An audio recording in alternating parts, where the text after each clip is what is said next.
Yo, yo, yo. What is up, everybody? I gotta adjust this camera and stuff. I got stuff to do, but I just want to get this up. Start yapping with y'all.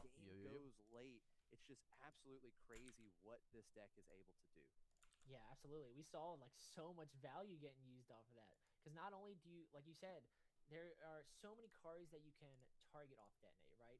The one that we're seeing a ton of, and I expect we're going to see a lot more this weekend, is being able to play down treasure trove, play down detonate to kill the treasure trove. So, and then of course they had some technical issues in round one, so I stepped away for a little bit. But I came back, and they're ready for round two. Where do you go? Where do you go? You go here? That's fine. And we had a miracle mirror while I was setting up. Very cool to see the double detonates going up against each other. It feels like detonate is now like the standard. Bit surprising.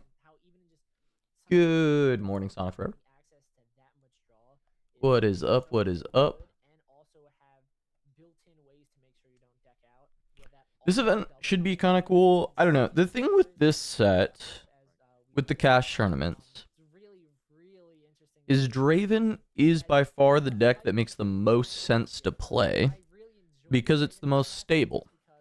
Now, because of that, it's pretty interesting that I think if you find a deck that truly is consistently beating Draven, it'd be really good for a cash tournament like this. Because it's actually going to be the Draven meta share that allows you to target. Because like regionals with best ofs, 15% Draven, you can't really just target Draven. That's just not really like a... It actually just doesn't work, right? So you actually have to be able to play into the wider field. You need to play something that's more stable. So I think the deck that I heard the most people saying that they could consistently beat Draven with was actually, like all the time, was Lucian, which I think is really, really spicy. I don't know if that's true, but all the Lucian believers have all been saying that they really like the Draven matchup. So I'm curious if anybody is actually on that for the cash tournament, trying to figure it out.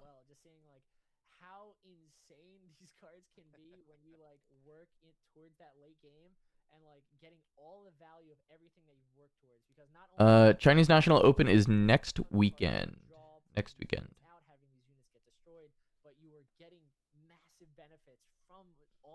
What's up, Marshall? How's it going? How's it going?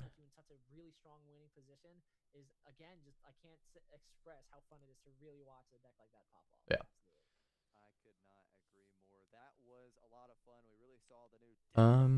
I don't know if Mo's there. I actually don't think Mo is there. Mo would almost certainly be on Lucian. He was one of the Lucian players that was talking about it being a pretty good way to target.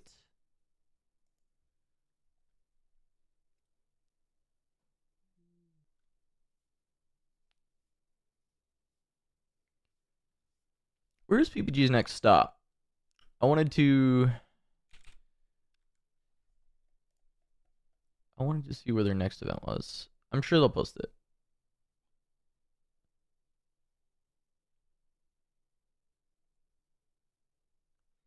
Looks like they have a new mat too.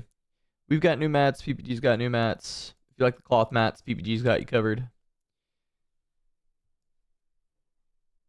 Monster Rexai list, red and yellow are your colors. Are you swarming? Because I don't see this Marshall guy playing Falling Stars and Phoenixes. That's not, that's not the Marshall that I know.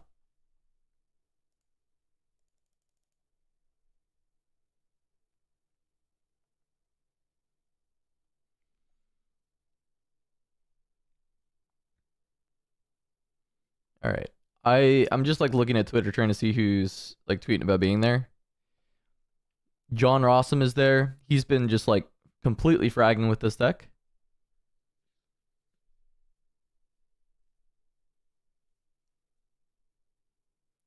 This detonate deck.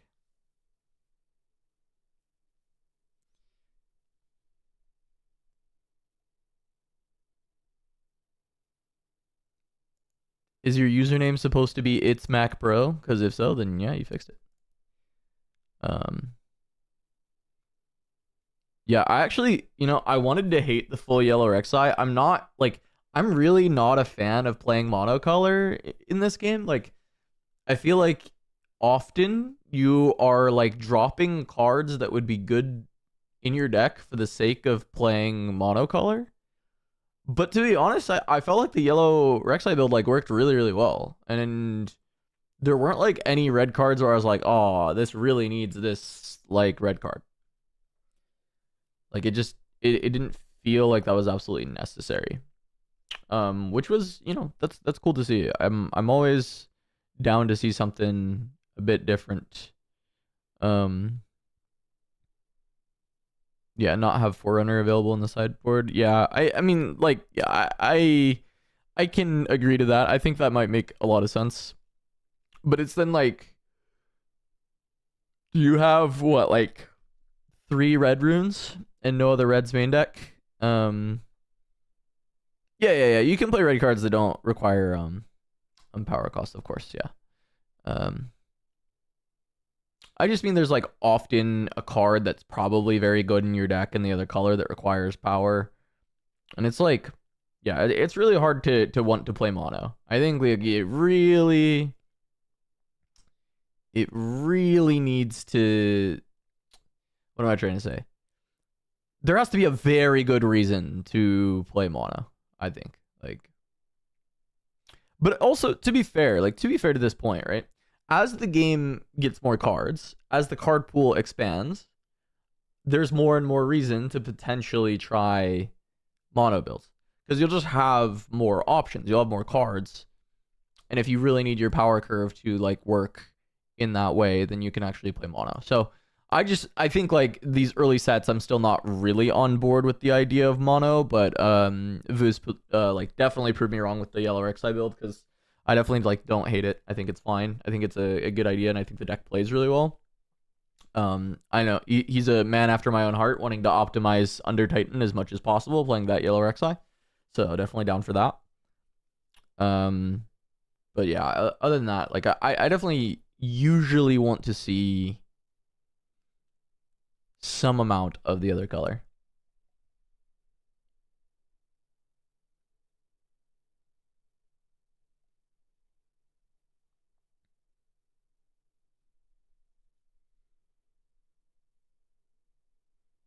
I'm pretty sure the tokens do, because I think the tokens are played where the captain is played. Just wherever. I think that's like part of the captain's text. I mean, I need to go look at the captain's text, but that's like my understanding of the captain's text. I think it's like spawn the recruits here or something like that. So that would just mean that wherever she is. Yeah. When you play 2 recruit tokens here. So if she spawned there attacking, then they are spawned next to the captain, so they're also attacking. Yeah.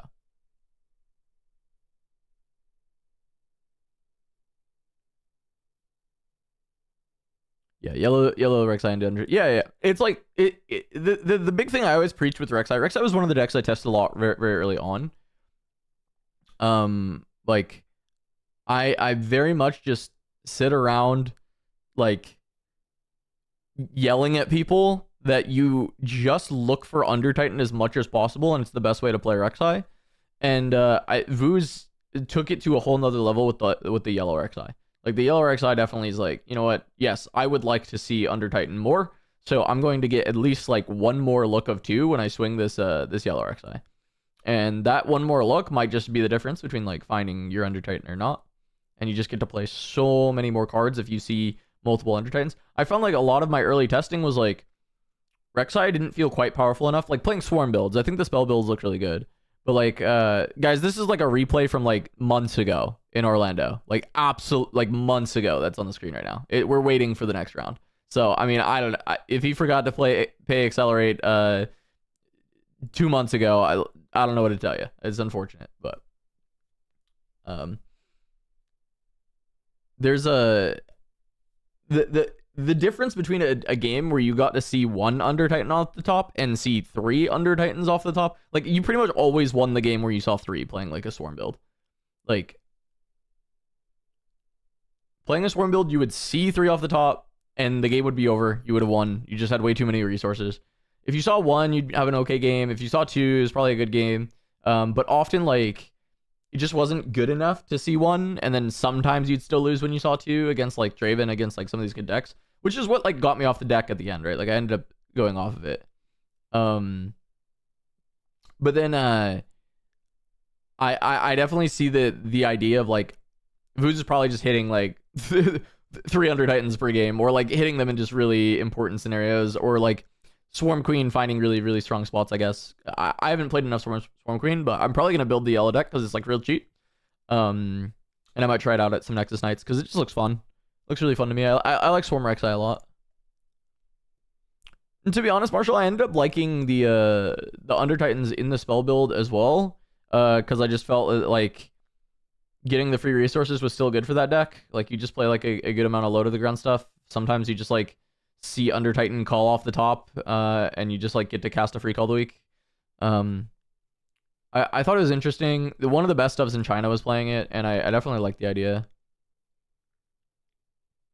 Who am I most excited for in Unleashed? Well, so I don't think so. We haven't seen LeBlanc Legend, but LeBlanc is on the art, and so I want to say LeBlanc, but I don't know if we're actually getting a Legend for LeBlanc or not. So I would say LeBlanc, but I don't know. Out of the ones that are like are they confirmed legends? There were some images from China that I don't know if they're confirmed. Yeah, she's specifically on the key art, so she should basically just be guaranteed, right? Well, like it's not actually guaranteed, but it is probably guaranteed, right? So I'll say LeBlanc, and if it's not LeBlanc, it's probably Diana. It's probably Diana. I really like Diana as well. Those are 2 champions I played a lot in League of Legends, so I Diana a lot more before she became like a jungler more. LeBlanc would be blue-red, right? I think so. That's my like going opinion, is that LeBlanc will be blue-red. And the red is like weird because it's like she's not a very angry character. She's a lot more calculated, but it's more like I feel like there's a Noxus bias. There's a Noxus bias towards red, and we'll see how that goes as the game continues on. But yeah, I'm really excited about LeBlanc. And then Diana, from the Chinese post, she was blue purple, but that was also said to be not official. So we'll see if that's like ends up being the case. Just like based on the art, people were speculating because their arts were like showing kind of 2 colors, and she had blue and purple in her colors. But that would be cool.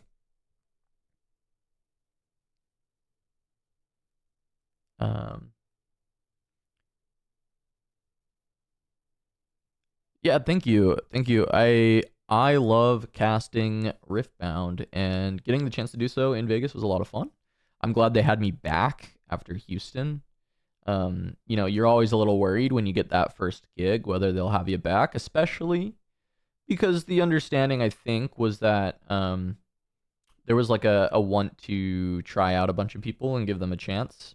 So getting to go back to back, be the returning member of the cast. Now, of course, the rest of the cast were pretty much devs, but it was really nice, and I was glad. And I hope people overall enjoy it, and I can keep doing it. Yeah, Pyke and Rengar taking the other 2 reds. I think that's probably correct. I mean, Rengar feels like he has to be red-orange. I just would be very confused if he's not red-orange. And then Pyke, I mean, is definitely red. The question is like, what's his other color? I think purple is a safe-ish bet for Pyke, but we'll see. Yeah, Jim and I get along well, and I think that helps. It always helps with the casters when you like when you're just getting along with people. I think like I was really bummed to not be casting with Julian, because like Pastry and I have known each other for so long. We do the pod together and all that stuff, but it helps a lot when you're like bummed that you don't get to work with one person, that the entire cast is really good. because like, oh no, I don't get to work with Julian. I have to work with Jim Davis, you know, a very good caster from Magic and like a buddy of mine.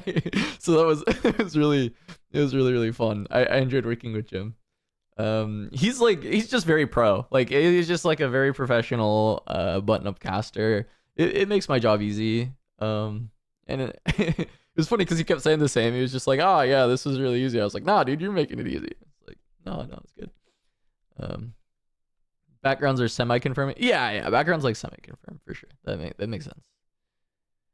The fits were my preference, the ones I was wearing. There wasn't a ton of direction for wardrobe this time around. So that's why there was kind of like a mixed bag between the casters. We somewhat got on the same page. Like we asked everybody like what they wanted to do. But end of the day, we're just like bringing our own stuff. If you ever watched competitive TFT, we used to do like a lot crazier stuff. We had like a full stylist and like makeup artist and set, and I really enjoyed doing that for TFT. So I just want, I like to dress up a little bit for it. It's pretty nice. Let's see. Feel about state of Fiora. We can see her top 8 again. The deck is strong enough to top 8, but I do think she's kind of fallen down a little bit more. Yeah, I think like the deck is okay, but it's just okay.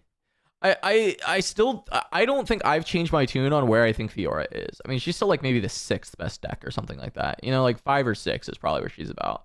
It's more likely 6 now than 5. The more like I mess around with it. I was really bummed in Bologna that I hit the 2 set players, because that's like basically an unwinnable. It's not unwinnable, but it's really bad for Fiora, and I ended up losing those. And that was like a big bummer for me, and definitely has me like rethinking how I want to play. Like when I go play Lil, if I decide to pick best ofs, it's just I need to test a lot wider if I decide to play for a best of. Because I do wonder if I like identified that set was literally unwinnable earlier, if there was like anything I could have done just to make it so I didn't have like a 0% matchup. But also, to be fair, like that's 20 players in the room. So honestly, like the best way to math-wise to prepare is just like accept my 0% win rate into 1% of the room and then not get unlucky next time. Yeah, my reveal is really cool, Marshall.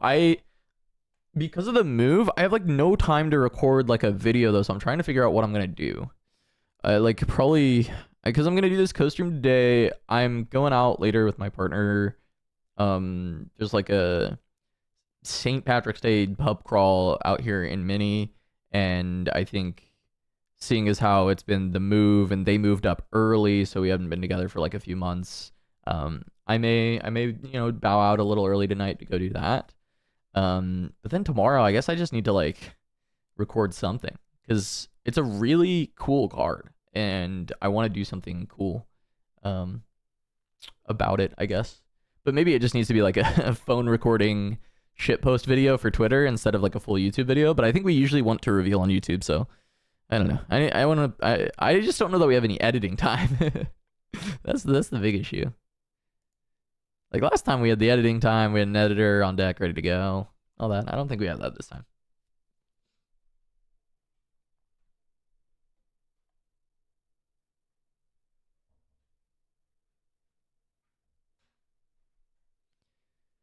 All right.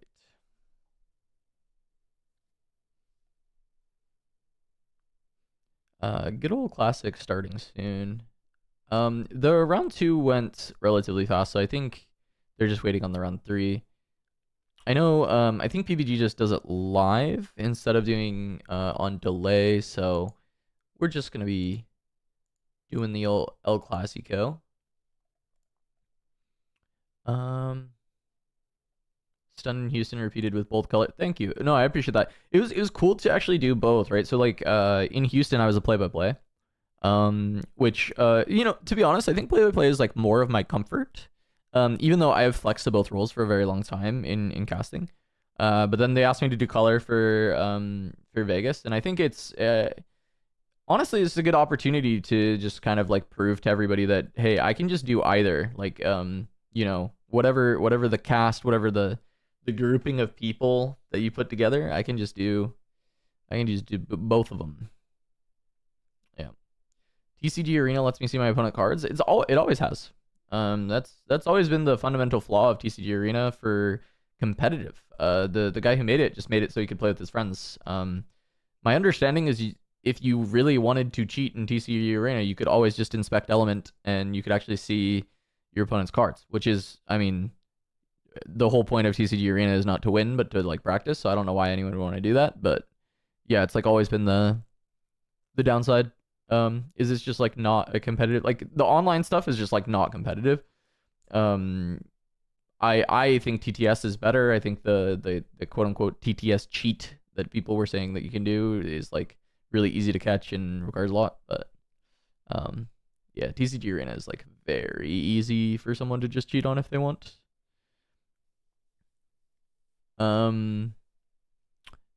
Yeah, the move is good. I have a lot of unpacking still to do, but I am like fully in. My setup is ready to go.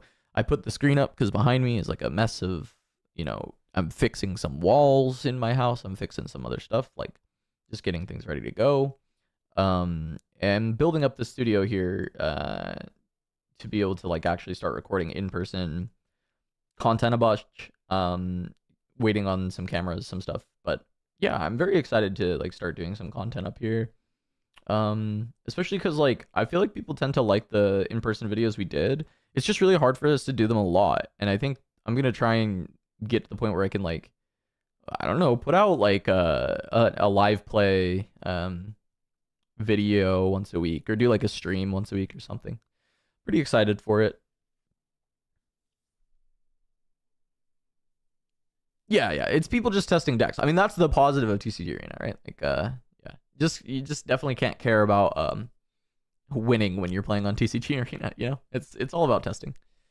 It's a good tool for testing. I prefer TTS when it's just for testing, but I get why people use TCG Arena for like streaming the game, because it's sometimes for some people I think it's easier to follow visually than TTS, and then also. It is free, so I get why more people play on it, and there's like the queue system or whatever that has, where TTS you actually like have to find a friend to come play with you. But oh my god, do I prefer playing on TTS? It feels so much better.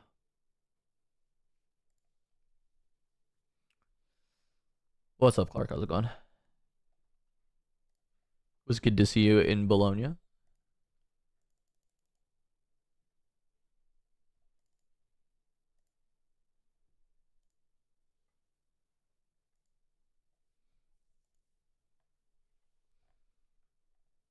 Did I mute this? No, I don't think so. Okay, yeah, there's just no music. Okay. I was like making sure my audio is working with that, but there's just no music.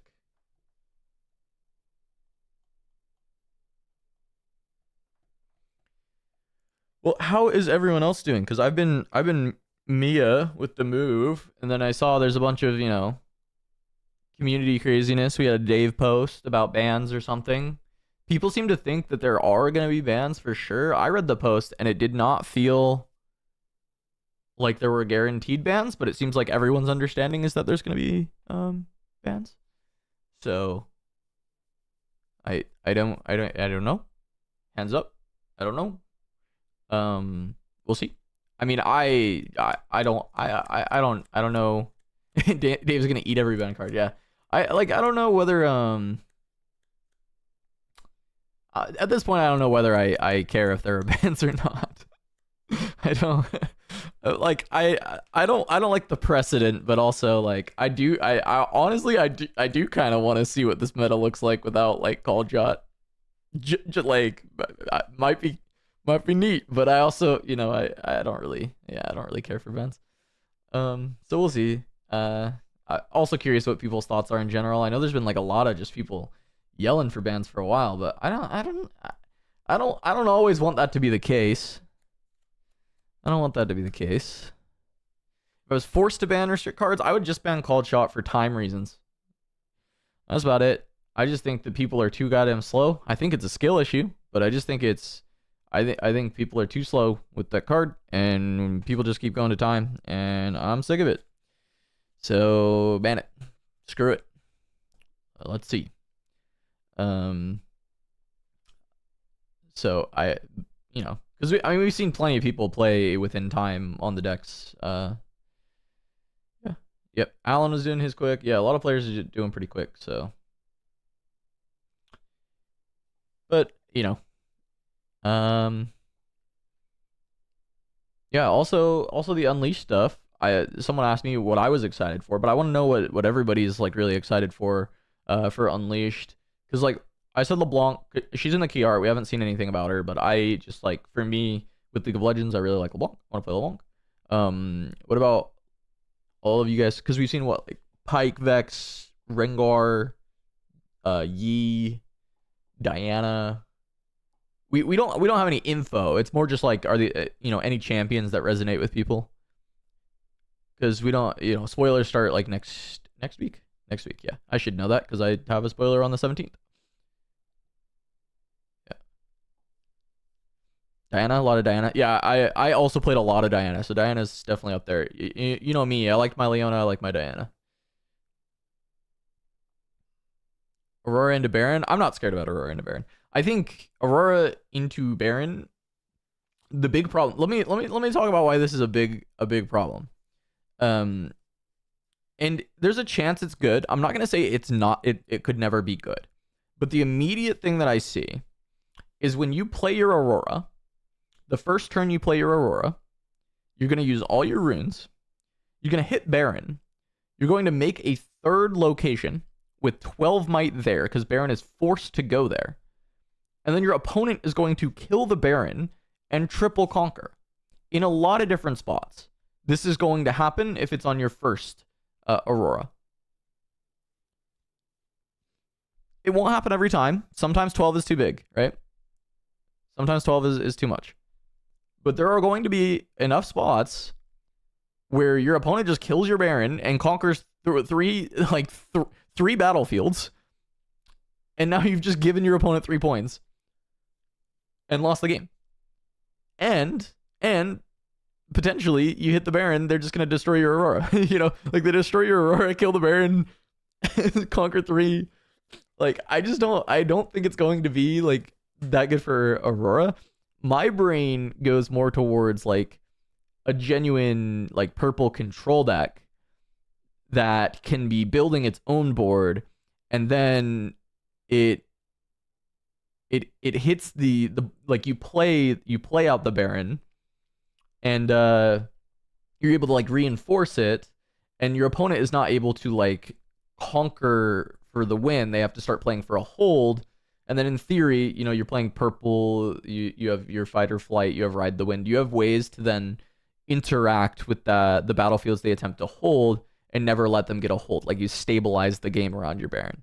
That is more what I'm like interested in as far as Baron.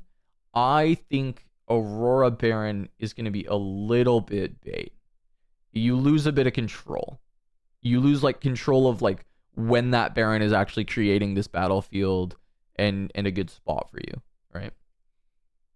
If you could decide that your Aurora would hit like Mind Splitter, and then hit Baron, then yeah, I think Baron's probably good in the deck. But the fact that it can be first hit Baron, I think, is quite bad. In many circumstances, it's quite bad.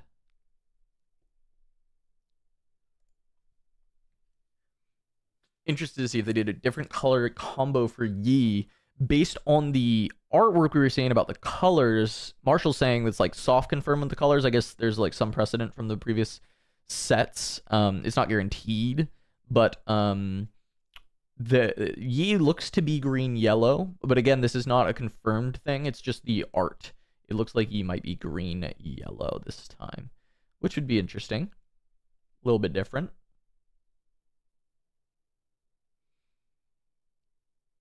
I also think that sounds kind of neat if they do Yi in that way. I don't mind if it's the same colors and we have 2 green orange Yis. I think that's like also okay, just like 2 green orange Yis with different text. However, I also think there are plenty of champions that like a third color kind of makes sense for them, and so having some different color combinations for those legends when we get additional copies of those legends is pretty cool. So I like the concept of seeing something a bit different. Oh baby, we're back. Hello and welcome Hey, look. back to the Pro-Play Summit Pittsburgh. Hey, we know that guy. 25K. It's Belvins. I am Blevins. Right over there. Right above me. Right over there. Belvins. Max. We are back for round number 3. Max, how you doing after that Draven mirror? I'm doing good. It was a really fun one to watch. It's always good to see a mirror match of two players. It's Lucian guy, yeah. Winning from 5 with Baron also sounds good. Yeah, I mean that also would be solid. I just dropped my phone. I'm getting a match like that, round 2 of a Yeah. tournament. I think is Yeah, we know this guy. Normally gotta wait for like We know him. to see like really high caliber gameplay, but it was I think a really good start. It both players really showcased how good these new detonate Draven decks are. Max, yeah, we also know Max. Yeah, it's Max Tefera and Blevins.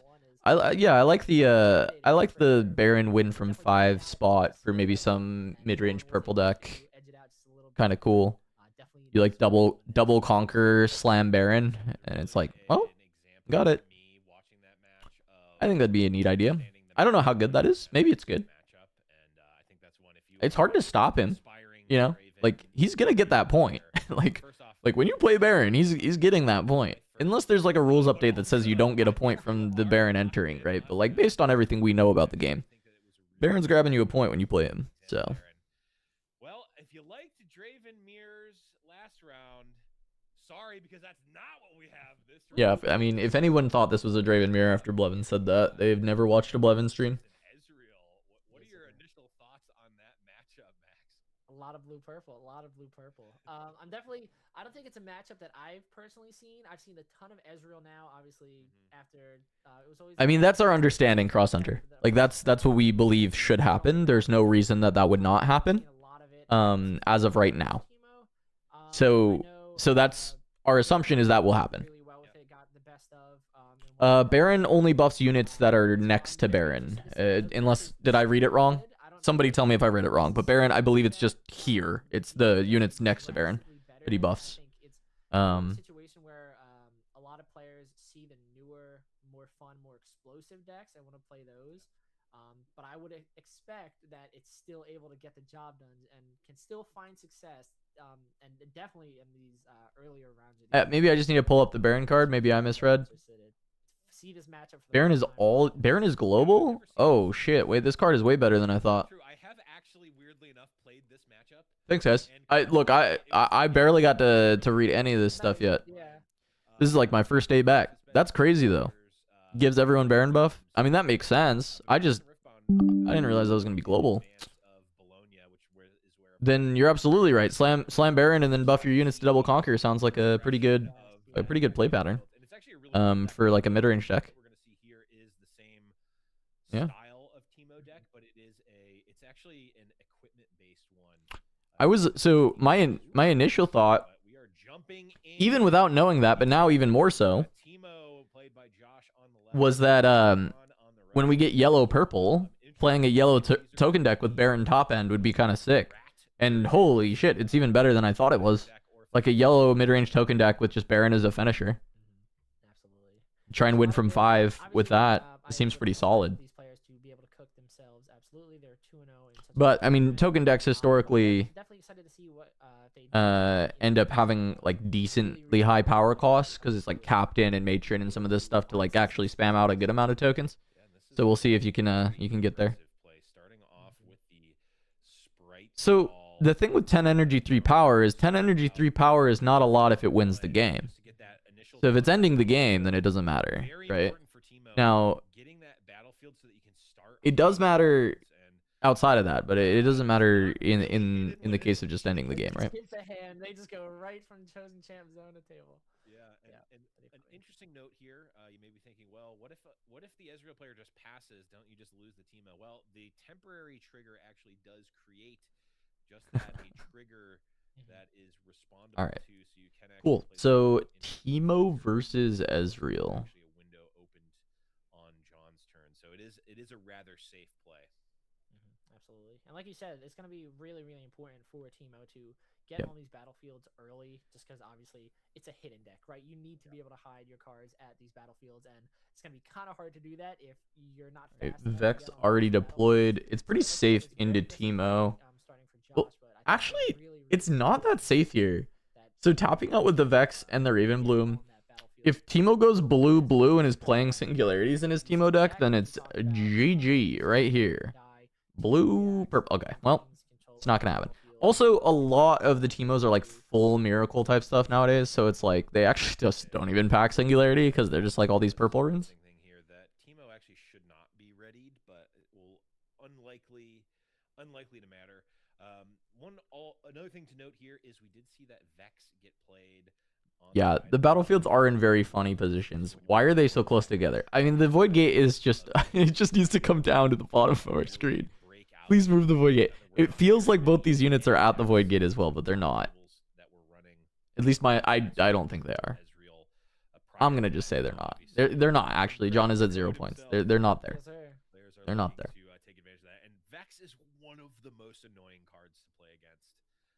Having played against it, it is actually a menace. Yeah, Vex is very good into hidden cards. Very, very good. Yeah, that's why I was hoping for Josh that he was gonna go like runner blues and have Singularity, but I kind of doubt there's even Singularity in this deck. I'm looking at the hand. I see like Switcheroo, Edge of Night, Sprite Call.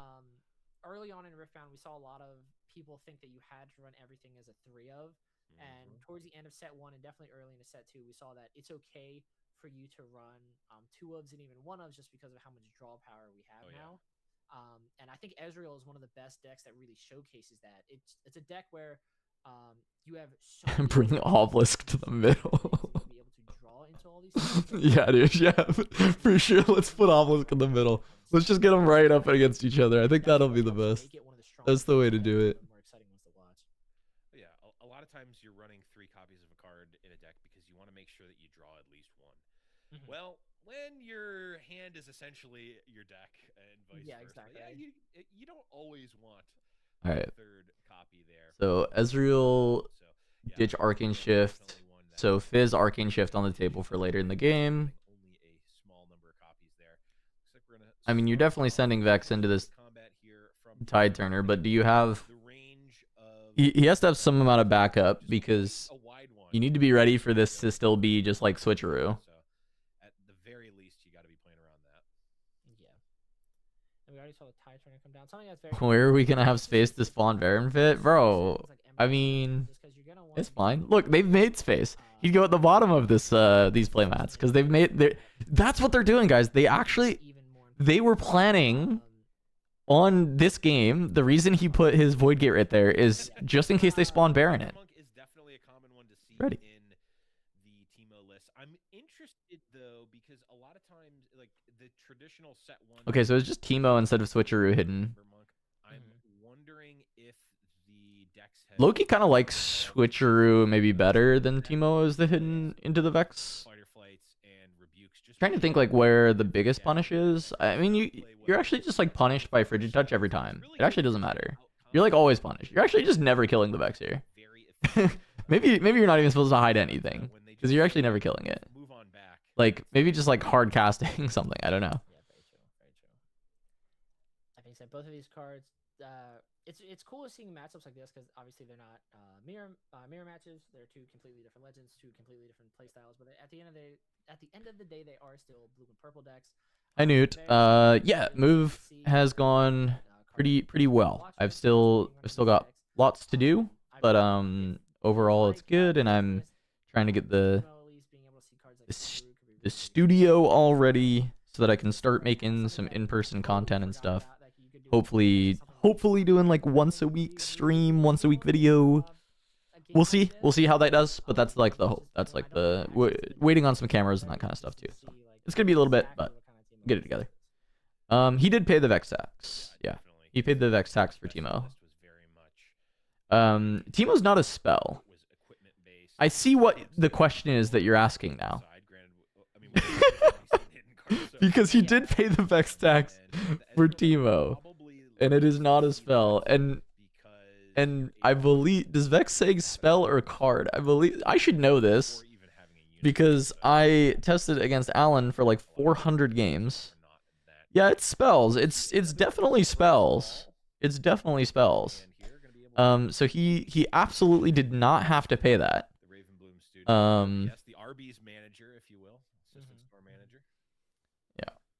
This is because you actually. Yeah. So good point there, now that I'm thinking about it. Like, certainly did not have to be paid. Interested to see how a Teemo deck like this does do if it is more heavily dependent on hitting cards than on the equipment. All right, stuff. stupid by hard bargain. That's fine. Well, as you said, purple is able to interact with these battlefields without really. I mean, okay, Josh is still like at 4. I mean, this is like and force their triggers. it's going okay. I don't know how many cards he has in hand. I do not know how many cards are in the hand of the Tito here, because he's so behind on cards anyway. Like, it is Ezreal. I just look at John fanning that hand right now. He's like 10 cards. All right, never mind. This game is over. It's actually just Giga cooked. It doesn't matter. And we look at the scores. Josh is actually up. Yeah, 4-3 John is right now. 10 cards in hand to Josh's like 3 probably. These Ezreal decks is to try to go as aggressively as I just gotta go fast, as we saw there an exchange that allowed the Raven Bloom student to actually be killed there with that hard bargain. It was a very aggressive play by Josh, and now we get to see the Edge of Night here. So the Sprite's still alive. End up having 4 damage on That's fine. and we do see That makes it so John has to commit something else to conquer. Though if it targets, then he just draws with Ezreal, and he's actually up cards on the turn. Bellows? Okay, Bellows. Even on cards on the turn? Absolutely. Yeah, blue and yellow, or blue and purple, my apologies. Crazy combination. But like I said, it just seems like it has so many good ways for you to, like, he didn't need to risk Awakening is before beginning, so the temporary trigger is in beginning. And so you've already awakened, then you react to the Sprite call. Shouldn't come in ready. Is that right? Awaken, beginning, yeah. Yeah, beginning phase is the temporary stuff. Normally, I think under most circumstances, you'd probably want to move. That is correct. Vex back, but the Vex ability is static when she's in combat. Does not matter whether she's attacking or defending. So yeah, if you want to try to attack into a Vex, I can tell you as someone who's done it, I will not be doing it anytime soon again. Yeah. No, we just did a sneaky deckhand pass. That is super unfortunate. The saddest sneaky deckhand of all. Yeah, time. 2 maintain battlefield. Yeah, unfortunate. With no follow up.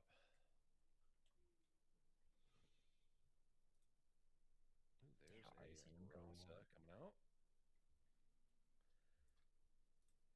Ezreal gets to say, "I'm the whole deck." All right. Well, he's just gonna reinforce. Teemo is really bad at conquering. It's probably just game 1.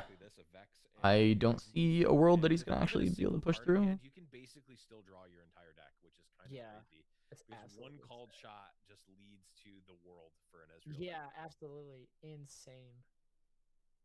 Yeah, but it looks like, having Ezreal be the whole deck against a Teemo is definitely not a situation I don't think. Okay, Watcher helps. Wants to be in, but we do see the Watcher definitely helps. I mean, Watcher plus the Edge of Night equip.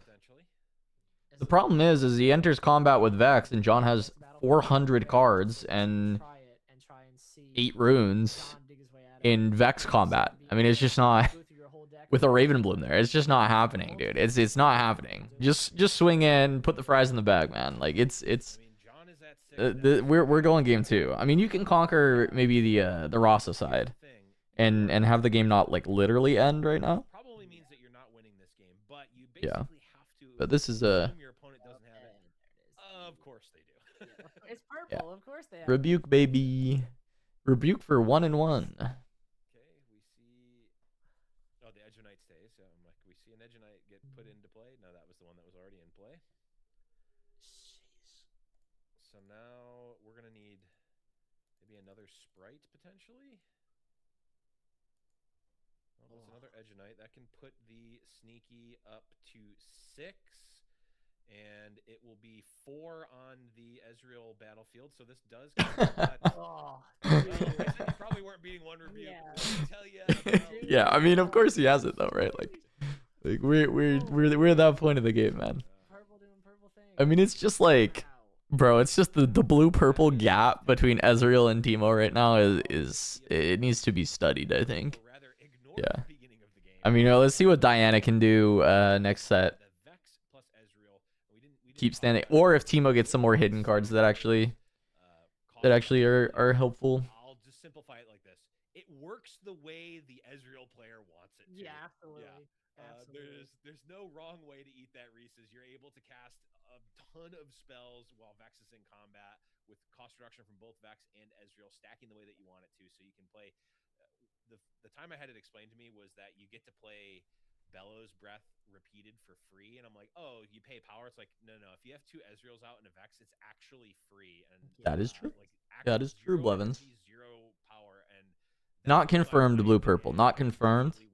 The way Marshall put it, our boy at Riftbound report, is in a lot of the art, when they have the colors like that, it is not confirmed, but it is like extremely likely, right? Like that, like there is no reason yet for us to believe that would not be the case, but there is no confirmation or official post.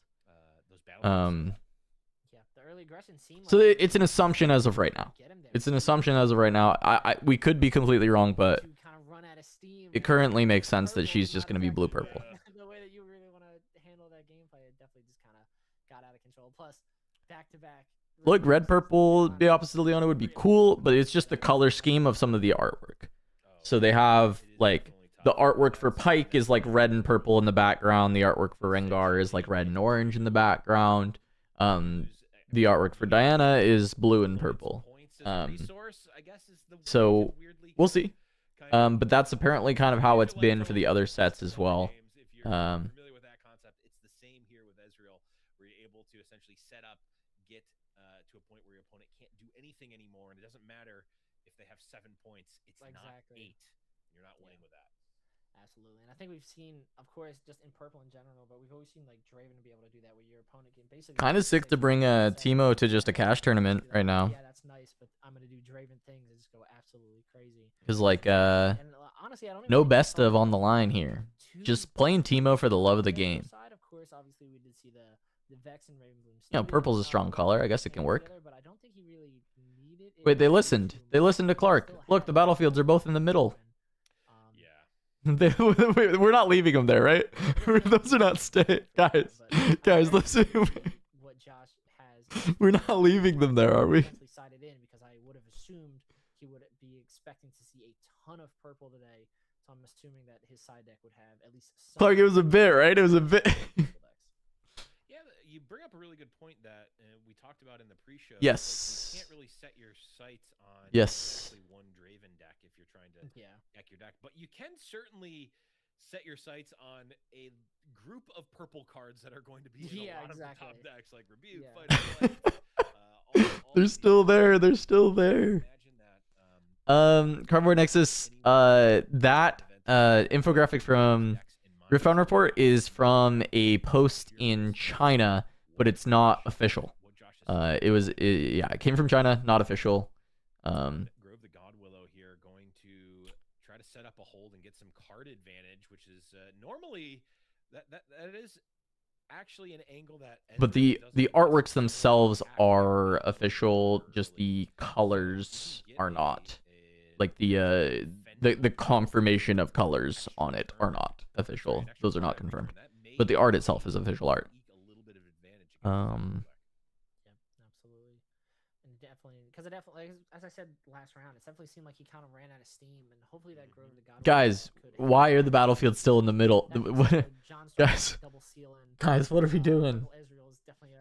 This is pretty gross start, I think. This is tilting the hell out of me. How are we? You're usually wanting to use your early stack decks and called shots to find a seal or two to get the engine going. I mean, you always just start with an Ezreal in hand, which may be the best part about Ezreal in this deck. But when you have the seals naturally, you start to. This cannot be the most optimal way to do this. To look for answers rather than something proactive, and that's exactly what Ezreal wants to be doing. Exactly. And we are seeing Josh follow up and continuing his aggressive play style that we saw in round 1. We do see the sneaky deckhand actually be able to make its way onto an open battlefield. So sneaky no hidden can just be eaten for free by Ezreal. The Grover the God Willow with the Teemo, putting Josh to his 2 points. Before I believe he did pass it back to John. But like you said, it's kind of Josh doesn't have too insane of a board. He has 1 hidden card. He's fully tapped out, and John having access to This shit's Ezreal fire. already, I think could be depending on what he draws into. Like if he starts doing some call shot shenanigans, drawing into like you said into some of these answers, we already know. Legendary. I'm starting to think maybe it is designed for this layout, but guys, we can't be doing this. Oh. That is the other Teemo. Blue Teemo. That is one that we Okay, so this is like a spicier build with a lot more hidden if he's playing blue Teemo. I ran into a Teemo player playing blue Teemo in Bologna, and honestly, there's enough hidden now that blue Teemo is a pretty scary card. He was hitting my guys for like 4 every time. Part of the reason why we don't see that too much anymore, right, is if there is no combat, you don't reveal, right? So like it would have forced the attacker to come in.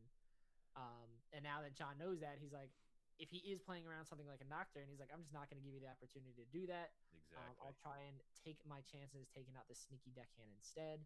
And then Looks like Josh is going to get to hold Grove, so maybe he can mimic a fraction of Ezreal's draw power by holding Grove repeatedly.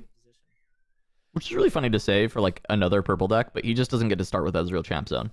So Ezreal gets to like turn on the engine really, really fast, and Teemo has to like find the engine in the first like 5 cards to actually turn on that stuff. Yeah, I played against a 33 hidden card Teemo for sure. Like he definitely had a large majority of that deck was hidden cards. I think Teemo needs like 1 more set before he can actually like do that, and it'd be like a semi-real deck. I say that like it's probably a semi-real deck now. Like if you took it to your Nexus Knights, I actually think you'd win a shit ton of games playing that Teemo deck. There is so much to play around. Like if you play against a new player, their brain would explode. Oh, Stupefy's insane here. That sprite is just like fully did nothing. Play 3 to do nothing. I mean, there's only a ton of basically just discard a card. Yeah, very true. But I think Wow, discard a card passes a crazy turn, no hidden or anything. That is brutal.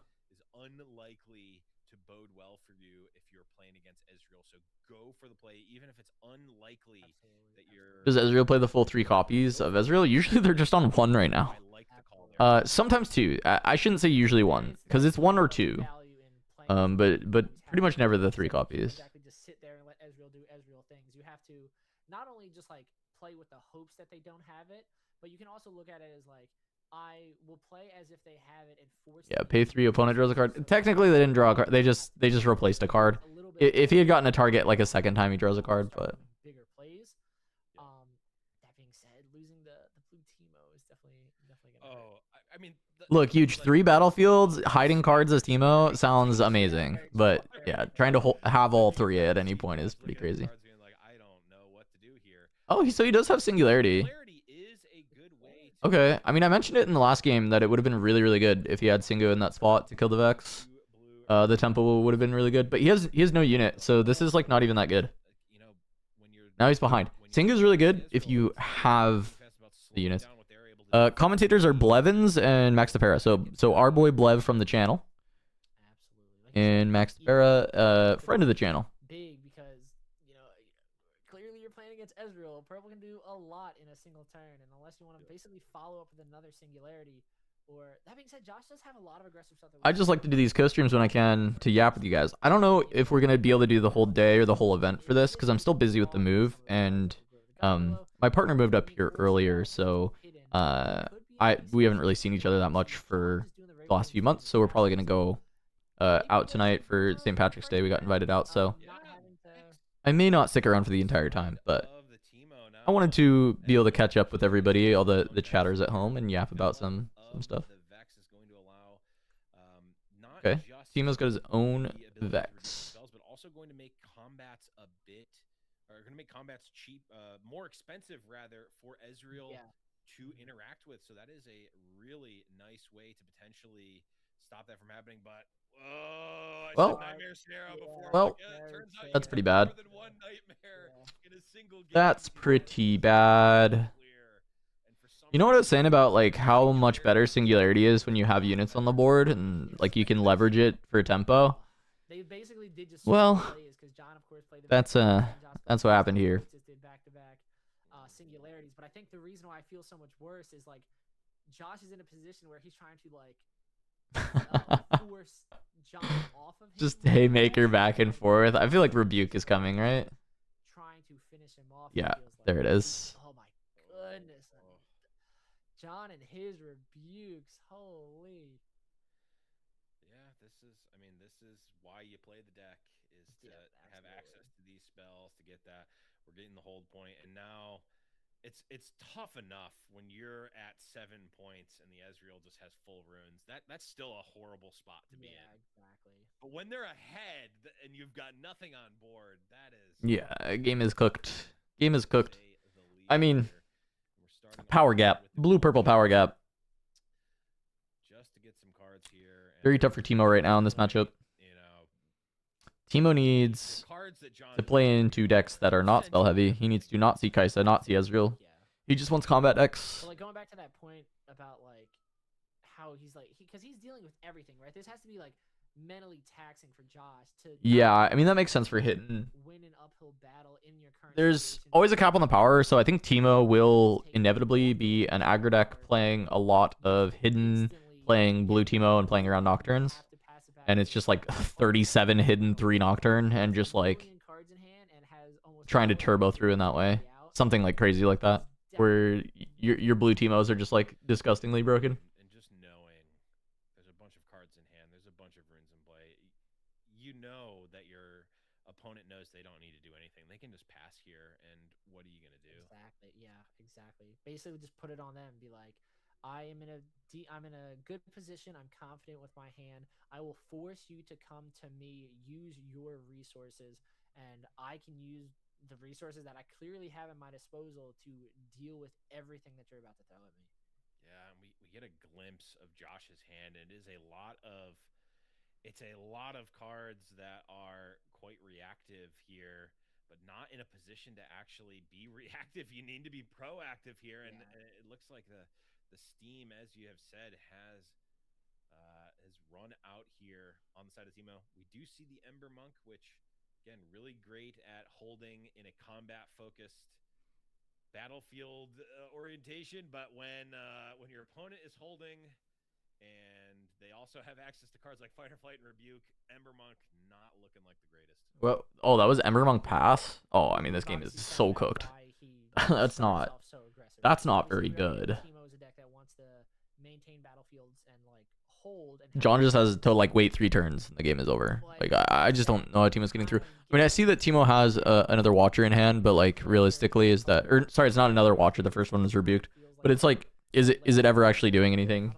in this spot?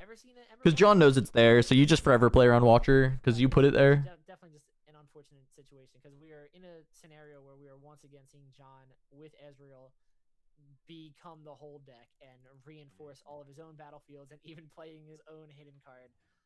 And I think it's just going to be a little rough for Josh. Yeah, hold decks. Oh, someone asked about do we not stream on Twitch anymore earlier. We'll stream on Twitch for some things. For co-streams like this, probably not. PBG is streaming on Twitch. I asked them permission to co-stream, and just saying, you know, I'll just stream on YouTube. Like they still have, you know, their stream on Twitch. You can go check it out on Twitch if you'd prefer to watch on Twitch. But for the co-stream, you can hang out here on our YouTube.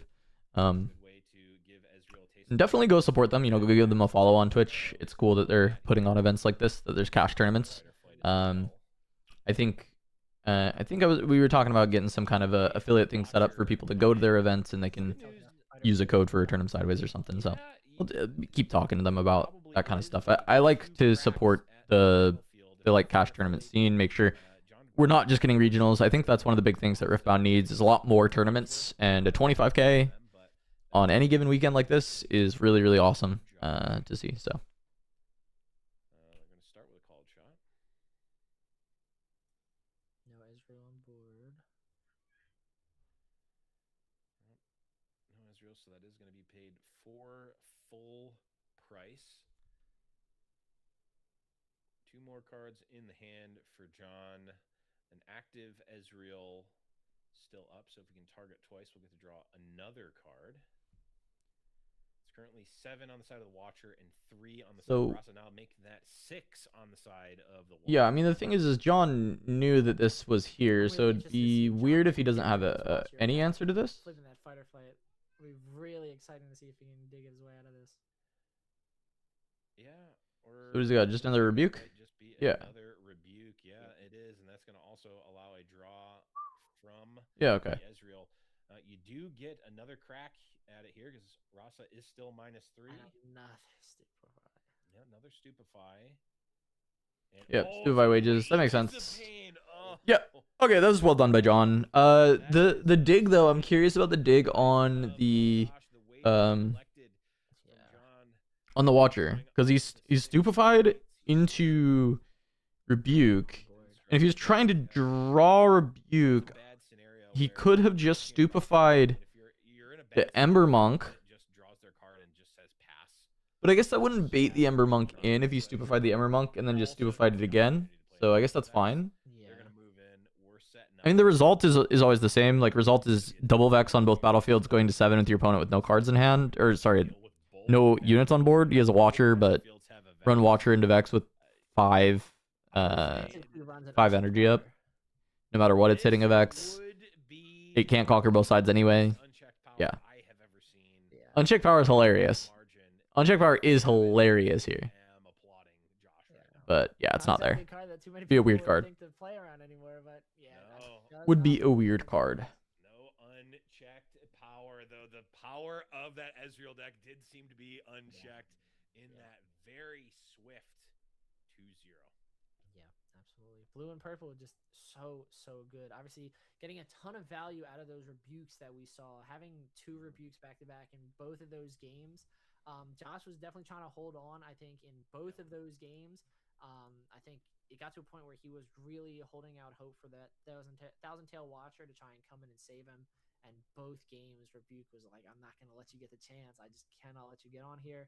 And as we talked about, once the whole deck loses the ability to hold and is trying to come from behind, it's already hard enough as it is. So once you're in the process of trying to come back from behind in situations like that, and your opponent says, I'm not going to let you like even attempt it, it's just a really, really rough scenario to be in. I've played Teemo a bit on the struggle bus into Ezreal matchup. It's just like how Kai'Sa is nowadays. I have understood that if you just kill all of their units, they're not able to hide cards, and if they're not able to hide cards, the deck just yeah, I think people getting more comfortable on the Alan Ezreal it just means that there's like another deck that is like very strong. Let me tell you, all Ezreal really cares to do is kill your units. Yep. Has to be played at a certain level to actually be favored into Miracle. Because it's not like not free by any means, but I'm trying to think of a worse matchup for Teemo than Ezreal. It's certainly not a great one, but what were you playing at your skirmish? Were you on like Miracle Draven? This was Josh's build was what I would call the classic hidden Teemo deck that we saw wrinkles of in Origins meta. We didn't see a Dr. Mundo, though there was not really an opportunity for Dr. Mundo to get played. Also in a Rebuke meta, Dr. Mundo not the best. But yeah, I mean, really seeing the holes in the armor there of a hold deck and even of Thousand-Tailed Watcher as a win con in the current meta. Yeah, absolutely. Because like at one point you're like, oh, you can Thousand-Tailed Watcher again, and like because we saw him like just play it back out. Miracle Draven non-detonate. Yeah, that makes sense. Did you win? Because that matchup is honestly the matchup's pretty close to 50. Just depends on the skill level of the 2 players, I think. And then also like, you know, it's close to 50, right? So if you're both equally skilled, then it's about a 50. So. Like in a situation like that, when your opponent is just able to. But did you get your buy? Be in control and do what your deck wants you to do, but better and more consistently. It's congrats on your buy. It's an unfortunate thing.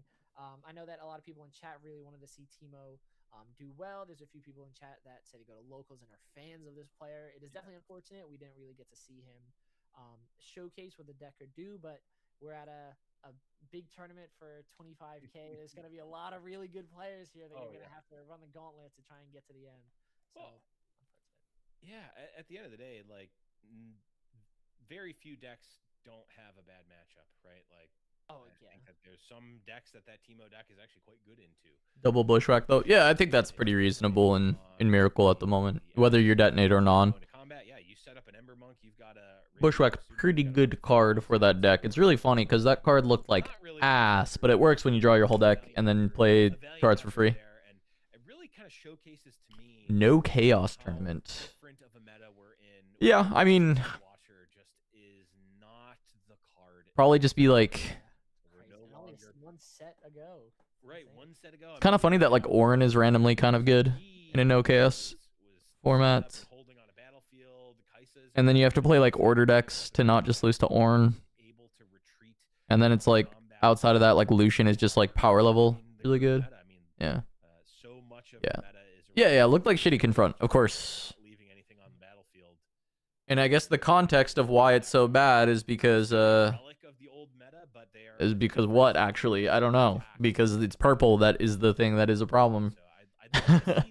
So confront's still better. You know, like it's just the red purple decks are better than the orange purple decks, but confront's still better. And the way that they do that, they're going to be like very, very. I guess I still don't know why it's so bad. Really big, having spells that allow them to do that, to deal with the things that are currently maintaining those battlefields. So if your deck is made like built just to be on that battlefield, you really need to have something special. Yeah, but you also pay a power huge, and confront you don't pay a power. It's just like worse in every way. Yeah, it's red but instead of orange. But the funny thing is it's not like broken because it's red. It's broken because of purple, and that's what's like. If it was in purple, then suddenly I was like, oh, this makes sense why it has to be like this. Look at all these free things that purple plays, but it's in red. What is red doing? What is red playing for free? I guess they're playing battering ram. I guess red gets the battering ram side of it. They just don't get the Rasa side of it. Which is really strong. And actually, that was kind of what spawned the evolution of Joe Curley's deck, which was, hey, this Edgenite card is a hidden card that's really kind of cool and is less expensive in Teemo because you can pay an energy instead of a power. So you're not deramping yourself. And it's like, well, what happens if I'm playing full Edge of Nights? What else do I get access to? It's like, well, if I play the rat combo as well, now I'm playing some additional equipment. Okay, well, what's really good if I have a bunch of gears and play?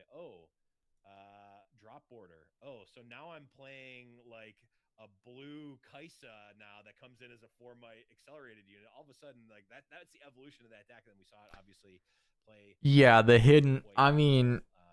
Okay, be honest with me. Has anyone actually ever hidden a Bushwhack? I have to imagine it is like probably never correct to hide a Bushwhack. But maybe there's a very like small edge case where it is like correct. Because it's really risky to hide the Bushwhack instead of just hold it in hand. Because odds are the units you're playing are free anyway. Debating whether or not it would be more diverse or less diverse. Obviously, there's no metal card incentives here. But everyone knows Draven's good, right? Everybody knows it is one of the top decks in the format. Responding to Last Rites trigger with hidden Bushwhack. Okay, that is a real edge case. Because that's the only way to get the shovel unit to enter ready. That is a real reason. That is a real reason. The bluff is funny. I will say that the bluff is funny. I will agree with the bluff being funny. And sometimes it works. Sometimes that can work. He thinks I'm joking when I say this, but Lucian, I believe, is actually a real deck. Now, don't believe me too much because I don't need more people playing this in Leal because I need to get that. Yeah. Okay, so the hide is for sure. Okay. A deck that is running Ruin Runners and running other cards that are very mindful. The edge case is, as you guys are saying, it's like they're going to 7. They're just going to go for a huge hold. They're never going to swing into you. Like there's just no world that they're swinging into you, and then you can hide it. Especially because you can do the response to the Last Rites trigger. That's super valid. Understood. Level 1 play is for your opponent to fight or flight your unit, and then you're punishing that. How are you building your deck to do that? We've seen, obviously, Lucian has a lot of answers to that. We've seen decks like Victor just spam the board. It's like, well, yeah, you've got a fight or flight. I don't care. I've got 12 I've got Yeah. here. Your Firefly Orange purple rippers, they hunt your bushwhack. That's Yeah. really funny. That is a funny reason to have to hide your bushwhack. Okay, so into orange, purple, when they are, you know, when they're sabotaging you, if they're like on the if they're on this shovel siver, you can hide the bushwhack to get it, you know, so it doesn't get bottom decked. All right, few edge cases, few edge cases. Ways to combat it. And like I said in the pre-show, it's like, what side of history are you on? Are you on the I'm going to play Draven and try to perfect that and be the best Draven player, or am I going to try to play something that beats those decks? But Max, we are going to potentially see what side of history this event is on as we go into round number 4. We're going to go to a quick break, but don't go anywhere because we're going to be right Quick break, round 4. Blevins, that sounds like 30 minutes, y'all. Yes, sir. That sounds like a good old 30 minutes.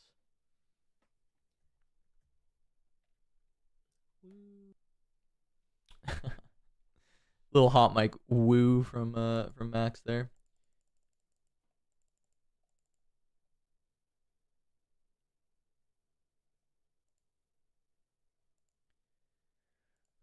All right. What's the I'm finally gonna get to go play some Nexus Nights for Spirit Forge, probably starting next week. What should I play? What should I play first at Nexus Nights? I got a bunch of packs to open. Probably do like a stream on Sunday night or something. Maybe. That could be fun. Stream opening some packs. Do a little AMA, something like that. But what should I play? Because I don't know exactly. Renata, yeah. Okay. I mean, I could play Renata. I like Renata. That's not a punishment for me. I enjoy Renata. Play Teemo? No. Gotta be a Spirit Forge character, I think. I think I need to play something from Spirit Forged. Or else I'm just gonna end up playing Leona. So I gotta play something from Spirit Forged.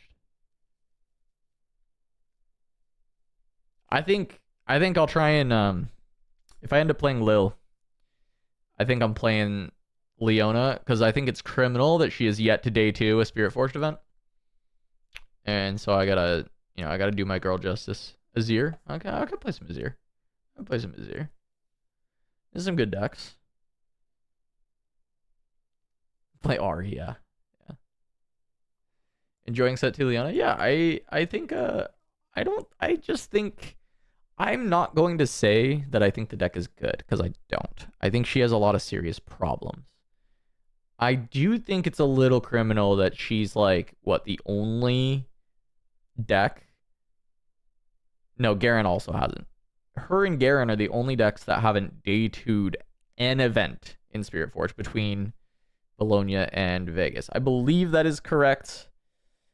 Someone maybe knows, but I think that's it. And I do think that's a little criminal for the Leona side. I just think that the deck is definitely good enough to day 2. And I would like to prove that theory. And try and do so. Yeah, Lucian could be a fun one to build, because I actually, like, Lucian might be a low key, depending on what my, like, local meta is, I have no idea. I, just moved up here. Lucian could be a fun pick for skirmish as well, because I do need to win a skirmish for Lil.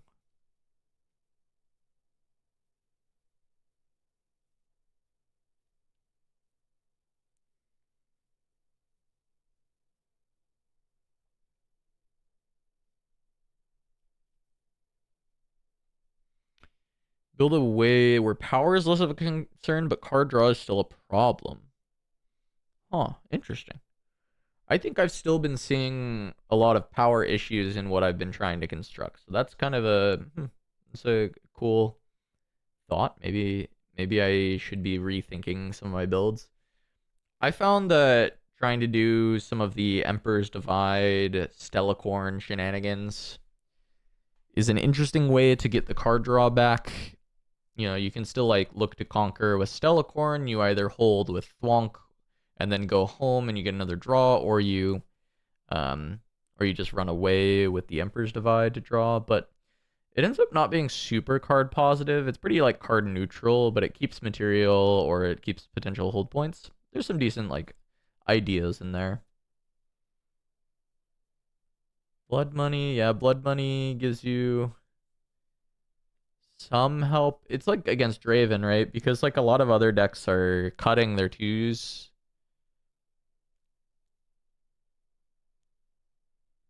Not playing equipment, not hiding divides. You just like play them, I guess. It's not, I mean, only against spell decks you actually need to hide it to deny battlefield targeting stuff. And it's combat, you can just run away.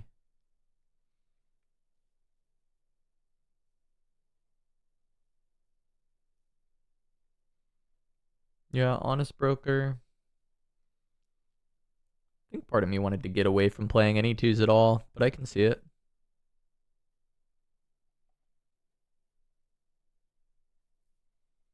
Yeah.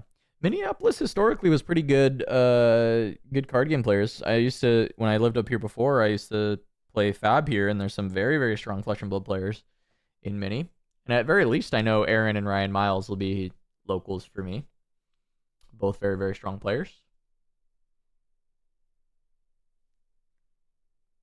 But yeah, big city stuff. A lot of good card gamers.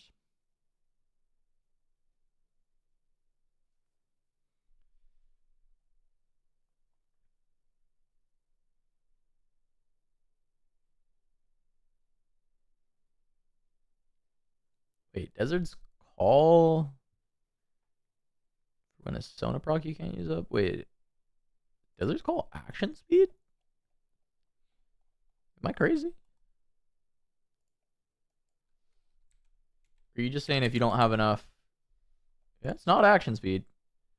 If you just don't have enough to spend before your Sona proc or something, I guess is what you're saying. Because definitely can't use the Sona proc for it. But if you're saying just like casting it so that the Sona can like has enough runes to ready, would make sense. But yeah. Do I know what locals Priz plays in Toronto? I do not. I do not. I know if you play at like Invasion or on that side of Toronto, he lives on the opposite side of Toronto and plays like an hour away from that. Like he plays on the opposite side of Toronto. That's all I know.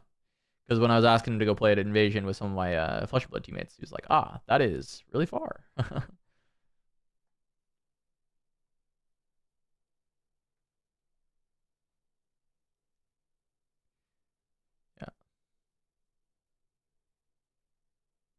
But I think Priz plays a lot, is my understanding. Is that he was going and playing a lot. I mean, he plays like mostly online, but he does like go like skirmish wise and stuff. He goes to a lot of them.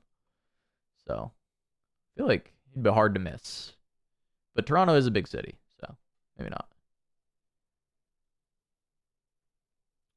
Yeah, Max. I mean, bro, I think you guys did good. I think the matchup is miserable for your Teemo into Ezreal.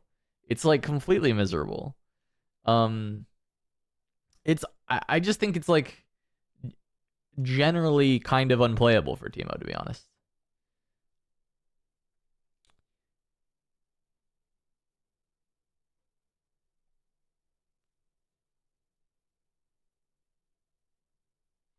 Yeah, I see what you're saying, Soulforge. I get you.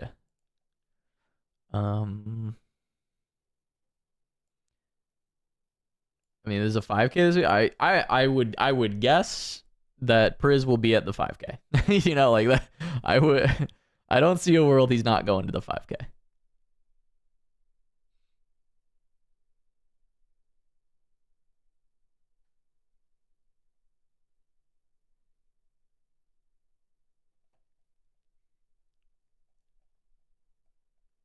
Priz is like odds-on favorite probably to win any event like that as of right now.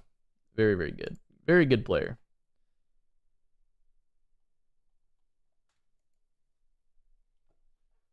Max, do you have any, if you're still here, do you have any insight on when next round is starting? Because I figure it's a pretty long break because that was a quick round.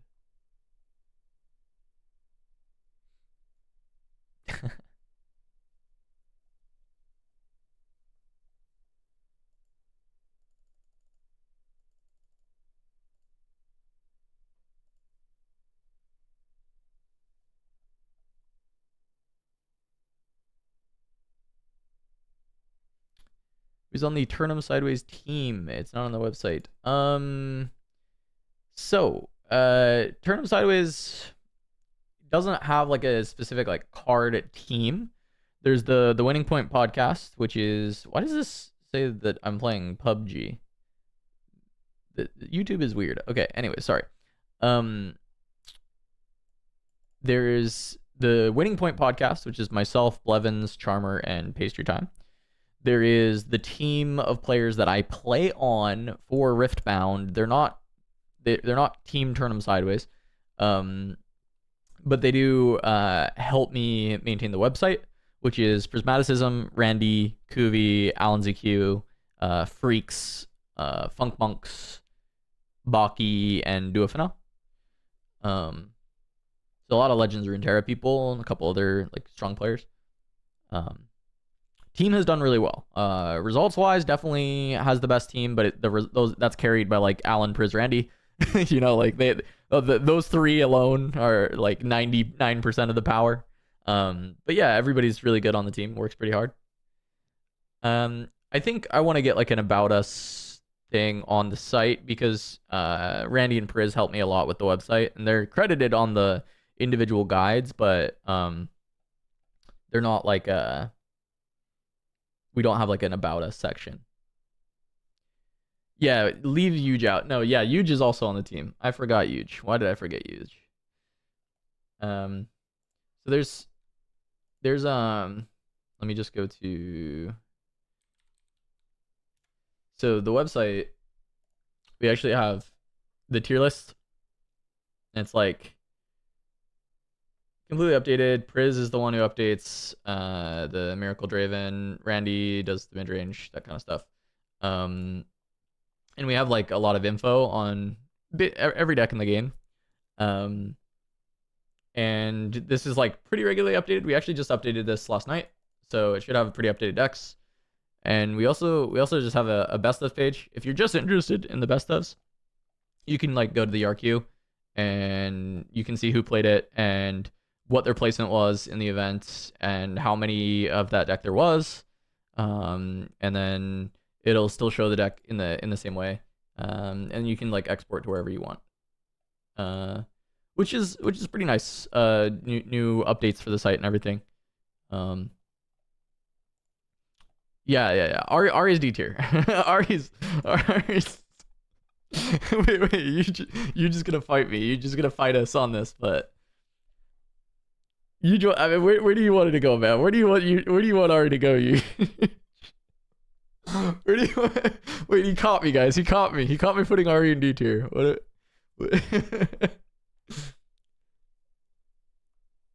The F tier is just like, we could continue to rank them out. Not all of these decks are the same, but they're just like yeah, overall for fun tier.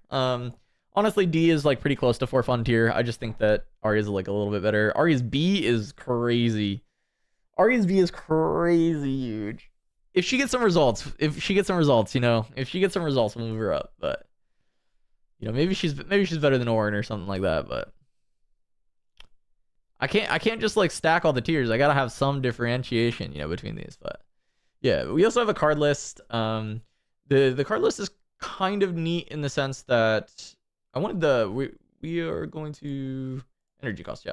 Kind of neat in that if you click it, you can actually see all the decks that it appears in. So you can see that Cold Shot is in everything. Yeah. This is Turnup Sideways.gg. This is the website that I've been working on. Yeah. Trying to make sure that people have a place that if you just want to like play a deck at your local, like you just want to go to your locals and play a deck, like, and you want to know how to play the deck, and you don't want to just like look up exactly, you know, the 48 cards. You can come here and you can be like, oh, I want to play Lucian. Okay, cool. Combo Lucian. Cool. What does this do? And then you can see the deck, and then you can kind of read some very like basic ideas about the deck, right? And you can export it. You can find about how much it's going to cost. We don't have API access for this yet. We're working on it, so we update this manually like once a week. So if this looks wrong, sorry, but it'll update like relatively frequently. And yeah, you can kind of see a little bit about it. And if you don't like this one, you can kind of like be like, well, I don't know if I like that one. I just want to look at a best of. It might be the best of, but you can look at like, well, what was the best Lucian at this time? And you can go look here. Cool, got that. You know, maybe that's not the one you want to play. You look at Bologna and you're like, oh, what about this Lucian? Okay. Oh, I like this Lucian better. Play this one. But yeah. I hope people like it. We put a lot of work on that site. I'm very, very like happy with it. Trying to figure out how to like market it better so that get the word out more. Because I think people who use the site like the site. I think we just haven't done a good job of making people know that the site exists. So that's something that I want to keep doing. In theory, I think we could find a sort by like meta relevance. Yes, in theory, I think. But we also have like more tools that we're working on to add to the site as well. Over time, and also we're always open to hearing what people want, because we want this website to be different. People keep saying like, oh, just like put a deck builder on there, and it's like, well, maybe, but we want to do like other things that don't exist. There's like 7 or 8 different Riftbound deck builders, so it's like, I don't know that there's really a big reason for us to do that.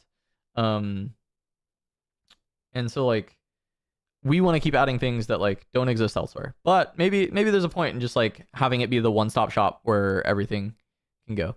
Fiora midrange deck is missing 1 card. Oh, great. Okay, well, I'll go in and fix that stuff later tonight. Let me make a note for myself. Thank you.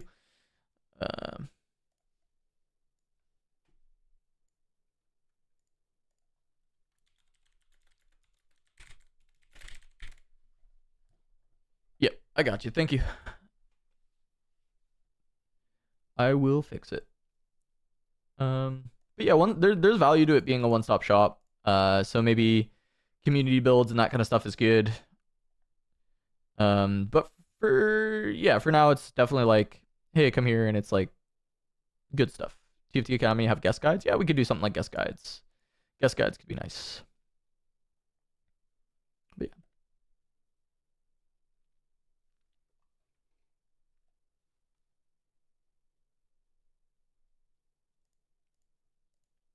yeah. The Fiora one might be the Chengdu one, but it might just be the one that I built. I will see.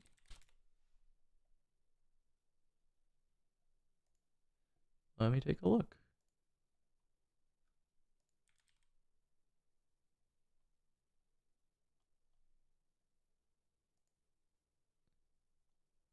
Yeah, seems like that was the case. Yeah. Yeah. It should have been a one of Warmogs, because I think it's talked about in there. One of Warmogs for the main deck.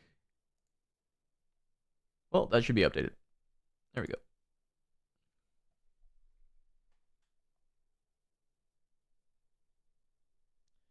go. Yes, there is a 3 AM China tournament cast next weekend. It will be here. I may be here for a few rounds. Unfortunately, back in December, I got booked to, well, not unfortunately, it is fortunate. It's really cool. I'm very excited about it. Back in December, I got booked to cast a Flesh and Blood Calling that is also next weekend. So I got booked on that forever ago, and it turns out it's a schedule conflict with the Chinese event. However, we are still streaming the Chinese tournament on this channel, the Shenzhen National Open. It'll be Charmer and some other like high-level player guests to start the day, and then the day will finish with Blevins and some other good guests. And Kuvi will be there the whole time to do Kuvi's Corner. And I will probably stop in at the start of each stream for like a few hours from my hotel room, going and doing that event. It's a bummer. I hate missing them, but we will have like really good guests. It should be a really nice place to watch, and should be a lot of fun as always. Classic bingo, all that kind of stuff. And then we'll have Unleashed tournaments for China coming relatively soon with all the reveals coming out. So very, very excited for those.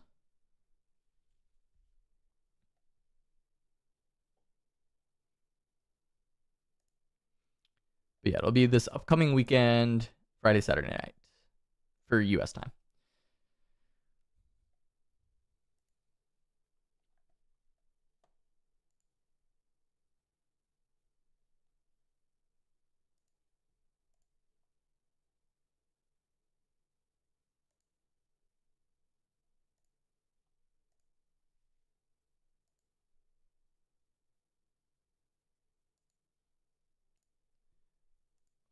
right.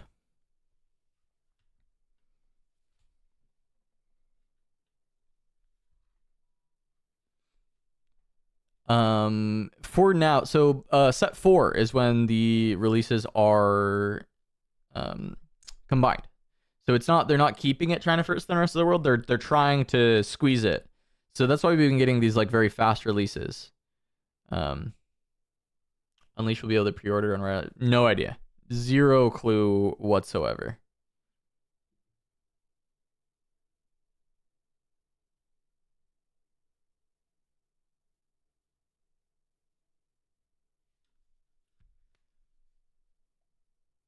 Skirmish day locals time to be Aikido. Beat his ass, dude. What the hell? You know he's gonna be on Ezreal, so you gotta bring Ezreal hate.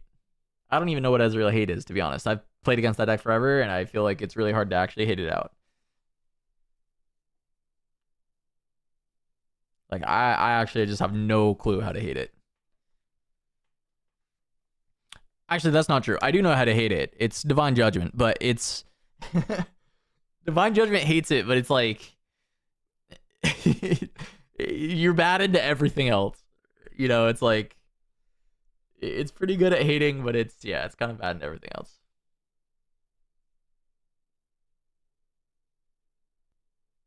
Lux? Does Lux hate Ezreal? Well, Vanguard Armory Lux? I don't see it. I don't see it. I feel like Alan would laugh, but maybe. Yeah, draw your pickpockets. Yeah. Yeah, pickpocket, that is some real hate. That is some hater energy. That's true.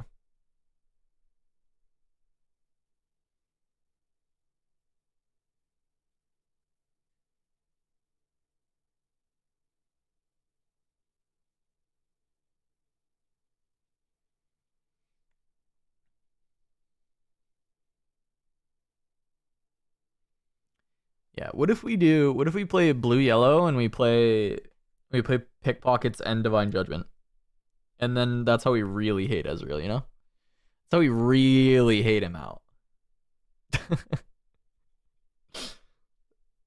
That's where the hate comes through.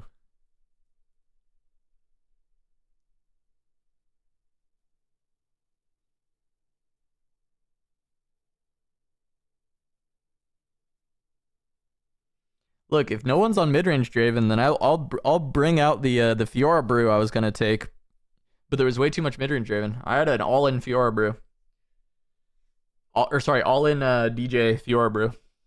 That was working pretty well against Alan's Ezreal in testing, but it was like unwinnable into midrange Draven. It's pretty good into Miracle Draven though.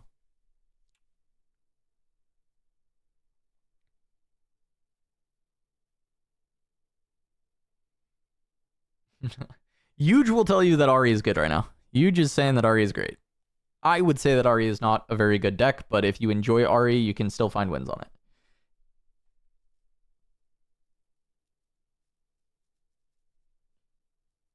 Trinity and Fiora, I think it's like very mediocre. It's fine. Just not like very excited about it. I think like often Fiora likes to hit and run, whether that's via hook or via Lucian Merciless or via Fiora Worthy. Like you don't hold that often, other than like when you're going for the win, you're trying to evade combats, and Trinity like requires you to stay in.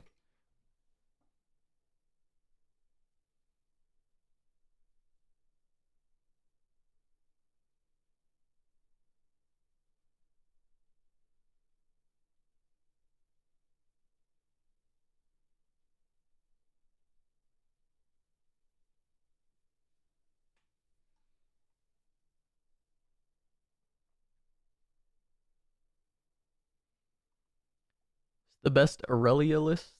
I think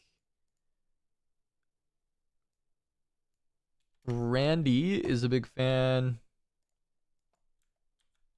of the Aurelia list on our tier list.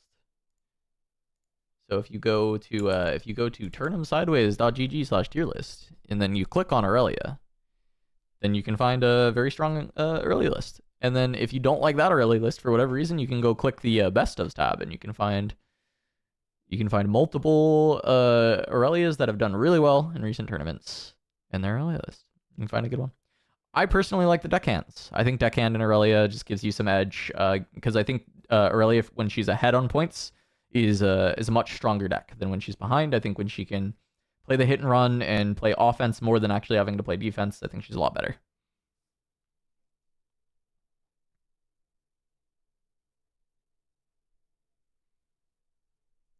Still need to hold 1 at 7 to win. Slam Baron on 7 and protect it. Yeah, you can slam Baron on 7 and just protect it to win. Yep. If you're at 7 points and you haven't scored any other battlefield, you could just, you can just jam Baron. You'll draw a card from that Conquer, and then you just like put all your units on the Baron and hold it. Yeah, it'd be fine.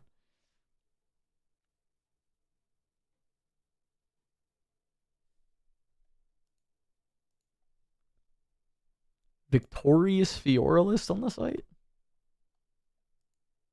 What the? Is there one of the best ofs? Because I didn't put none. I mean, I'll put Victoria's in the list because that card is good, but I'm not putting it in the champ zone. It ain't going in the champ zone.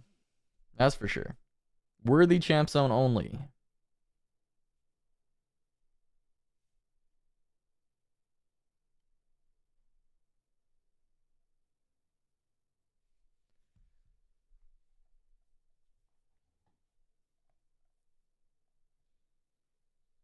Oh, also guys, if you haven't seen yet, we do have new playmats on the shop. It's in the description. Shop.turnupsideways.gg.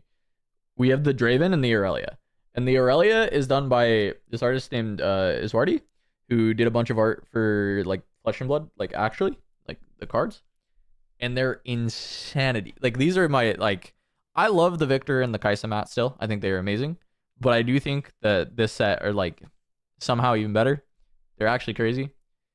So if anybody is looking for a mat, go take a look at the mats at the shop. There's like bundle deals and stuff for it now too, which is cool. And the dice are back in stock. So if anybody is looking, go ahead and check them out because it's pretty sick. And then also check out PBG's Twitch channel and go like follow them because I'm not going to be around all weekend. So if you're going to want to watch the whole tournament, you will have to watch some amount over on PBG. And they've got some great casters this week. They've got Ursi and Blevins and Max. And I don't know the other guy. I feel bad because I just didn't know him, but Josh Snyder is the last caster. Never seen him before, but he was casting one of the earlier rounds. I thought he was doing a good job. So they got a nice little lineup this week. And they're putting on a 25K event, which is really cool. I really want a bunch of these. I think Riftbound needs these kind of events. Right now, just the regionals that people struggle to get into are really tough. So we really are in need of a lot of good opens. And so getting like a 25K cash tournament is amazing. I'm hoping to get a couple of these like even closer to me. This one was close enough I probably would have gone had I not been busy with the move and everything. But yeah, I'd love to get to go to some of these cash tournaments and compete in them. So I think it's good to support these initiatives, support these companies that are giving us big cash tournaments to play. So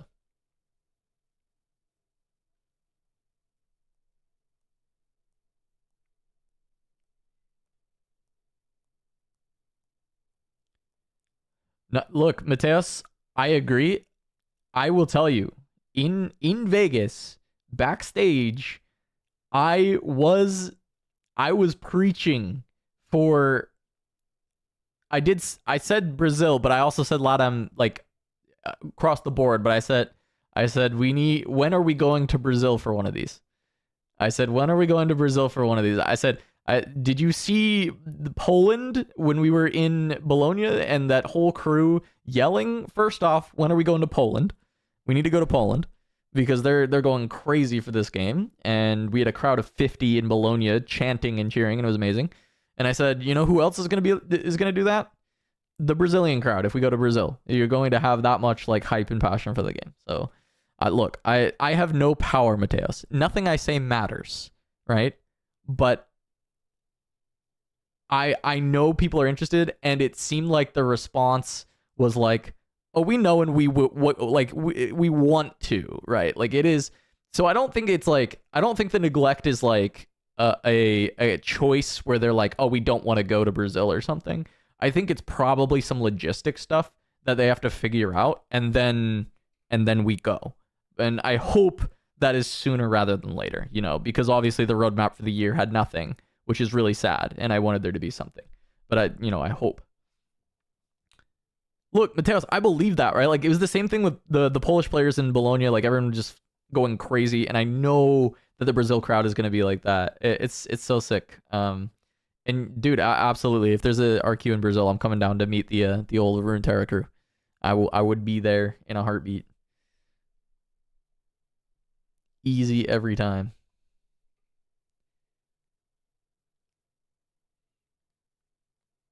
Like, the amount of support that the Brazilian crew had for me and Giant Slayer and all that stuff back in Runeterra, like, I know the passion is there. If you give support to Brazil, they give it back to you, right? So just a matter of time.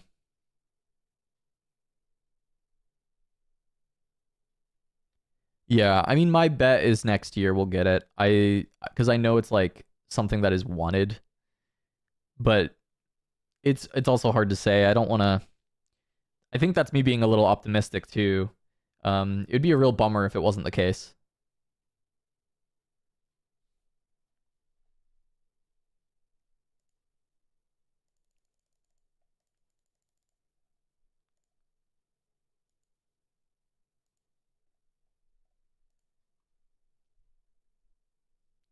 Oh, you actually can't be more than L1 because there's not big enough events. That is a big bummer.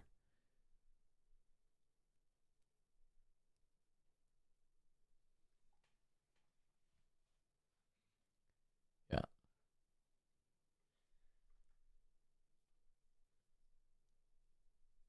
Like, does the L2 test like require you to like judge at some event that's bigger than a skirmish?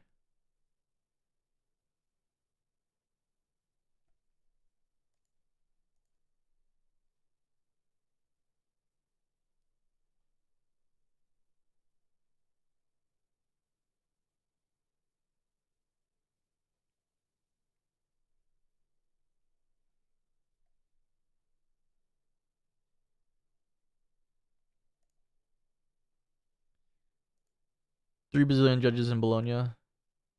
Okay, so those judges can become L2s, right? But for the most part, Brazilian judges cannot be more than L1 unless they go do something like that. I see. Congrats, Mateus.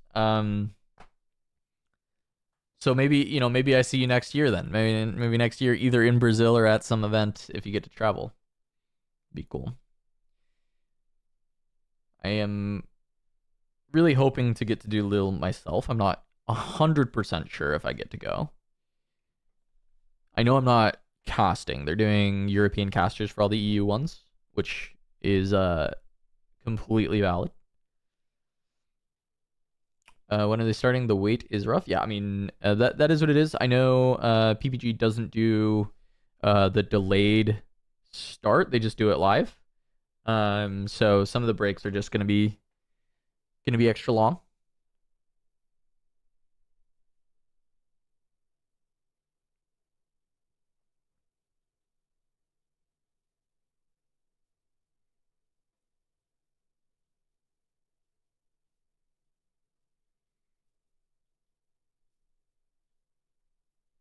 Oh yeah, we are going to be very busy. Plus, I'm, trying to get the studio up in my house here. I am moved. I put the screen up because it's still just like unpacking stuff behind me.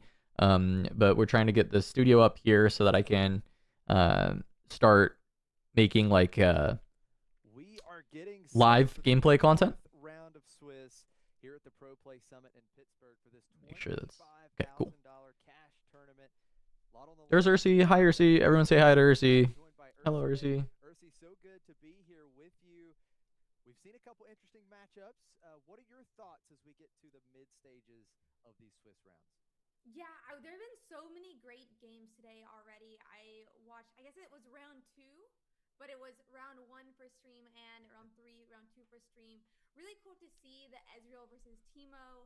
I love seeing some of these, I wouldn't say not meta decks. Yeah, I know the US is a pain right now for Visos as well. But maybe a deck that has a little bit of different of a game plan. I keep hearing a lot of people having issues. I don't know. I think the players seem to be having a lot. So I'll meet you in Europe, Mateus. I'll meet you there. Absolutely. I think the players Or in Brazil. Hopefully, I mean, hopefully just Brazil. Hopefully we get something earlier in the year rather than later. had as well. Something that I don't know if we've mentioned yet. Of course, there's a couple bounty players in the field. You've got Jim Davis here as well as Dizzy or Devin Giddens. So we've got a couple bounty players, and it's just a really cool extra feature. If you get paired up into one of the bounty players and you win that matchup, hey, you get a couple packs of Spirit Force. So really cool extra way to spice things up during the Swiss rounds. It's cool the gyms they're playing. I know he's been traveling for a lot of the cash tournaments. I wish that were me right now. I would love to be going and playing some of the cash tournaments. I like doing the co-streams, but yeah, it'd be cool to go play some of these. Las Vegas. And then Dizzy is a well-known player. He has been a part of the competitive scene. He top cut a couple different larger tournaments, especially the 10K in Atlanta CCS at the beginning of set 1. And really, really excited to see both of them today. Absolutely. And speaking of Dizzy, he was actually in the top cut of the big 10K Riftbound tournament at Pro-Play Summit Orlando last December. So he's got the experience here with these cash tournaments. He's been there into the top cut. So he is going to be looking to repeat his success at the Riftbound main event for another Pro-Play event. So yeah, great stuff so far for Dizzy in these types of events. Yeah, hopefully the bounty is not too big that his opponents, shoot down that dream. What state did I move to? I am in Minnesota. I'm in the Twin Cities. Sorry, I was just responding something real quick, but yeah. I lived here for a while before I moved to Salt Lake City for a job. And that company went under, and that's how Turnup Sideways even got to start, really. Which is, cool. I love this a lot more. I'm hoping to keep growing and building this to something you all love so that I can do it for a long, long time. We talked about it, Max and I. It was crazy when we watched that round 2 feature match. You had Dawn, literally her stack, her hand was as big as her deck at one point in the match. So this new Detonate version, quite the interesting build. Yeah, I think all these decks are really centered around, Draven's already said it himself, he wants to draw, but they are just really around drawing, finding the cards that they want. And I think it's kind of interesting, right, seeing how big their hands can get. Though I would be interested to see if we'll see any invert timelines this weekend as well, where you have to discard, I believe it is, your entire hand, which can be dangerous when you have, a deck in your hand. Oh, nice. Yeah, Minnesota's fun. I love the cities. Timelines, because we actually saw just that. Dominic's out, he was behind, and he played the invert timelines, and sure enough, Dawn had to just dump the entire hand, but she found the rebuke that she needed. Yeah, I drove 21 hours because the trailer made us drive slow. So 21 hours from Salt Lake City to Minneapolis. And Spencer, Salt Lake City, I was playing at Riftgate very often. I was often at Riftgate playing. If you're not playing at Riftgate, you should play Riftgate. Riftgate's the best. But maybe the days don't work out for you. Yeah, round 4 moving right along here. 9 total rounds of Swiss is what we will feature today before cutting to the top 16 players. Those players will battle out in the top 16 tomorrow morning. We started this field with 200. Okay, this is a good matchup. Andrew was, I believe, 10-3 at Vegas. And then Dizzy's just very, very strong. He's topped a couple events. The casters were talking about it, but yeah, Dizzy's real good. He has had some great results in this game as well. It's going to be Draven versus Ezreal as Andrew starts things off in game 1. We've got the early stack deck. Yeah, really nice early stack deck. Also that Reaver's Row and Void Gate. Vegas Fire red coat. Yeah, I love that red jacket. I I like my pretty clothes. In general, Draven's ability is when you win a combat, you get to draw a card, which as we've talked Wait, you live in Salt Lake City, but you're playing in Game Grid Lehigh? I mean, that is a good shop. Game Grid Lehigh is a good shop, I will say. I played there a lot for Flesh and Blood for like pro quests, like big events. But I never played Riftbound there. which will allow Draven to draw a card. So really, really nice one for the leader. And Void Gate compare well with some of These guys are both South Florida. damage spells. Yeah, I thought Dizzy was Florida. I like Dizzy. Dizzy's cool. I haven't met Andrew, but I've met Dizzy, and he's a very sweet guy. I like when my strong players are chill. I like when they're chill. Dizzy's chill. Drawing some extra cards. So now we've got the Seal plus Ezreal package online. You start getting these great cost reductions on the optional additional costs, and this is exactly what Andrew wants early. Okay. Yeah, Andrew is definitely having. So this is just what, mid-range Draven? I mean, he's still on Treasure Hunters. Like that wouldn't make sense in Detonate version. To discard, but a seal into Ezreal is exactly what this deck wants to see. It's a lot of purple though. It's a lot of purple, so it could be Miracle. I'm sure Maybe it's just standard Miracle, but he's playing with Treasure Hunters. his favor versus Dizzy's. Now Dizzy was able to open up with a turn 1 play of his own, starting out with the Treasure Hunter, the little one might unit that could, but starts generating that gold gear token advantage when you move. So just trying to decide what battlefield to go into, and it looks like Dizzy is going to push over into Void Gate. Yeah, I'd almost rather just more hate for people trying to draw that many cards than actual like banning of stuff though. But you know, we'd have to wait a full set for that. The Draven Vanquisher, and that's exactly what we see out of Dizzy on his second turn of the game. All right, so basically sacrificing the Treasure Hunter just for a gold, and then just gonna play the Draven back at home. Definitely feels early on like this is just mid-range Draven. Treasure Hunter. It could be a little bit dangerous moving up like this if we were against another red deck, but because it's Ezreal, it's not as disastrous if he decides to play some type of damage spell here. Still though, I mean, Treasure Hunter's only a 2, so we could see something that could help Ezreal take care of this problem. So Andrew has opted to just develop here that. Yeah, nice. The basically can't take the bait of the Treasure Hunter and sending Ezreal in if he has no way to defend it at all. So he just has to like play around the Vex for his like basically next turn. Like Dizzy's gonna go to 2. He doesn't even have to go to 3 if he doesn't want to. He can just develop at home, play another, like get another gold here. Just try and go for like as big of a develop as possible, and then afterwards he has to like play into the Vex, try and go for double conquer. There's a world he can just go to 3 because him like retreating afterwards doesn't really matter. If Andrew pushes the Vex in, he can just run home. It does put him in danger of like battlefield only spells, but there's really not that much that he has to care about. It's like Wages of Pain. So okay, I don't mind this. Yeah, same idea, but just get a card draw. Yeah, makes sense. Makes sense. Oh, nice. Yeah, kill Vex. Yeah, that's very good.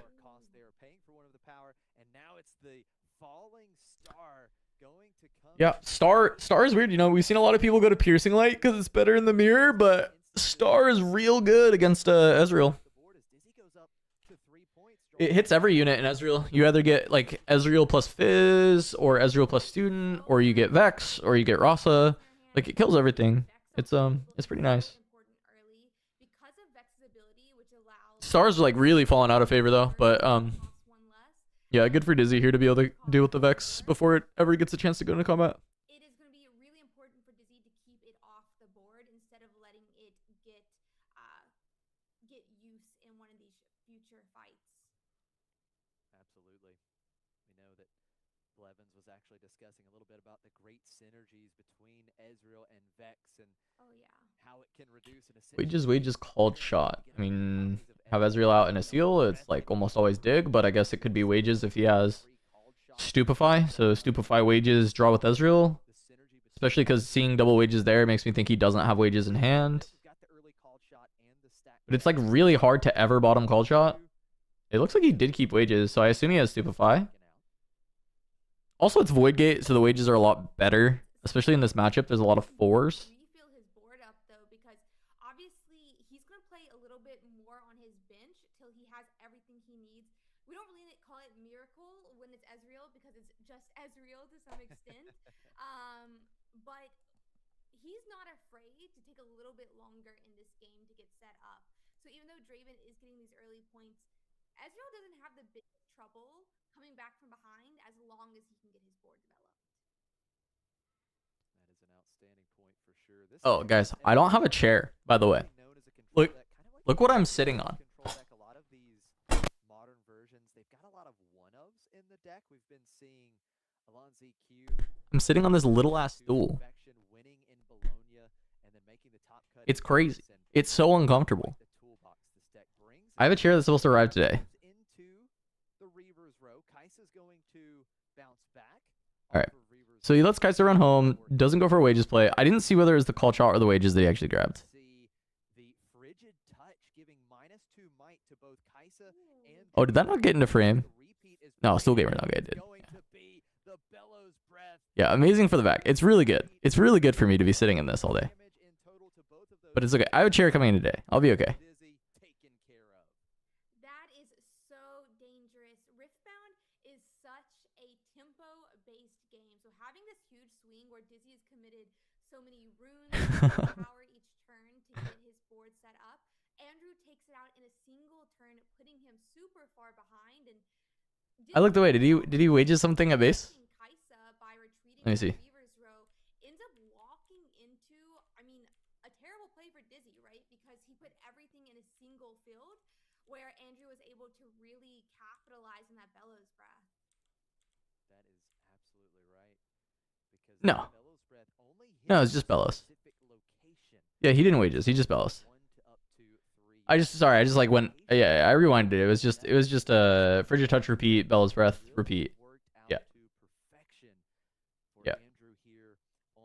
Yeah. Yep. We're good. Treasure Hunter coming out for Dizzy, and that is going to be the only play of the turn as we pass back over. But yeah, he would have been able to wages before sending in Ezreal if that was like what he wanted to do. Dizzy, but Andrew really feels like the momentum has swinged into his side, right? For sure, I completely agree. I mean, it seemed a little bit dangerous at first that Ezreal moving up into a battlefield when we weren't really sure what else he had in hand, but with that tempo swing taking out the entire base, Dizzy's had to give up a turn to only create a 2 might unit. He does. Wait, Dizzy's only unit is this treasure hunter. I mean, this game is like probably cooked. His hand is all spells. I'm not sure exactly how Dizzy's going to plan to come. He has a Tide Turner, so it's not entirely spells. He has Tide Turner as well. But I mean, play. Yikes! I mean, play treasure hunter pass is real bad. I mean, kind of like best card is like finding another Kai'Sa so that you actually just like develop something, draw another card, and then find another unit off of that. You only like Kai'Sa into Reavers. But if he's going into Reavers with treasure hunter, then there's no Kai'Sa. As we get back over to Dizzy, he does conquer Reavers row yet again with the treasure hunter, so still getting that second. Yeah, it's all spells. It's 2 fighter flights. No, that's a Darius. Okay, so he has another unit. I mean, 4 points is nice, putting us back on. But he can save the Darius to score from hand. He wants to bait Andrew into like either expending too many runes or just whatever. Like he doesn't want to just like play Darius to die to Singularity. It's a really awkward hand. I mean, he can play. Yeah, he's just gonna pass. I was thinking like you can play Tide Turner, just generate another gold, but it doesn't really do anything, and then it just dies to everything. I'm pretty sure I saw a Darius, which again he shouldn't play it. It doesn't make sense to play it yet. Because it just gives your opponent a target. He needs it to score. On his previous turn. Back over to Andrew. Again, we've got the back line set up. We've got Vex ready to potentially get some big value. Okay. Now we're gonna see the What Fizz is call shot? Yeah. and we are going to replay the call shot from the trash. And now Okay, so that's third wages, card sharp. There's like 3 wages on the bottom right now. I mean, you do have to pay, say, 1 power, but in these decks that run Seal and Ezreal is discounting that repeat cost, you're getting to look at 4 cards for the cost of an exhausted rune, Seal sometimes, or 1 rune power, and you get to draw 2, which is just so nice for the resources that you spent on it. when you you talk about value, Ursi, that really is the definition of value. The card sharp. Yeah, I mean, there's nothing like Dizzy can do. Like, you have these fighter flights. It's like, what are you gonna do? You're just gonna fighter flight and nothing happens? I mean, you could also stay. If Andrew sends just one unit like this, you can stay and then pay the extra cost here to just like push Vex and just be like, all right, well, I get to turn this fighter flight into like another card. I have to assume that Dizzy has a lot. I mean, low key, that seems like maybe the best, He right? was not able to put a unit down during his last turn, despite what. You just say like, all right, well, maybe you'll just give me a combat win. So he But then Andrew can just like use a spell to not let him win the fight, right? That's the really hard part here. Is Andrew just like, this is a treasure hunter? Like, Andrew's gonna kill the treasure hunter in some way, right? There's just like not a way that he's just gonna let you like push the Vex and then draw a card. Maybe, I mean, maybe you don't want to use a spell on the trigger hunter. He does have a lot of runes that are untapped here. It's kind of fine. Combat really is so threatening to your opponent because, as you mentioned, yeah, it will cost an additional energy and power for Dizzy to play these spells.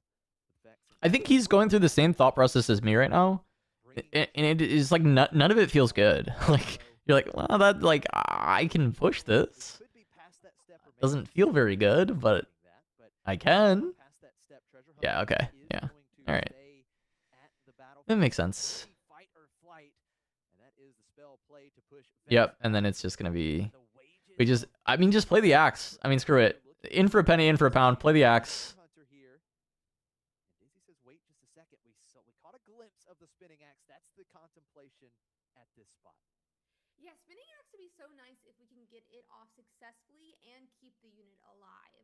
Spinning axe is really interesting. Yeah, I mean, look, you're probably getting stupefied here, but he really just wants to draw another card. It does end up kind of dissolving and going to your trash. So if the treasure hunter ends up dying after you pay to put this, yep, that's pretty bad. But I get it. I understand. Andrew with the access to blue cards that can decrease might. Ouch. Yeah, that is an ouch for sure. Stupefy giving it that -1 might after it had already been dealt 3 damage, and that is enough to take care of. If he doesn't axe, the unit dies. He doesn't get the draw anyway. He's already committed the push. Like, he's just like hoping. He's like, if he fades Stupefy there, he's in like a lot better shape. Wait, that is a temporal. I thought you were memeing when you said temporal portal. He did play a temporal portal. That's kind of crazy with Vex. He's out of units, and he doesn't seem to have any in his hand thus far. So hopefully he is going to find an option to play. Otherwise, we're really going to get set back in tempo. Looks like Darius potentially.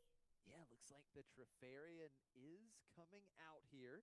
And it was the second card played. We already saw the stacked deck, so the second card you play in a turn. Darius is able to ready and gets +2 might for the turn. So that's a 7 might unit for Dizzy in the back line. Still have 4 runes to work with as we see the Darius champion unit moving into Void Gate. Will take out the card sharp.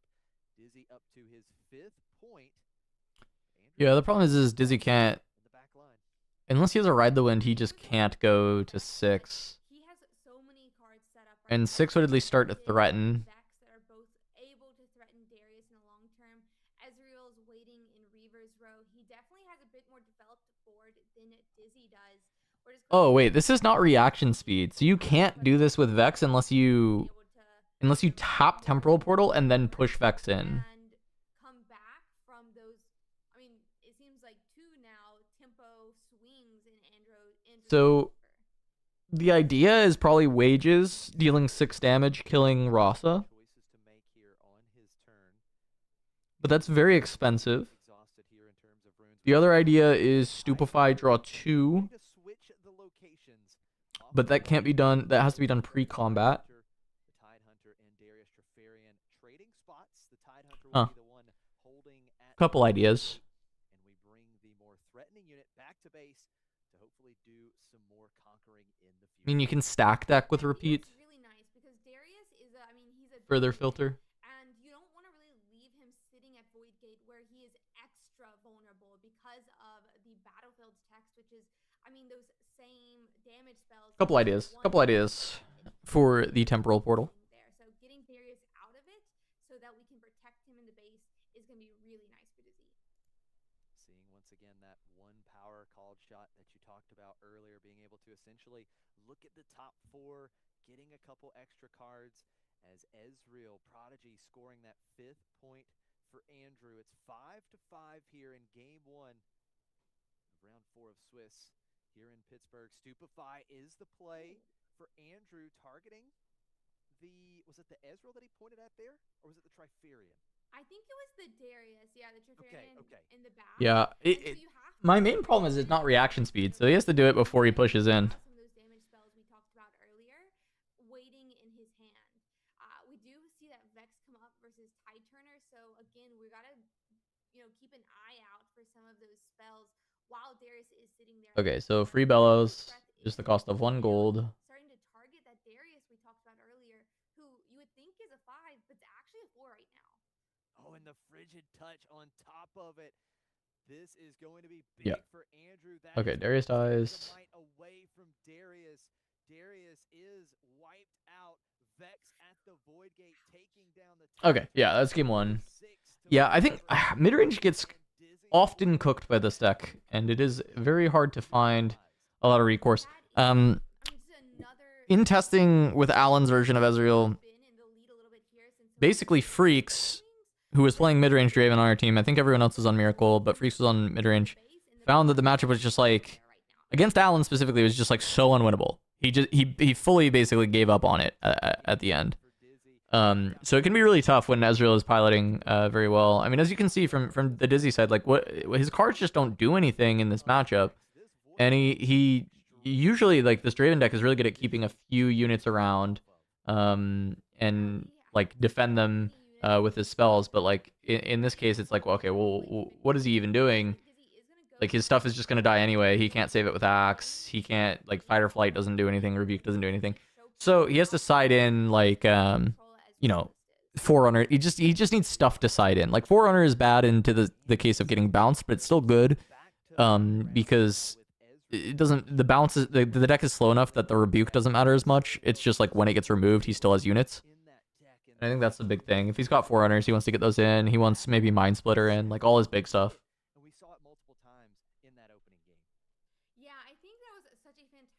Job by Andrew. It's crazy the combos that you can make with Vex, with Ezreal really discounting some of those units. You think you're just taking a battlefield, but suddenly Vex's ability is able to be, stretched to the base, try to make a complete tempo swing instead of just clearing one spot or the other. It's insane. Yeah, it really is. Ezreal Prodigy and Vex Cheerless, just a little bit unfair paired up together. It's just crazy the amount of value those two cards bring, because you saw it play out, right? I mean, just that. Yep. Pretty illegal. Does a lot. The temporal portal didn't feel like it did anything, but I kind of get the idea. The free Bellows breath like we saw in that match, so it's very hard to recover for in a position like that. Yeah, and it's so dangerous when you get on the back foot in this game, right? Because it's so much about every single turn being able to do something, and when Ezreal is able to just develop their board, get set up, and get those pieces into play, they can still come back from behind in a lot of ways that other decks can't.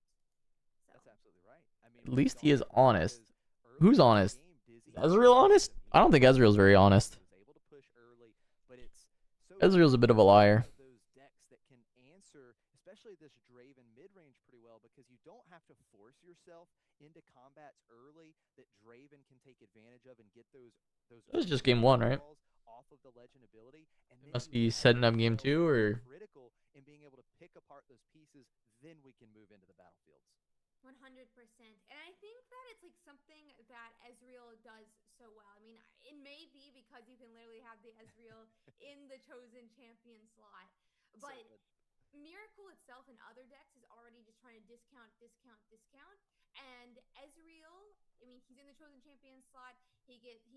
Yeah. Stupefied draw 3 in wages is I understand it. So well, obviously, Rasa coming out completely free for 6 might is just absolutely insane. And then once all of that's set up, how do you take them out of the battlefield, right? Getting might and more might and more might for essentially free. Yeah. So game 2 is going to be here. I mean, if it adds any level of consistency to the deck, that's probably fine. The deck is already like extremely consistent, but it'd be fine. Change that here in game 2 of this round 4 Oh, match at 41 Pro-Play cards, Summit yeah, Pittsburgh. that's funny. $25,000 Riftbound tournament.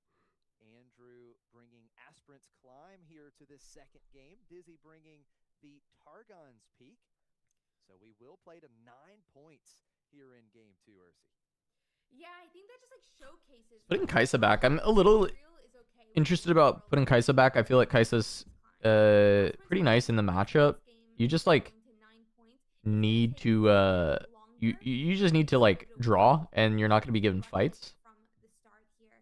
But with Targon's Peak, maybe he has a chance. By conquering Targon's Peak, players will be able to get 2 of their exhausted runes readied, which is perfect for Draven because 2 is Yeah, the I don't hate the idea. The math changes a bit. Yes, it does. It really does. Tide Turner was the opening play for Dizzy. On to Yep, Card website Shark. has Control Ezreal listed in the Ezreal section. Again, Dizzy has the option to create one as well, but that would give Andrew a second gold gear token. It's Dizzy says no. Allen's most recent version right now, I believe. Into Targon's Peak, scoring the first point for Dizzy here in game 2, and conquering Targon's Peak will ready up a couple runes at the end of the turn. It looks like Kaisa's going to be the play here on turn 2. Yeah, getting Kaisa out early is really nice. And I was questioning for a moment us taking Targon's Peak this early when it feels like we may not really need those 2 runes, but it's that Kaisa that obviously makes that decision, right? We spend all our runes and suddenly we weren't going to be able to do anything, but by taking Targon's Peak, we have those options for this upcoming turn when Card Sharp can try to take a battlefield. We'll see if Andrew does indeed try to go into combat here. We are going to see the stacked deck early. Okay, Rocket Barrage. Rocket Barrage pretty good at just dealing with back row threats. He could just grab Rocket Barrage and kill Kaisa. It's pretty reasonable, but the idea is probably has to be gone against because you get blown out by Spinning Axe so hard. So just draw the rest of the deck is fine. So Andrew just trying to piece together some of this puzzle early. Yeah, it seems like Andrew's having to dig this. Yeah, I tried some Zero Dredge stuff like when the set came out, and I couldn't get anything that like actually felt good. There's a lot of like fun things with like, especially accelerate units, like drop borders and watchers, but yeah. Some of these costs. Yeah, having Ezreal champion, or excuse me, having Ezreal Prodigy in the champion zone is just so big. We are still going to play it. We don't have the seal, but we do have the gold gear token to pay for that power on Ezreal. We're going to ditch the Rebuke to draw a couple cards, and we've got one of the pieces in play now. We just need to find those seals. We'll see if we can find the Vex as well here in the near future, but I'm sure we were able to find some things we really wanted off the stack decks, and now we're just going to have the called shot. So this really is a setup turn for Andrew. I see that we got that seal. Yep, The card just that draw the whole was deck, upside down. I did miss the second play a one. little bit. Dizzy can go to 3, Andrew is gonna be very happy to get that seal, I'm sure. draw a card if he I think wants. we're going to wait a turn.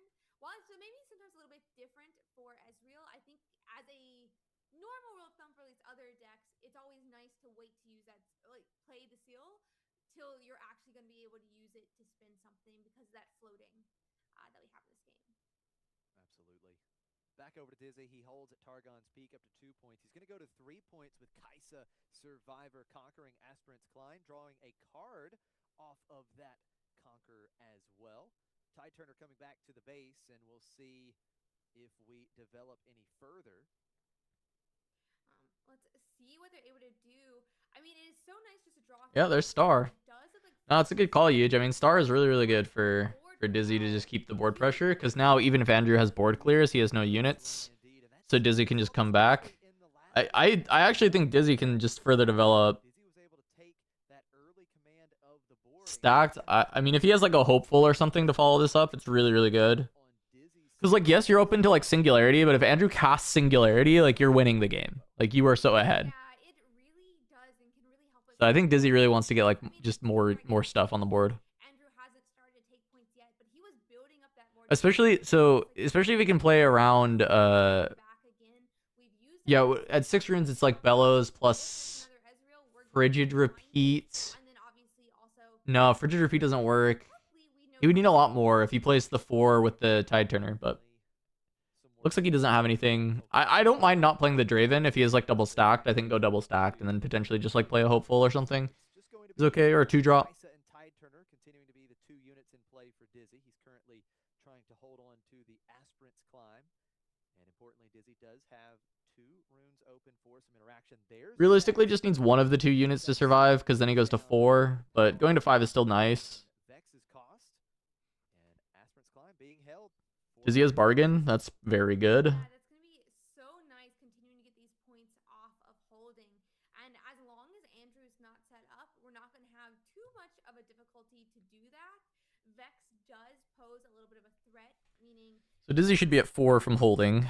if it starts attacking, we have to worry about that math changing for different spells. But we're just gonna continue to retreat out of Targon's Peak and then move back into it as we can, so that we can get those 2 extra runes each turn, each 2 extra other runes. turn. Oh yes, absolutely. Yeah, the 2 extra runes so important just because it gives you that flexibility where you can develop, right? You can develop a big unit on the board and still have the flexibility to interact on your opponent's turn with those 2 runes. So I do love that play as Dizzy in a real commanding position here. 5-0 the score with that conquer. And now the question for me is, do we further develop and try to set ourselves up for a big turn next? It'd be crazy if Dizzy had like a Forerunner here. Forerunner is just like sealing the deal oftentimes. If we were gonna have this slow of a game of any of the 3 games, Andrew wanted it to be on the Aspirant's Climb. Forerunner or yeah, look at that. There he is. Points instead of There's the boy. Otherwise, next turn, we are in a dangerous position for sure. But hopefully, for Andrew's side, he will be able to find something. But Ferris Forerunner does pose a bit of a threat. I feel like a lot of times when you want to, as a deck, remove things from the board, Ferris Forerunner is your greatest enemy. Because when you kill him, he just spawns 2 more. Yeah, so good, right? The might is just replaced with 2 3-might mech tokens. So that was the play for Dizzy. Yeah, no Singularity in this version. It was part of the cuts, I suppose. 5-0 as we go over to Andrew. I think Has a Vex, so Ezreal's not a deck that needs to run like a lot of copies of Singu. Usually it's like 1. And it could just be a sideboard card. It's also possible that it's just not even needed in the deck. To some extent, because he did retreat out of that Aspirant's Climb, where in these prior That was an Ezreal from hand though, so Andrew's at least on 2 copies of Ezreal. Hold it, maybe I'll defend it. But here, Dizzy, he retreated back. Vex has a free battlefield if Andrew doesn't want to risk anything now. So maybe he won't go into Targon's Peak, but maybe he Doesn't like Singu. Singu's like really broken when you're ahead. It's not very good when you're behind. important for Andrew as we But yeah. discard the Stupefy to draw 2. Vex moving into Targon's Peak. Here comes Frigid Touch. Frigid Touch going to give Kaisa -2. Looks like we are not repeating here, just giving Kaisa -2. Interesting. I think it was repeated because there's Vex in combat and there's an Ezreal, so he only paid 2 for it. It does look Yeah, like it was repeated. it's gonna It was fit for sure in, repeated. But it looks like it's on to Targon's Peak. If I saw the hand gesture correctly. Yeah, we'll have to see. I didn't quite. He did gesture that way, but we're kind of thinking it through here. We definitely have options. We know that Kaisa is at 2 might. What am I missing here? What happened? As well. So we got a 2 might at Targon's Peak, 2 might in the back line. Because he pushed Vex in. Frigid with Vex and Ezreal just cost 2 to play for repeat. Targon's He Peak pointed, is yeah, he pointed at Kaisa It twice. does appear like it's going to be able to kill Tide Turner regardless. And, knowing that Dizzy only has 2 runes up, he can't really play anything. Oh, was it Dizzy's priority? All his- It might have been Dizzy's priority, so Andrew couldn't do It that. does look like Bella's Breath will end up And that's killing what he was Tide waiting Turner. for. It might have, yeah, it might have been Dizzy's priority. Vex able to I think that's maybe what happened and why he pulled it back. and getting the first point for Andrew here in game 2. So 5-1, readying 2 more runes thanks to Targon's Peak. So that's 4 runes ready for Yeah, I was wondering what happened there. turn. Andrew will have some interaction. Yeah, 4 is so scary, I feel like, as Dizzy trying to figure out what to do here. Obviously, he does have the option still to go into Aspirin's Climb versus Targon's, but he does need to find a way to get rid of Vex one way or another, because otherwise it's gonna continue to be an aspiring climb to the win. That's absolutely right. And we saw that crazy combination with Vex and Ezreal in play. The super cheap repeated Bellows Breath play. So we've seen that line. Now we're gonna have Mind Splitter. Didn't he pay for everything? He paid 2 for the frigid. He paid 1. He paid 1 power for the bellows. He did it when he first cast it. He just didn't bring it back. It was a. Yeah. You have to pay. He paid the power. He did. And then they like rewinded the card because it was Dizzy's priority. It looked weird. He did pay for it though. He paid for it the first time he tried to play it. I'm pretty sure they communicated. He was like always gonna play it. So the second time he played it, he did not get rid of the rune because he had already done it.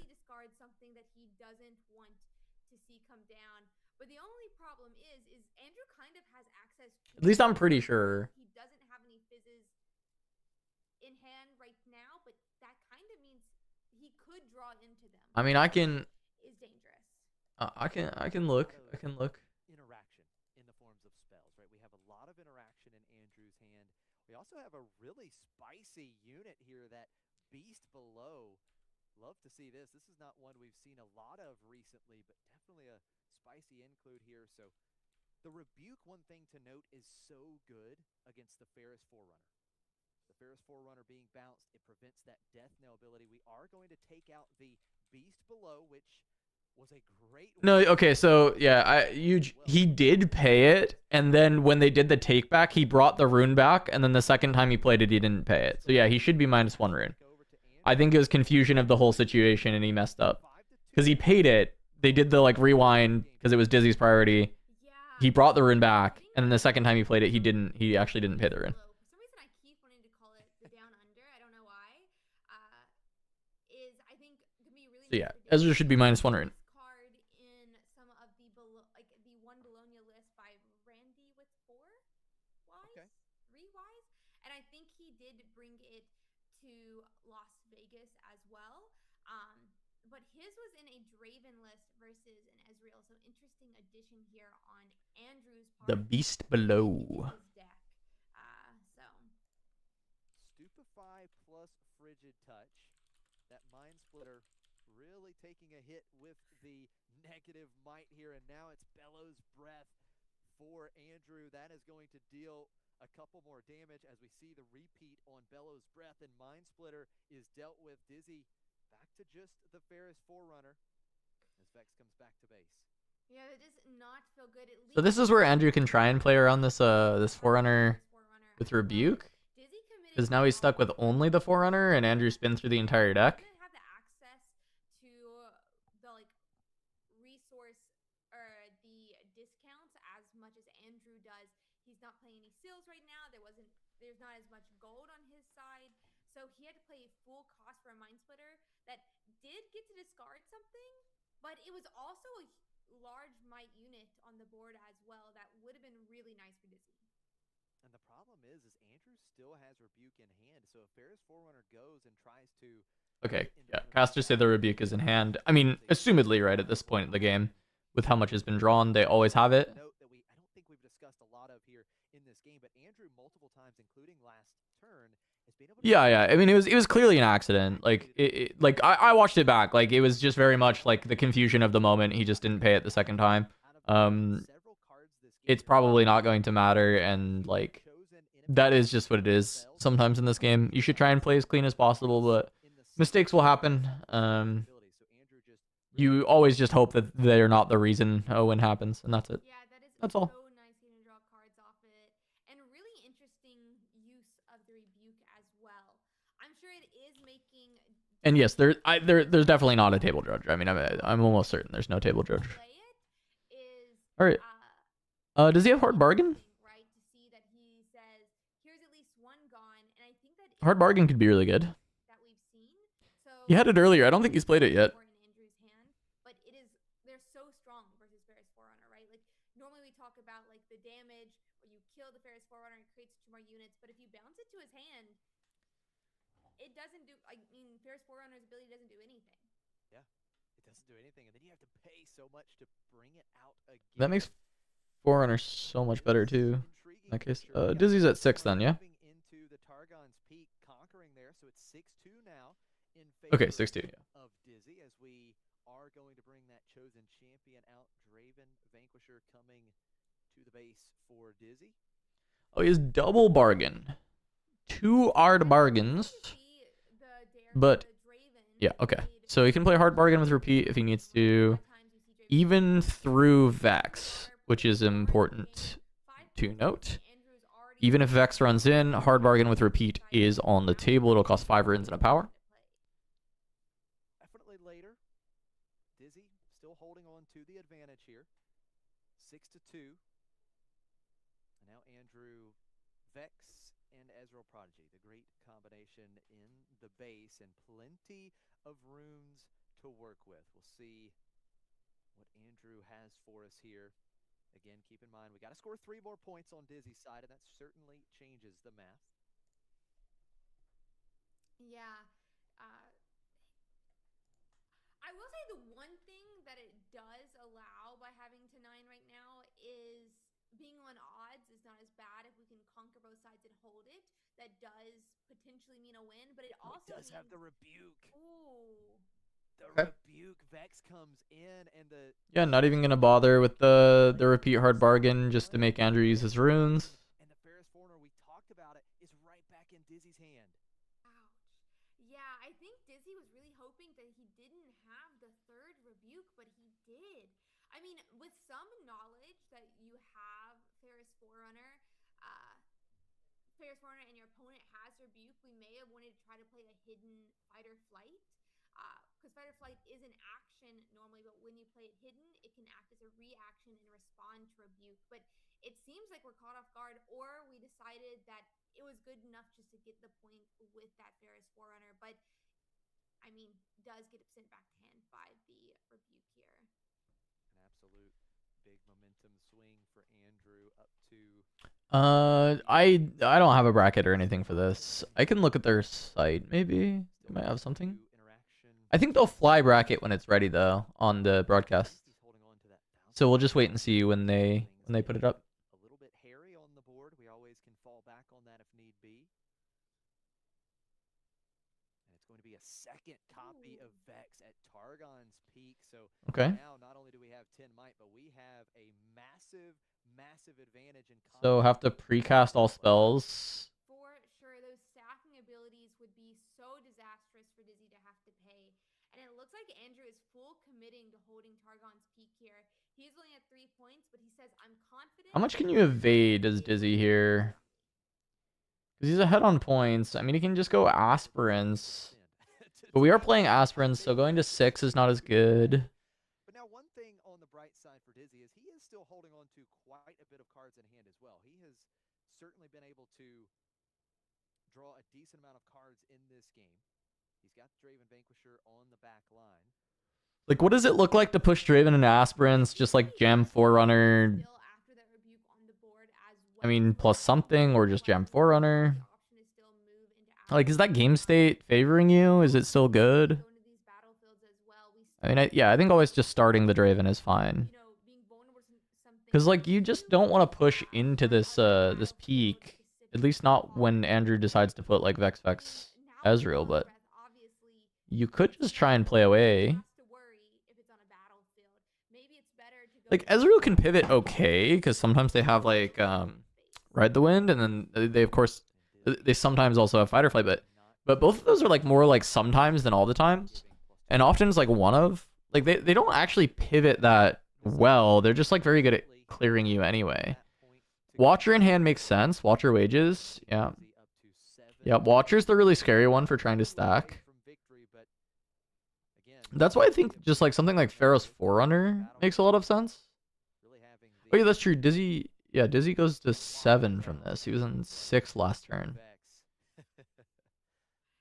So yeah, definitely feel like some kind of stacking is probably okay, but going to 7 develop backline, play around Watcher. Okay. What else does he have? Because Double Conquer is like unlikely into Vex Ezreal. It's unlikely. Oh, pass, okay. So keeping up the ability to have counterplay with the double hard bargain. We see the Tide Turner able to swap positions with Draven Vanquisher, so it will be Tide Turner left on the southern battlefield. Aspirant's Climb. Nox is hopeful joining the fray as well for Dizzy. For just 2, getting the Legion effect there, costing 2 less energy because he had played another card. And Andrew holding up to 4. Draven, pretty good legend. We still have to keep in mind Dizzy does have the point tempo. Because even this deck is just so good because like he's not been given a combat the entire time and he still just has cards, he still has stuff to do, still in a commanding position. Matchup's pretty bad, but he's resilient. Yeah, I definitely think he needs to do something in the long term. It does look like Wages of Pain is going to be what he thinks is his answer, and it does go through for him. So Tide Turner does die, but we have 8 might in the battlefield, potentially 10 if you include the paying for an extra +2 on the Draven. Okay, But Watcher. it does look like we're going to see that 1,000-toed Watcher come down, meaning both of these units are now one. Okay, so he discounted the energy, so he can still play Bellows with repeat, or just Bellows. You do try to normally. Yeah, okay. So he paid both power so he could reduce the energy so that he can just play Bellows here. No? He doesn't have it. So what? He's just keeping up. This allows still to cast Rebuke, to cast. I mean, you can cast a lot of things with double Vex and 1 rune. So I guess he just wanted to have interaction for the next turn. I'm a little. I mean, if he had Bellows, obviously he'd cast it, right? Actually, would he cast it? Because he probably has a read of Hard Bargain at this point. Like, I think it's like silly to not have a read of Hard Bargain at this point.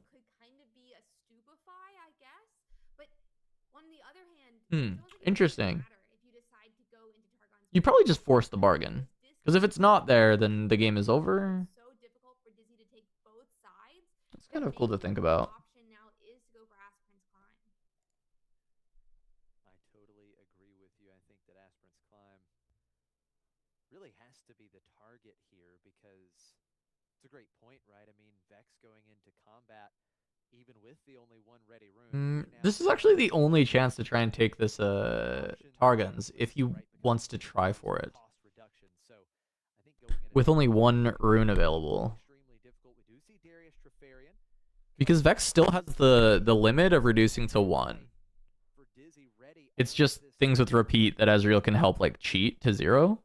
Yeah, if we play a second card, we could see this Darius ready to end up to 7 might. But like this is maybe an opportunity that Dizzy actually can go in. Rebuke can still be cast, but he has the Hard Bargain. I have not seen which card it is just yet, but oh, it's the spinning axes. So it's not just 15, but it's 18 might now with spinning axes. That might total jumped quite a bit there, plus 5 in total on Darius. 2 from his own ability as he readies, and 3 from that spinning axe. Darius quite the threat now, representing a total of 10 might by himself. And okay, so this is interesting from Dizzy. Just gonna try and cascade the axe. Nice. Yeah, love it. We are just going to see a trade here. It's going to be Darius taking down both copies of Vex, and if I'm Dizzy, I feel pretty good about that. Yeah, that's really good. A nice position here for That's really good. I mean, Dizzy just wins if there's not like. I mean, Stupefy technically like holds, but there's another axe in hand. Yeah, Dizzy just wins. Yeah, good job, Dizzy. I think that was really well executed endgame for Dizzy. I I think Andrew having to tap out like that is a little bit of a punt, but it's easy to say punt when I don't see his hand. Like, it's just possible that Andrew has no other options, and that's like kind of the assumption I'm under, right? Where it's like, you can't retreat because Dizzy just double conquers and wins, so you have to leave the Vexes. But like, almost certainly he could have kept more spells or something. Like, it's, yeah, very, very tough. Andrew had kind of, you know, figured out his footing. He'd gotten to that spot where he Yeah. was able to. I'm interested what the whole hand was. I mean, in the future, start taking 2 points a turn. He was Because I just tapping out feels wrong. But I just don't. There's probably nothing else he could have done. Yeah, spinning axe so good. Like you talked about, falling off in combat, you're able to then reattach it to another Yeah. unit that you have ready in your base. You could just keep doing that. Yeah, Rebuke would have. So Rebuke, if he had runes, would have won. But he needed runes to play around Hard Bargain. But also, if he had the Rebuke, he would have just cast it anyway. You just like you just force the bargain into your double Vex. I thought there was some tricks up Andrew's sleeve. I thought we were going to see something if anything moved into that battlefield. I did too. I was so sure that we were at least going to see like a rebuke come down, maybe a fight or flight. Yeah. Anything to keep pushing down. Maybe, but yeah, if Dizzy just has one Hard Bargain, if you're bluffing the Rebuke like that, then like Dizzy just doesn't even care, right? He just pushes over it. But I agree, that could have been the case. I mean, I really just need to know the hand to because like Andrew's good. I've seen him get like some really high placings in a couple of these events, and I can't imagine he just like willy-nilly just like tapped out and is like, oh, oops, I tapped out. Like that, it just doesn't make any sense. To be fair, at 4 points, if Dizzy I mean, if it wasn't a when Dizzy sent that first swing, didn't he have 4 runes up? while there are some He doesn't have to repeat Hard Bargain. He just plays Hard Bargain baseline. I think he had 4 runes. you have to make your opponent I could be use wrong. those Maybe I'm cards, wrong. or they're just going to be there for when you try to take the battlefield for real. And look at this final game. First game 3 on stream today. Super excited about that. It's Obelisk. Yeah, time is a real concern for Andrew. I think now this is not. Look, I'm not trying to flame Andrew. I'm not trying to flame Mr. Andrew here. The last time I saw Andrew on stream was in Vegas, and he went to time.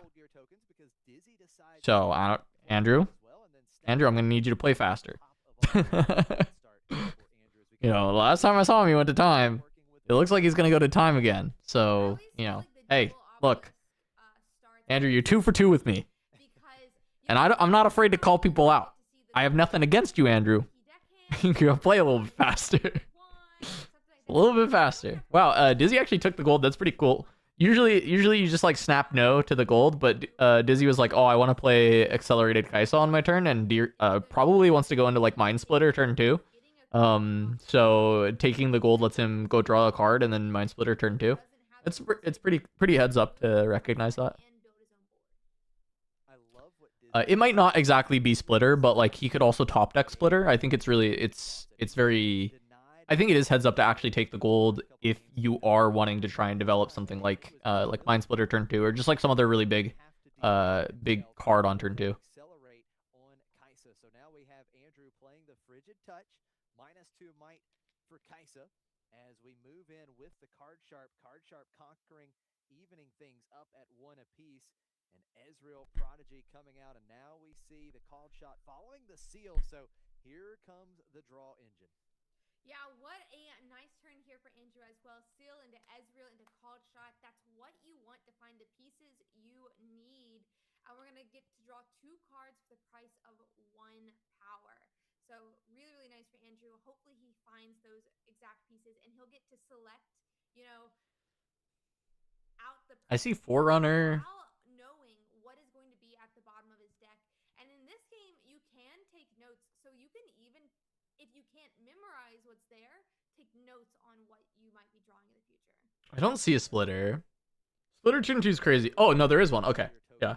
I mean, Splitter made the most sense for the play that Dizzy made, but also you can make that play with the idea of, like, I could top deck Splitter on either the Kaisa draw or the second draw. And, like, my best case is I play Kaisa and then I play Splitter. And so, like, either way, I can see Dizzy make the play, but it looks like he had it. And he gets to play it. because Is it honestly, the 2 Dizzy sneaky player deckhands in Dizzy's hand? profile right now, Ross is not What doing matchup is sneaky deckhand I for? did think it was gonna be Vex For because they Draven. don't want him Why to does play Draven want Vex, sneaky? But now we know that Bellow's Breath and a Stupefy even for a combo Is this the Swiss meta tech of players taking too long to play? So Dizzy trying to take away the Vex there, and then we see another called shot that was off the top for Andrew, so he's able to now go digging anyways. like I like no meme. I'm DMing Dizzy. I'm saying, did you put sneakies in your deck because you're afraid people are gonna play slow? I'm actually I'm actually DMing him. I'm doing it. I don't care. I'm DMing him right now. Dizzy, what the hell? Why are we playing? Why are we playing? My brother is deckhand in your deck in case people take you to time. I wonder what he's looking for. Is he looking for a unit to play? Is he looking? Oh, and it's a Rocket Barrage into Bellow's Breath. And Rocket Barrage is such an interesting card to me because it can deal damage, right? But it also, in other matchups, can also destroy gears. So really nice card. Yeah, to have Dizzy's getting because smashed it, here. you know, But he's got the sneakies. He's got the sneakies. ends up killing that Mind Splitter. Well, Andrew able to find Anti- the answer to Detonate the tech? Mind Splitter with the help of Rocket Really? dealing the unit or dealing the damage to the unit in the base, and Dizzy now back to Anti-detonate. in play, but is yet to That be makes you fast enough? so we do have that chosen That feels so soft because it's such a bad card later. I mean, I'm sure he tested it a lot. Like I believe Dizzy. I'm not gonna Doug found the answer to clean up I'm not gonna like question Dizzy's like prep on that. I'm sure he tested it. I don't know. Something's going on with my mic. Sorry guys. Sneaky deckhand, quite the sneaky play from Dizzy going up to the There we go. northern obelisk of power, Should be fine. getting his second point of I mean, game. Detonate does start slow. That is true. Here in round 4. Yeah, really nicely that sneaky deck hands off. I mean, it is a little aggressive, right? Because we are putting that sneaky deck hands at a risk, but he does have 4 more runes open. That could be the Draven. We could develop more cards in our base, and we are slowly getting points because it seems like this game, Andrew. I mean, we saw how much he dug for it last turn. I mean, maybe I need to try the sneaky idea. Dizzy, where he doesn't Or even if a lot of people are on demo Draven, I need to play Marshall's Darius deck. here. Or Detonate Draven, I need to play Another called shot. Andrew's still able to just dig play and Marshall's dig Darius away. deck. It just scores giga fast. Catch a glimpse of the other card. Second time around, 1,000-tailed watcher. Does he find Andrew scooped up his Vex? own card chart from the Vex battlefield is after the right Mind behind Splitter on reveal. that. Wait, Super, did he? super advantageous for Andrew. Did he accidentally? And to note, we are officially over 10 cards in discard pile, so Andrew What? will be able to start. He playing accidentally Ross picked up his card chart? completely free. Ezreal is gonna make its way. I don't think he has his phone. I don't think he saw the message, but Swarm Rexai is the play. Yeah, I could play some Swarm Rexai. That sounds kind of fun. It seems like the matchup would be good into if the Miracle deck is like legitimately slow. You know, just to keep that battlefield and keep Dizzy out of it. We do see the fight or flight for Dizzy pushing back the Prodigy to Andrew's base. So sneaky deckhand for the time being will successfully retain that northern obelisk of power, and that is going to be a card draw for Dizzy off the Draven Legend ability. Winning the combat as Ezreal's pushed back. Yeah, it's so nice because when you win a combat, you already. I mean, I also think maintaining that your is card disadvantageous for ability Andrew to not have the card sharp on the board if he for accidentally did that. That's pretty unfortunate for him. It's the frosting on top of the cake. It really is. Not the saying. What is the saying? I don't know. The cherry on top. I'm not. Maybe it's the cherry on top is what I'm thinking of, but I'm so bad with sayings for some reason. I still can't Like use getting them. this gold is worse than having a card sharp on the board. Trickster able to go into the toolbox that is Andrew's trash, playing the wages of pain and then recycling it.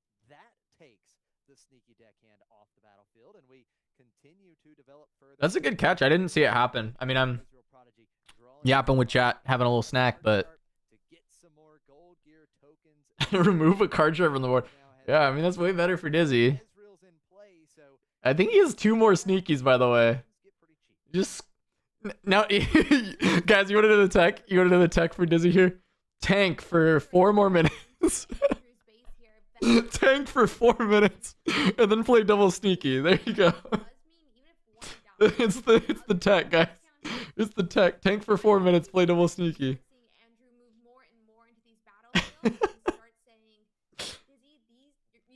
It wouldn't even work because he'd like lose. He'd still lose in turns. Well, he'd probably get a draw. Has to work with a clean board here.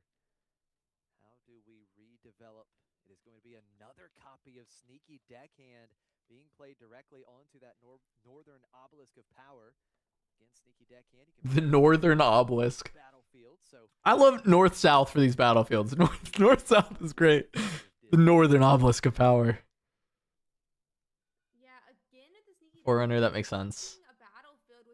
Just get some pressure. He's keeping like a point buffer for himself. But it also means, right, that a lot of times we're not able to get a second unit down. This turn, though, that's not the case for Dizzy. Ferris Forerunner does find himself into that onto the board, which going to be nice when Andrew keeps removing things. And luckily, as long as Ferris Forerunner stays in the base, it can't get hit by that rebuke. Okay, but Andrew can just like double conquer and then just like hold up 8 runes. Unless his hand is just like completely non-functional. Alright, Beast. I mean, Beast is like very good here. Just bounce Fizz. As well. And the Beast below, we saw it be discarded in the first game, able to bounce back the Fizz to Andrew's hand, the Ferris Forerunner back to Dizzy's hand. And you want to talk about tempo, it is completely in Andrew's favor now. Guys, I think this game's cooked. Cards coming down completely for free. I mean, we see Rasa. I think this one's a scoop up my cards angle. So difficult for Dizzy to come back, and he doesn't even have the units yet to do it. That's right. Just love that combination. If you get that Fizz in play, because Beast below, it does force you to return another friendly unit, but you're totally okay returning that Fizz and getting that ability off yet again. As we see Dizzy now digging with the stacked deck. 3-3, but Andrew holding on to both of these battlefields with some pretty big numbers. I like Inox, I'm gonna be honest, I think this matchup is like so skewed in Ezreal's favor. I'm not surprised at all. Like, I think mid-range Draven specifically has a really rough time against this against Ezreal. I think Miracle is fine. It's like probably near 50-50 at like equal skill level between players, but yeah, I think mid-range has a lot of trouble. Might be the spinning axe. Maybe possession? Is it possession? Okay. Maybe? I'm just seeing like the swirlies on the Yeah. side. It makes me think of the possession. It's a very pretty card. It is. Absolutely. It upsets you. Yeah, I mean, yeah, that's fair. Hey, that's fair. Look, I'm not gonna argue with you there. I think that's fine. You have all kinds Sorry, Dizzy. That's my boy. Is it Kaisa? Maybe it was. Yeah, maybe it was Kaisa. It wasn't either of the cards we were originally thinking. And the Ferris Forerunner is just going to join Dizzy's base once again. Hopefully this time Dizzy will be able to stick that unit in play. The bounce effect so crucial against the Ferris Forerunner. We are finally seeing the chosen champion come out, Draven Vanquisher. Pretty late to the party here in this deciding game 3 as Andrew holds both battlefields up. Yeah, they go to time here, but they should finish in 3 turns, most likely. The question is can Dizzy get a draw? Still early enough in the tournament, it's in his best interest to try and force a draw if this goes to time. But I don't know that he has the means. I think there's just like way too many resources for Andrew. In fact, like yeah, I mean he's just has so much Maya on board. I already see a rebuke. It's so done. It's beyond cursed. Beyond done. Okay, so yes, I think you're absolutely right. So time would be called on Andrew's turn. So he would be turn 0, back over to Dizzy for 1, Andrew on 2, Dizzy on 3, and then that is when the game would conclude. Let's see. I mean, we have a number of different options here in Andrew's hand. Obviously, we do have that Fizz that we bounced earlier that could play really any of these spells from his discard pile to help him figure out an answer versus Dizzy. But honestly, Andrew is in such a lead that as long as he can maintain the lead, he would probably get actually to 8 points by his second turn. But he could also, keep. I mean, he's already at 2 points ahead, so he would be able to get that win as well. Yeah, if he can hold yet again, he is in a very, very good spot. Has, I believe, is it 11? Yeah, the lighting. Green Ezreal. I think he has 11. Just showing us the teaser for the next time they print Ezreal. It'll be green. The Fizz definitely Actually, Ezreal could never be green. He would never be calm. Several spells in the trash that can even potentially go after that back row. The temporal portal. Very fun. Fun card. Fun inclusion. Does some cool stuff. Paying the power cost with the seal. So we're Oh, that's cool. You do it with Fizz too. Here comes Fizz, Yeah. and it's going to be Stupefy being That's really fun. repeated. It looks like repeated onto the Draven. Repeat. He still has to pay 1 though, right? Several cards there. Big play. Oh no, but he has Ezreal on board. Never mind. I mean, yeah, of course. So nice for Andrew. Yeah, Ezreal makes it free. To get to draw extra cards and So it's a draw 3. Yeah, that's fun. small unit now, depending on what type of removal he has to deal with it. I can't do math. I realize after I said what I said earlier, but 7 points next turn is still really nice for lead here. Let's It really is. see. So 3 So cards in theory, you still have to pay the repeat, but you're playing Ezreal, so you never do. and then 1 off of Yeah, Ezreal's Temporal's cool. ability because Cool idea. Draven twice. I'm with it. Stupefy, so getting 3 total cards, and now we're lining up the Bellows Breath. That's going to take out the Draven Vanquisher, leaving only the Ferris Forerunner, and 6 possible might for Dizzy is cleared there, as Andrew is just going to move all the units back to base as we play last rites, really setting up for a big turn next turn, which would be Andrew's last turn of the game. Yeah, and I mean, Andrew pulling all those units back does mean Dizzy could potentially take points, but the thing is, all of those units basically are safe to some extent. Obviously, there are a couple spells like Falling Star that can. This is where Dizzy hits us with the Conquer one side, Sneaky Deckhand, down well. It's not There we something go. to worry about multiple units spinning after people coming in and removing. Yeah, he's cooked. I mean, let's see what Dizzy's got to offer here. He can kill some of the little stuff. You mentioned even bring units back from the discard pile, which will help him add When he went these battlefields to hold Forerunner's going away. in his final turn and keep that. I think Baron's really cool. I think the Aurora Copers are crazy. I don't think it's gonna be that good in Aurora. But I think there will be some kind of archetype that can abuse it, some kind of like control, like purple control deck that can use it really well. Is my opinion of it. I think it's strong. It's strong. I actually found out today that the buff from it is global. The +2 is global, not just at its battlefield, and I think that improves it as well. It's like a good finisher from 5 points for like a slower purple deck as well. There's some cool stuff to do with it. Yeah, there's no down. No, yeah, of course there's no down well on Draven. Wouldn't do anything. To conquer both of those battlefields to have a chance to win, because again, like you said, you have to be up by 2 points at the minimum.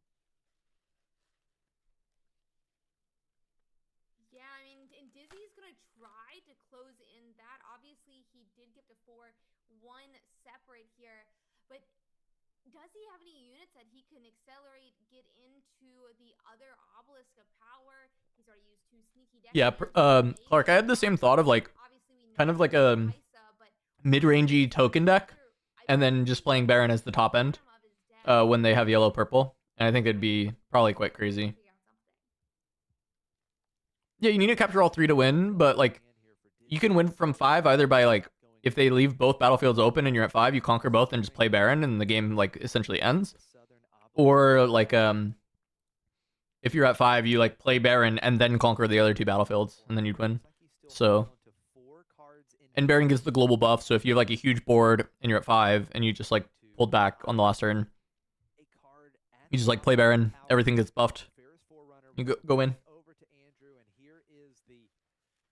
Big turn that Andrew needs. He's up by 1 point We have to be up by at least 2. He can get that by just conquering the southern battlefield, but you know very well that Andrew would love to take both of these if able and give himself that cushion.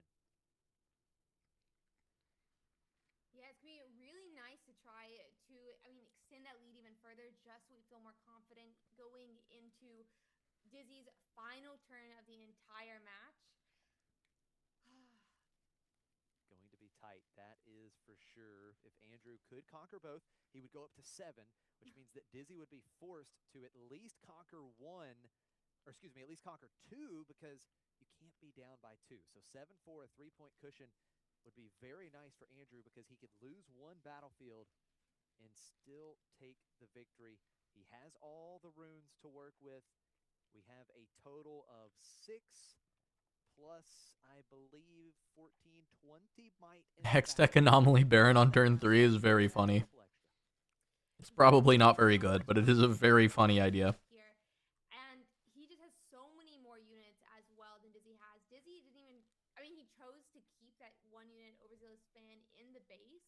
So you can see he's hoping for some, for that next turn. But by having it in base, we also have to worry, right? Isn't this the last turn of the game? Am I wrong? Does Dizzy have 1 more turn? Because can't Andrew just conquer the southern obelisk and just win? Also potentially push some of these units back from Andrew. Dizzy must have 1 more turn or something. I think I said it correctly this time. Is going to be coming into obelisk at the bottom, but there's still so much might that can move up into that Ferris Forerunner at that northern battlefield. And we are going to see Thousand-Tailed Watcher reinforcing the southern obelisk of power. That will give the Ferris Forerunner and the CP deckhand -3 might to a minimum of 1. As now we are going to equip the last rites onto the Trickster himself. Recycling 2 cards from the trash. Looked like Stupefy was one of those cards. Couldn't quite catch the other one, but now we move into the northern battlefield with a total of 5 plus 6, 11 might to Dizzy's currently only having 3 might. Yeah, that is, I think Andrew is going to win the showdown, but it's actually going to be Tide Turner. Wow, and that's going to bring Overzealous Fan up, able to act as a fight or flight versus Andrew's cards. So this Overzealous Fan can die. Dizzy got put in the Shadow Realm, I guess. But with Ferris Forerunner right? only a 3, I don't think it's going to be enough. Dizzy's getting Shadow Realmed by Ezreal. Bit tragic. To push back one of the units. Now Andrew, that does resolve the Fizz Trickster push back. So now we have 6 to 3 the might total at the northern battlefield. So Andrew's still winning the combat here. Yeah, there's nothing Dizzy can do. Yeah, Andrew is in such a nice position. At least, though, if Dizzy does lose the Ferris Forerunner, we will see those 2 baby mechs in base. But it looks like we're going to be having, I think it was that spinning axe. Sadly, Well, he can equip this spinning axe if he wants, but the game is over anyway. Is going to finish it off, and that means even though Dizzy committed that extra energy, those extra runes to attack spinning axe, it doesn't matter. Ferris Forerunner is dead, and since he can't reattach the spinning axe this turn, he'll lose. That makes sense. Well, He might as well. We're gonna quickly maybe choose something else to do. Yeah, it looks like he... Yes, you can Tide Turner into Fan and still use Fan. Letting that Stupefy resolve, playing the hard bargain. So then the Rebuke comes down to try and bounce the Ferris Forerunner. There's another copy of hard bargain, but it looks like Andrew had the energy to spend to There we go. counter the hard bargain, and that is going to do it. The handshake, and Andrew Duval taking down our bounty player Dizzy. What a match that was. What a great job by both those players. I think Dizzy did such a great job with that mid-range Draven list. And Andrew obviously showed off just the power of these control Ezreal lists. Rest in peace, Dizzy. Playing just all these discounts that allows him to play It's really funny, the deckhands in this matchup seemed really bad. And it felt like it was really about trying to get the extra points because of time. I want to see those deckhands versus Detonate Draven because I'm like trying to think about it. I'm not convinced that I like it. But y'all are saying that it's like tech that people have been trying, so that's cool. and just speeding up the clock against them makes sense. But I need to see it. I need to see it to believe it. Someone has to prove it to me. That's one of those things where someone tells me and I'm like, all right, you gotta prove it. I'm not gonna believe that surface value. That seems like bait to me. Someone's gotta show me. That we saw a little bit of it as well in set 1 with Falling Star or like Hextech Ray, Stupefy, and Kaisa, but we're seeing it even more. You can reveal the turner at any time and still fan. If the fan, like when the fan joins combat for the first time, it will get a when I defend trigger. Because it's the first time it's become a defender. So nice and do such a great job at catching people off guard. Definitely. Talking about catching people off guard, because again, it's not a unit that is You can super also, common. if you have not as common, fan solo defending, let's say solo defending Battlefield A, and you have a Tide Turner hidden on Battlefield B, you can, when someone swings into Battlefield A, you can have the fan trigger go on the stack, respond to it with Tide Turner to swap the fan to Battlefield B and the Tide Turner to Battlefield A, and then resolve the trigger, and fan will then push the unit that was on Battlefield A and allow you to win the combat because you still have a Tide Turner there. There are like some fucky tricks that you can do with Tide Turner and fan.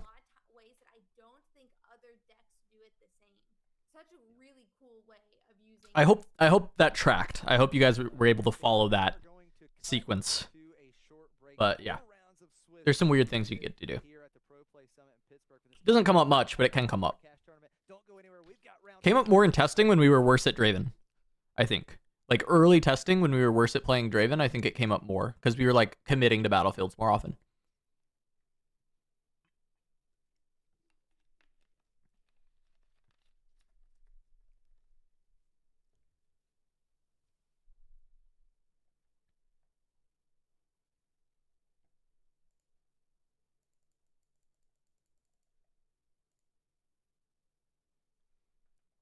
Oh, not so fast fan interaction is goofy too. Am I missing something? I think when you not so fast it, the fan just wouldn't kill itself because it's not a cost. It's just like it can't kill itself. So it just has to stay. Is my understanding. Can they at least run? I mean, Clark, we're watching Megan versus Daniel and you're going to like it, all right? If you don't like watching my goat Megan over and over again, I don't know what to tell you.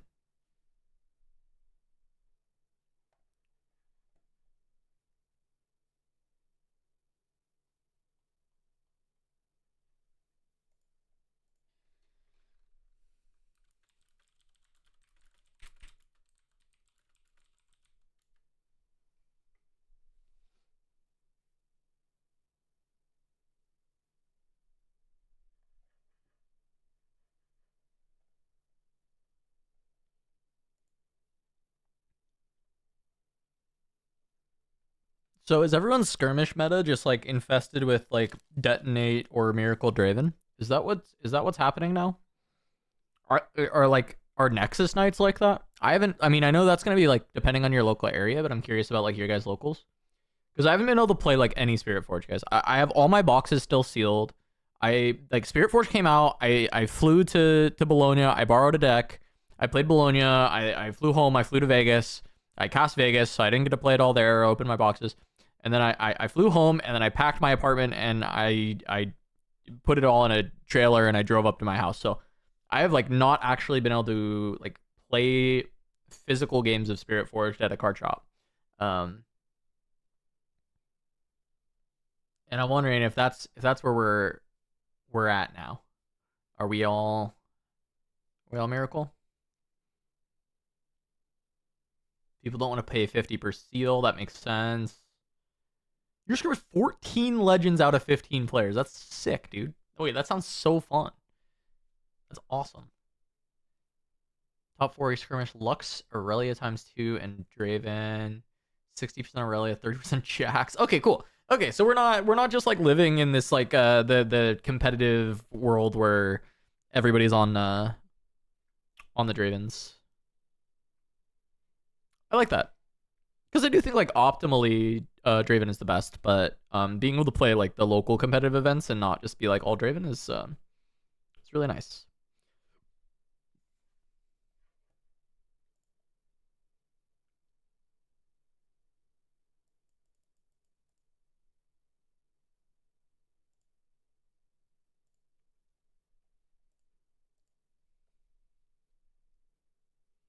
Lux beat Draven by running recruits into a battlefield and making them deck out. That is so funny. That is actually incredible.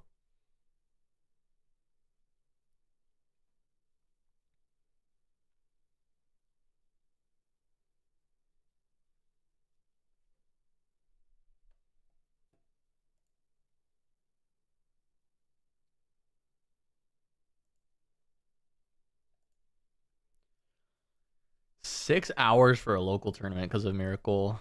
Yeah. Yeah. Yeah, because at locals, like the level of play is a bit lower in general as well. No offense to anybody's individual locals. It's just like the average player is just worse. That is just factual. And I think worse players take way too long trying to play the Miracle deck. So it does make sense. Detonated down to 6 cards in deck. Lost a burnout. I mean, skill issue. Where was the Vi? I should have like rebuilt the entire deck, because that's like on board. You see your opponent has, 7 recruits or whatever, and can beat you there. Clark, I think that is the correct way. The correct way to do things, for skirmishes, unless you're running like a 1K or something, or like a 2K. But if you're just doing like a skirmish for the skirmish prizes and maybe like some packs, it should just be like best of 1 into best of 3 top cut. And I never thought I would advocate for any best of 1 in this game. This game really feels like it should be played best of 3, but like I've played enough locals with people who are having some fun with the game. They're not like super serious like sweats, and they will take way too long on their turns. It just is what it is. I have nothing against these people. They just want to have fun playing a card game. But oh my god, I just want to be like, if we're playing best of 3, I want to play 3 games, and a lot of times it's not going to happen. So yeah, I think maybe best of 1 into best of 3 top cut is the best.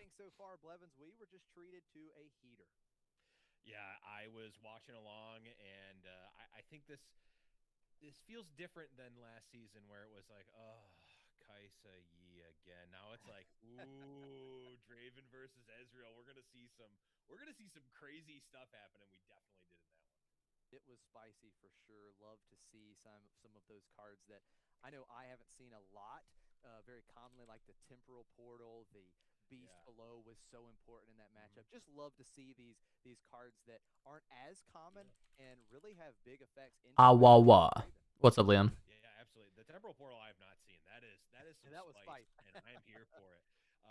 The Beast Below I have not seen in the mainstream as much, but there's a player in my locals who likes to brew, is playing Ezreal, had a Downwell like focused Ezreal deck that ran Beast Below, and let me tell you, that card is absolutely busted. And I'd have no actual caveats to that. It's just a busted card. I'm surprised more people are. That's the one is unplayable. Lost to a Kaiser player because they start with double call. I mean, yeah. I don't know.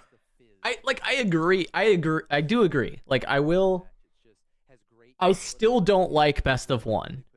I think where this like take of maybe doing like best of 1 skirmish into best of 3 top cut would be better. I think where this is coming from is I played a 10-hour. The skirmish I won. I played for 10 hours. And I won the skirmish. And I got my skirmish prize. And I got 3 packs. And that was it. And I was like, look, I love the game. I love playing tournaments. But I didn't feel like a winner that day. I didn't walk away feeling like I'd won. And I think that is where this comes from. And I need to I gotta see how my locals are, and if there's like, better pricing for the skirmishes, and it actually feels worth going and playing like an 8-hour day. Because like I want something for my time if I'm gonna go play for 10 hours. I want to feel like it was worth the fight. You know, because I fight hard when I compete, man. I play hard. I want to win. I play to win. I think Lucian is actually So, I don't know. Because I do agree with you. I'm like, bro, like, if you go, there's a winning point episode. I mean, that's also true, TC. I mean, that is true. But, like, there's a winning point episode of when we were talking about best of one as a format in general. And I am the biggest hater of best of one in this game. I do think the new best of one rules are better, though. They did improve it. They made it a lot more playable. I don't know. Maybe we'll see Lucian. I wasn't prepping that. I was not lining that up, but because we are not seeing Lucian, but we are seeing another member of the elite. No, you should not be scared to go to your skirmish. I mean, just like this for sure had to be somewhat of an outlier, right? But like, favorite potentially, which is Ezreal. Yes, Ezreal has been oh, so good. the camera is actually just full dead. So Rest in much peace success with it in Bologna, and then for the overlay. back another top cut finish in Vegas as we get off to the races here. Oliver versus Dylan. Oliver on the left piloting Aurelia, and Dylan on the right piloting Ezreal. As Oliver opens up with the Guardian Angel, and we get back over to Dylan. We've got that classic. Let's put the seal down, and let's get the Ezreal chosen champion out early, and let's start drawing some cards. Yeah, I mean, we've talked a lot about. You just get to pre-sideboard in best of one now, which is really nice. Like you see the matchup, and then you get to sideboard. I don't remember them like verbatim off the top of my head, all of them, but that's like the main change that's a lot better. I think pre-sideboarding is really nice for it. Every single turn. I mean, Dex would kill for that, and Ezreal just, oh, that's fine. Just get to do it for free. Yeah, it's a common thing, no big deal. We should mention it is Dreaming Tree, the battlefield of choice. Yeah, 11-hour skirmish. Like it's just like Here to this game one. coming from Flesh and Blood, the big events were like pro quests where you'd win like a gold foil and invite to the pro tour, and like often stores made them like 1Ks. And I was like, man, when I go and play that for 11 hours, I was like, that's fine. I'm cool with it. I got my worth out of it. So I don't mind playing the long event. It's good prep. As someone said above, like it's good prep for like regionals and stuff. It is good prep, but yeah. I cannot ignore Aurelia with 15 cards in hand, and that will very quickly happen if you let a Stellacorn herder live. And well, there's a Guardian Angel, so it's going to live. That is right. That Guardian Angel will protect it the first time it would die. Keep it around. Dylan is going to draw some cards of his own. We play Alright. the opening call shot. But yeah, so this is, it says Draven versus Aurelia, but this is of course, as you can see, Ezreal. Developing a little bit more on the back line, really trying to assimilate Ezreal versus Aurelia. And I think if you're Oliver, those pieces are really So this matchup, so we move very fun fact about this when we were testing Ezreal with Alan for getting this off the ground. Originally, the Aurelia was like a kind of tough matchup for Ezreal. He could get there, but it was like kind of hard. Vex getting added kind of flipped this on his head and made it nearly unwinnable for Aurelia when played perfectly by the Ezreal player. And he nearly got Baki, the only player on our team who ended up playing Aurelia at Bologna, to quit the deck. He almost quit playing Aurelia because of having to play against Alan's Ezreal, because he was like, oh, this is just like unwinnable. But we convinced him like, okay, no other Ezreal is going to be Alan. You're going to be fine. Like, you don't have to worry about Vex, all that stuff. And Baki ended up going 10-3. He had like a very good event. But yeah, it's this matchup can be really brutal for the Aurelia if the Ezreal is a knower and has the Vexes, of course, but then also is setting up the optimal like attacks. I don't know how to play this matchup that well. I did not have a lot of experience during that testing phase when Baki was getting bullied. But it really is hingent on the Vex. The Vex is really difficult for Aurelia to play around. She's always going to have to enter combat in some way. And she can pre-buff before going into the Vex, but then if the cost reductions come through for Ezreal, it still can make all the difference. So.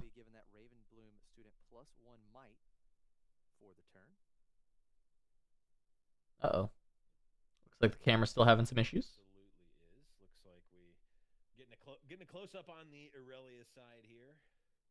Yeah, close up on Oliver's lap. Yeah, we see Zonya's here. That's just an additional layer. Pre-riff should be best of 3 too. No local at best of 3.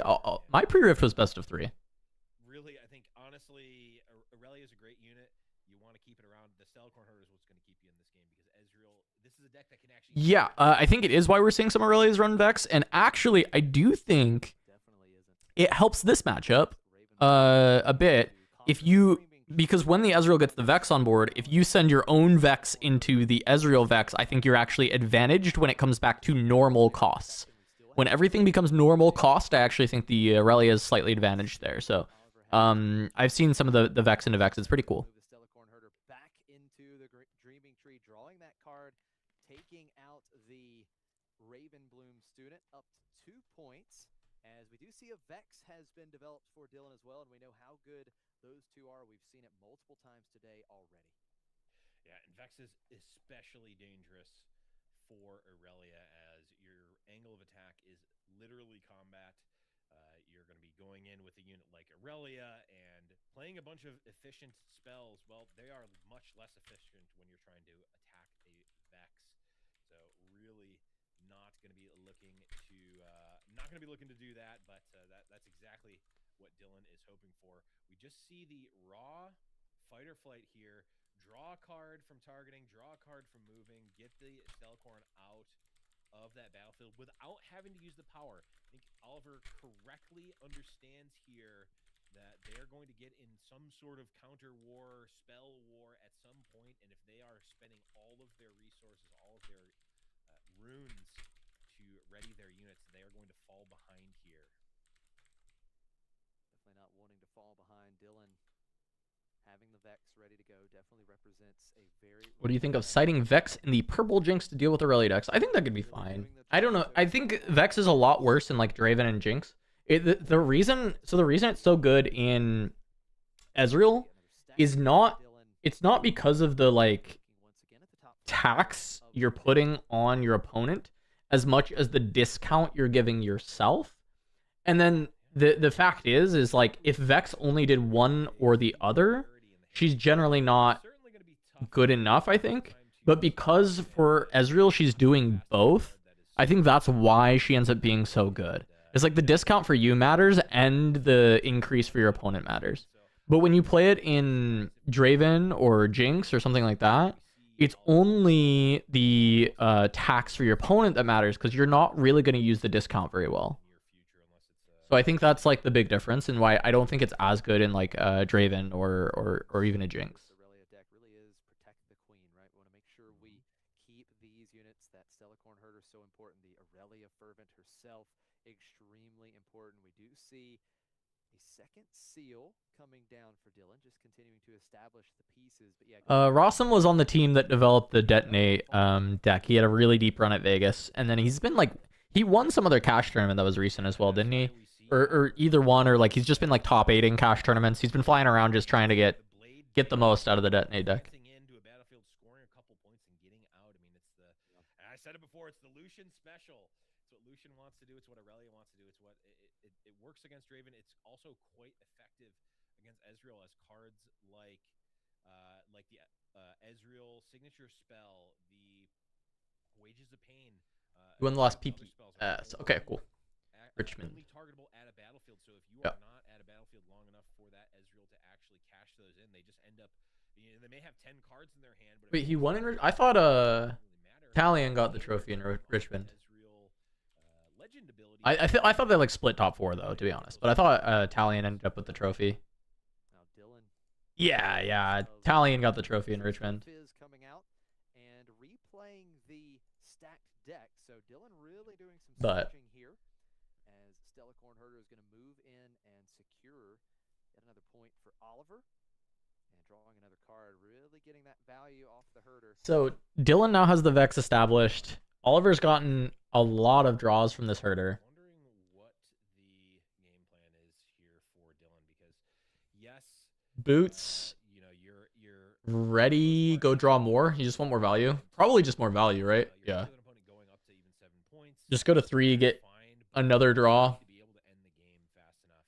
Right now, Oliver is doing the work with a single card. That card is Stelcorn Herder. They're drawing cards every single time it's moving, and even if Dylan is able to clear the Stelcorn, Yeah, I mean, they split, TC. I just know Talion got the trophy because I remember seeing the picture.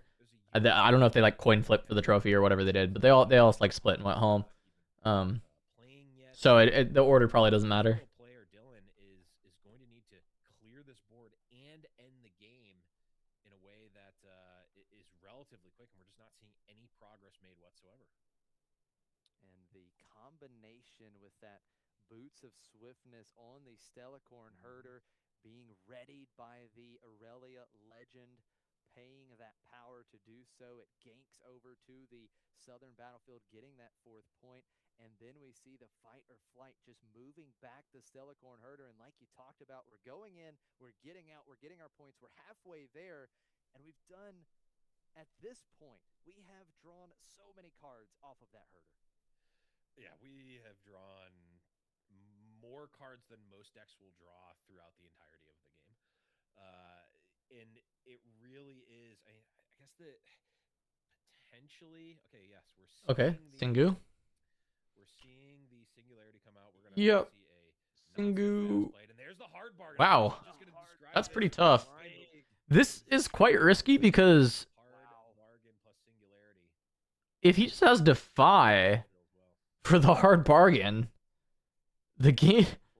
I mean, the game is just over if he just has Defy for the hard bargain, right? Pointing with the Unguard to Aurelia. Yeah, we are. Yeah. Will 8, 4, 5, 6. put the Aurelia up to 6, but a Defiant Dance will come in and will put Aurelia out of harm's way in terms of the Singularity. But Stupefy will finish it off. Okay. One at a time. We talked about how important the Stupefies can be, and it comes. All right, well, at a big early time dead. Here, taking care of the chosen champion. Dylan needed that play for sure. Very, very good for Dylan to get over there. Off the herder, so Oliver. Though, I mean, this was scary into Defy, right? This was like just game losing into Defy. Now we'll see if that herder can But it would have to be so like you can't always play around like 2-card combos, right? Oliver was being So like he plays around not so fast because he has the hard bargain. They were spending their And if he's just saying, okay, you won't be on not so fast and Defy in this exact moment. And if you are not on exactly those two cards, I probably just win the game. And he probably does win the game on the spot from that. I mean, we'll see. It's a lot of cards for Oliver. He still has the Stellacorn to keep drawing up. So you could find either the Vex or the Draven or whatever he's running. But like, yeah, at some point you just kind of have to like make them have it. And I think this was not the worst spot for Dylan to just like say go. Yeah. Going into the Dreaming Tree, drawing an extra card. It's 5 points now for Oliver. Dylan did have to fully exhaust his resources there on. Yeah, I think like it is a very like simplified way to put Aurelia as well. TC is like to work with on this turn. it's not simplified in like a bad way. It's just like a good way to explain it to some players is like exactly as you're saying. Like Aurelia sometimes just has a hand where they're gonna beat you, and you're gonna just have to make them beat you in a lot of spots. Because they play with so much hidden information. Like you're just gonna have to make them beat you with their like fistful of spells that they've got. back into the base as well because And this is a moment. It's hard to say whether this is this was the exact moment Dylan needed to go, but it worked pretty well. And the question he's asking is exactly. Yeah, it's always exactly not so fast plus Defy. Because even the On Guard or the Defiant Dance there still gets beat by the Stupefy. So set up to potentially win on the next turn. seems like a reasonable time to go. Does Oliver have what we need? We're going to play Discipline, so that's going to get us some cards here. One off of Discipline, it would be an additional card off of the Dreaming Tree. And pointing over to the Blade Dancer as well, so that would allow Oliver to take advantage of that and ready the Stellacorn Herder. Yep. So the Stellacorn Herder now sitting at 7 total might. Coming down to the southern battlefield will take out the Ravenbloom student. I mean, still double conquer with the herder up to 6. I mean, Aurelia on 6 is very dangerous. Very, very dangerous. Importantly, readying the legend when you conquer. Pay that energy to ready Aurelia. And now here comes Unguard. That is going to allow Stellacorn Herder to ready again. Coming back to Okay, just shredding his runes to not be on battlefield and not give like a Vex opportunity. Hourglass. Okay. I mean, yeah, you just have to go around the world one more time. This is where Oliver is looking to be. Yeah, this is notably again we're But there will be a Vex sitting on one of these battlefields next time he tries to go around the world, and he does not have a lot of resources. Going into 6 next turn, considering nothing else happens. I don't think that they're usually running called shot in these decks, and if they were, probably not. Yeah, Vanquisher Charm is going to be tough because of the rune issue, but yeah, I mean, it's a good call out to think about. Next turn, so now Dylan has to figure out what is the most. How can I make this as awkward as possible for Oliver here? You know, I think it's going to start with a. I mean, Vex has to be on one of these battlefields for sure, because that is going to tax the resources the absolute most. I mean, we're talking about taxing Oliver here. Dylan does not have an infinite number of runes in play. They're going to have to spend something here. You do get that reduction when Vex is in combat, but if they want to play anything beforehand, it potentially is going to be quite costly. Both of these players sitting at 4-0, looking to remain undefeated. Here at Pro-Play Summit Pittsburgh, Dylan now working out his lines. What do we put on the northern battlefield? Looks like Fizz and Vex moving to the Dreaming Tree. You talked about Vex being on the battlefield will certainly make it difficult for Oliver to get through that particular battlefield, as we do need to try and take both of them next turn to win the game. Another student joining the fray for Dylan. And lots of ready runes for Dylan to work with to react here in combat. Yeah, and the fact that when you move to a battlefield, all of a sudden Ezreal's signature spell comes online, which means Fizz can then be blinked in, which means that now all of a sudden Dylan's trash is open. I'm not sure how Oliver is going to actually push over this. Rebuke is, I mean, that's a decent start. That's a decent shout. The way that Oliver wants to. So not giving Dylan the time to have Vex. It's 4 runes left, but baseline Stella pushes over Fizz. So move trigger, you get an extra card. 4 runes is, I mean, 4 runes is a real amount of runes here. His own rebuke, I mean, not so fast could be there. He's got it. Okay. Okay. Okay. That is a, yeah, I mean, that rebuke is very real for Aurelia. Often they're not main decked in Aurelia, so main deck rebuke is a little bit strange, and I don't think Dylan was probably going to account for that. Dylan digging back into some resources here. What do we have? It's going to be the arcane shift to blink in. Ah. You just talked Oh, about the Defy! Oh my god! I'm assuming rebuke was the target. Didn't quite see what spell he was grabbing. Okay, does he have a 1 cost? Does he have a 1 cost? He does. He has Defy Dance. Yeah, oh shit! You can't actually deny rebuke, but if the rebuke never 0 runes. that is just fine enough. 0 runes. Ready, Stella Cornherder. We move over. Does he have it? The defiant Oh shit! Oh my god! It's exact. He needed. So this is exactly what TC mentioned earlier, what we were trying to say. Sometimes this deck just has it. They just have everything that they need to beat you, and you cannot play around all that. So earlier it was not so fast plus Defy. If they have it, you lose on the spot, but Dylan has to like try for this clear, right? And then later, this turn, they need rebuke into not so fast, into Defy, into a 1 cost. Huh? That was a lot of things that they needed. That was a lot of things that they needed to win that. Now, I'm trying to think if there's like other ways that would have worked, and honestly, there are not many other sets of cards that get them there. Realistically, there's not a ton. The choke point is never the options that the Aurelia has. It's going to be the resources, and even just having 6. Yeah, maybe. Yeah, he did target twice. Yeah, because target doesn't matter if they get countered for targeting. That's true. He had a draw. That's crazy. That's crazy. had the second Zanyas there late in the game. And I mean, ultimately, Aurelia came out, but Stellacorn Herder, that was really the MVP of that game, because there was a time we caught a glimpse of the hand there for our Aurelia player, and it was stacked. So of course you're going to have those not so fast and those defies exactly when you need it, because Stellacorn Herder provided the goods. Yeah, and we saw, I mean, it was a really good play from Dylan there. They set up the, I know they're going to have not so fast. That's quite obvious. The Stellacorn Herder has drawn their whole deck.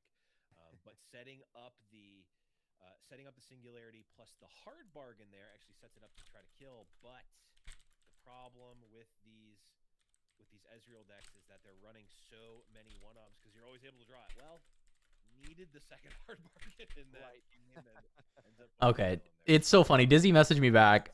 Dizzy said it low-key is partially about time to play the deck hands. It's like into all the detonate Dravens. It's for detonate Draven mostly. But like low-key, because detonate Dravens are just gonna take him to time all day.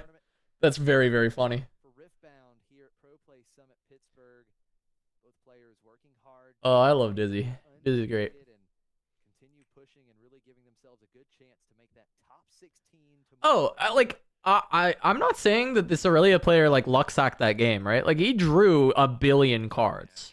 Like those are the kind of games, like you're losing that game against Aurelia often because of the amount of cards they drew. But let's be clear, he ran out of runes and had to play a sequence of exactly 4 cards to get there. 2 Defy, 2 Not So Fast. He'd already played a Not So Fast, so he has to find the second one. Rebuke is very likely a 1-of, has to find the 1 of Rebuke. 1 of Rebuke, singleton copy of Not So Fast left, 1 of 2 Defies, and then he had played, I believe, 3 1-cost or 2 1-cost. Now that one's easy. He should always have the 1-cost. But it was still like a, very fortunate sequence for Oliver to find everything. But of course, the Herder being alive the entire game and running back and forth on all the battlefields, like, I'm not surprised that Aurelia had it. But it is just a thing that you have to deal with against Aurelia sometimes. Is sometimes they just have it, and they're just gonna get you. They're gonna have every answer that they need, no matter what you got. Ezreal Prodigy on the second turn of the game for Dylan, ditching the Morbid Return, drawing some cards, and it's the early Guardian Angel for Oliver here once again in game 2. We saw that come down as Oliver's first play of game 1. Great to get it online as soon as you can. Sunken Temple. Yep. Are we going GA Herder again? In game 2 for Oliver can open up some additional card draw. Sigil of the Storm pretty annoying for Aurelia actually, because she wants to be like double conquer, move around the world constantly. Sigil is just gonna keep burning your runes when you want to burn your own runes. This is a bit annoying.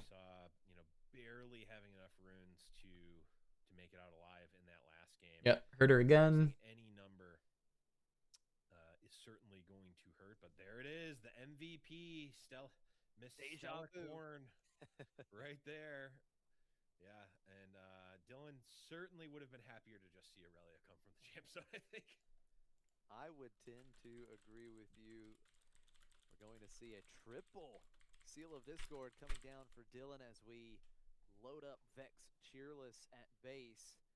Send it back over to Oliver, and the card engine, the card advantage engine is online for Oliver as we will move into the Sunken Temple first. Getting that card, going to score the first point of game 2. And Stellacorn not quite mighty, only getting +1 might from the Guardian Angel, so just 4 might, unable to take advantage of the Sunken Temple's Conquer effect. But now we are going to play Ride the Wind, moving the Stellacorn over to Sigil of the Storm, readying up, conquering. I had to check a couple messages, guys, but we are back in it to see how many cards Oliver can draw once again from his Stellacorn. So many cards, it really is brutal. Brutal stuff. Gust, good versus Aurelius, and 4 back to hand. But when is Stella actually gustable? Because it's either going to be equipped or like Aurelia can respond with buff spells. So she'd have to like leave a Stella on a battlefield with no buff spells up, and I think that's like unlikely. Season 1, any decks, that is your win condition. You need to save that card until the end of the game, unless you really need to use it. Well, here it's basically just in this case, it was draw 2 and score an extra point. I think you'd cast that card a lot of the time if it was presented in your hand. and even if you thought that that card might be a win condition later on, I think you're going to cash that in a lot of time. And Oliver correctly seeing that that is what they needed and wanted to do there, and that is putting them on point tempo in a way that this Aurelia deck needs to. Now Dylan, with the Vex down pretty early here in game 2, going to... So triple seal Vex and Ezreal out already. now in favor of Oliver. This is like very... It's like very high rolly Ezreal if he can find a call shot. Because right now he's gonna be a little low on cards until he finds the called shot, and then he's just like, the game is over, right? He's just gonna draw everything. Hasn't even needed it. It's just let's load up Stellacorn Herder, let's draw all the cards, let's protect Stellacorn Herder. That's the real queen so far here in this match. Yeah, I think most Aurelia players, after they play the deck a single time, would say, I would trade Aurelia Fervent for... Wow, just rebuking the Vex again. Just gonna keep making Dylan replay it. And without regret. I think that's that it is very much so the center. I mean, yeah, Oliver's done a good job of like utilizing the Stellacorn to just have infinite resources to deal with Ezreal. As we can see here, it is going to be taking over again. We see the aggressive rebuke to say, I'm not dealing with these Vex shenanigans. No one has ever attacked into a Vex battlefield and liked the outcome, so let's just not. Let's rebuke let's give the Vex a taste. The Vex will come back though. That's the thing about this rebuke play is you go down a lot of runes and the Vex will be back. And something important to note, But it does tax Dylan's runes as well. I think that's kind of important. Successfully taken Vex off the battlefield and really... The question is like, did Oliver do that and then is unable to actually double conquer? Because I think that is a bit of a struggle if he can't double conquer. Because maybe he should have just avoided the Vex if it was not going to be... Yeah, I don't know. I don't know. Corn is left at the Sunken Temple for the time being. Yeah, and this is... It's an awkward spot because, yes, you could potentially set up a line to kill the Stellacorn in combat and then maybe do Singularity or something to hit it when it's in the back line, but you're still having to attack into an Aurelia unit when they have half a dozen cards in hand and 4 runes up. That's not a winning proposition either. So Dylan is given this impossible scenario that they have to navigate through because they need to do something to deal with the Stellacorn Herder. But they also need to do it when they're engaged in combat with an Aurelia player. So it is going to be the Ravenbloom student moving into the Sunken Temple. Stupefy going to drop Stellacorn Herder's might by 1. The Ravenbloom student's might will go up 1. Oh, he's got a factory recall in his hand. 3 here currently. Oh, it's not cooked because there's a Zhonya's. Okay. Yeah. Oh, wow. The Zhonya's was going to be an issue, but also like the Ravenbloom. Back to Oliver's hand. Yeah, it's going to be kind of okay. He's just going to defy it though. We're going to defy the factory recall. So currently Ravenbloom at 3, There we do Stellacorn at 3. the Legends activated ability for Dylan. Yeah, and this is it's still not great for Dylan. This trade wouldn't be great because Yeah, smoke, just put it to 1. there's a Zhonya's and a Guardian Angel. But we see the smoke screen here. Which So is Stella at 1, Stellacorn Herder down quite a bit, but we can just Ravenbloom at 4. if we want. Yeah, certainly an option.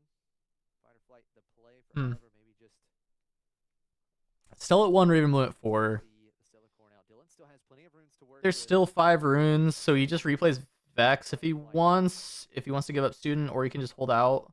in the tank here. Important battle this feels like at this stage of the game.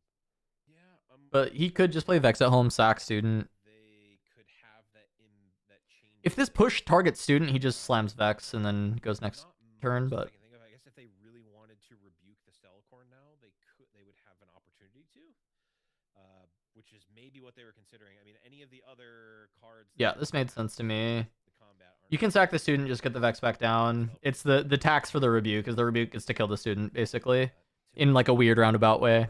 I'm at least considering rebuke in the hand of Dylan. Just because Dylan wants to get the Vex on board is so good for the matchup, especially because Oliver's just like drawn infinite cards, but he still has rune issues. That pause really, I mean, it could be a bluff, but it only makes sense to me, unless I'm missing something, which I probably am, to be potentially a rebuke there.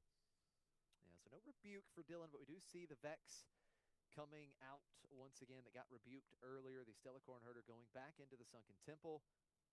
Dylan was able to conquer, getting the second point. So now the Stellacorn Herder taking out the Ravenbloom student will go up to 4 points.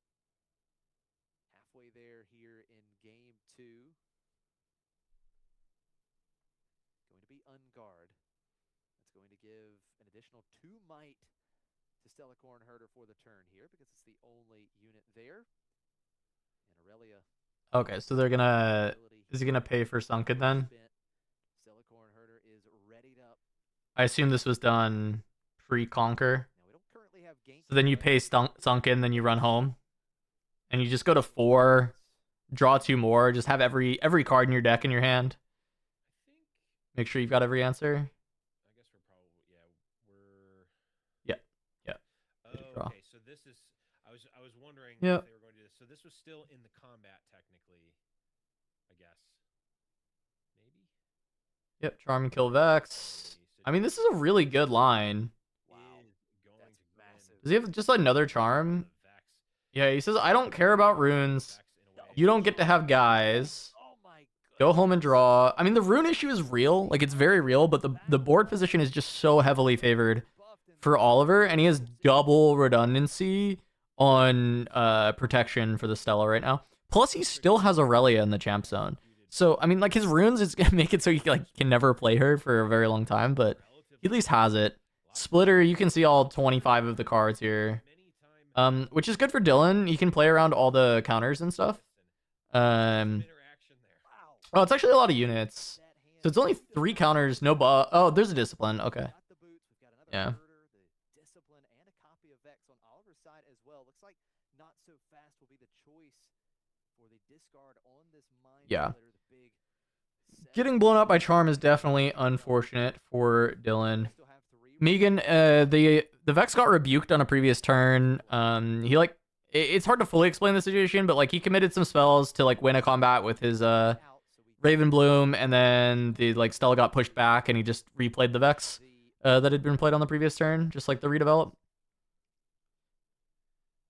Now this goes back to Bit of a weird spot.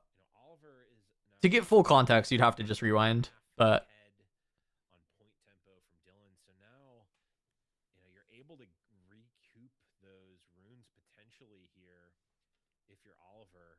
You could also, I guess, the problem with it being sigil is that you can untap the herder even if you're giving it ganking. I mean, you'll be down to basically nothing in terms of runes. So it's a matter of what turn are you going to try to win? That is the question that Oliver has to ask.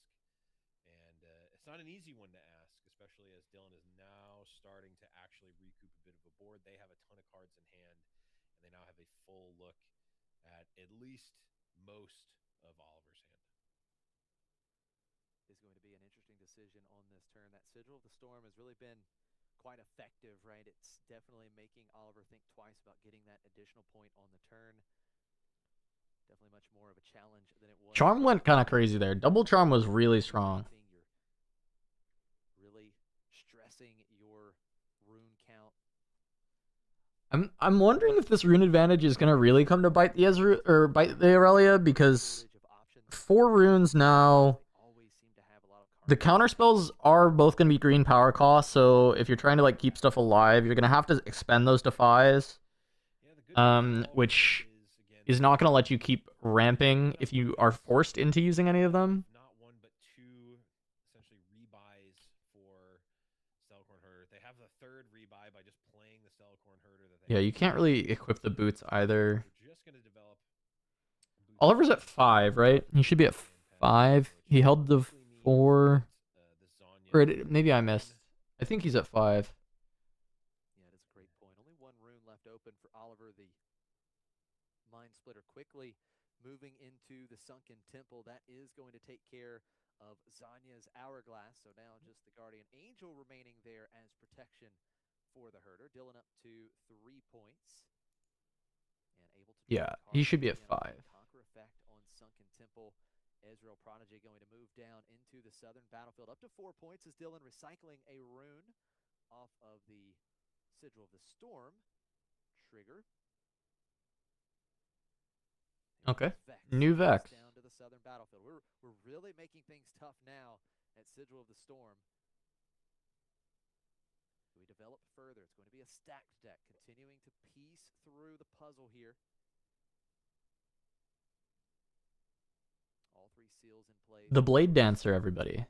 Plenty of power generation. The Blade Dancer. For Dylan. Going to see another use of the Seal of Discord, adding the power. We've got Rasa coming out.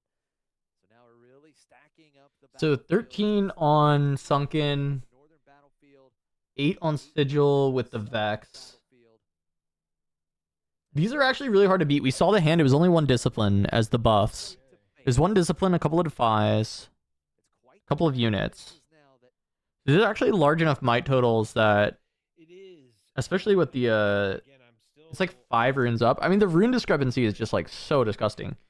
It's like so big to actually have to deal with. On the side of Dylan, as obviously, if it's just might you're relying on, it's not a great spot to be in against Aurelia because for the most part they can get there. I mean, there's 1 revive effect with the Guardian Angel, so if there's multiple targets, you can do the like double push Aurelia stuff. But that obviously may have changed and may even still change. Maybe I'm wrong. Maybe it's not. I think the rune issue is just gonna be way too real here. I mean, rebuking Vex is great. Like it's good. It's good like last time, but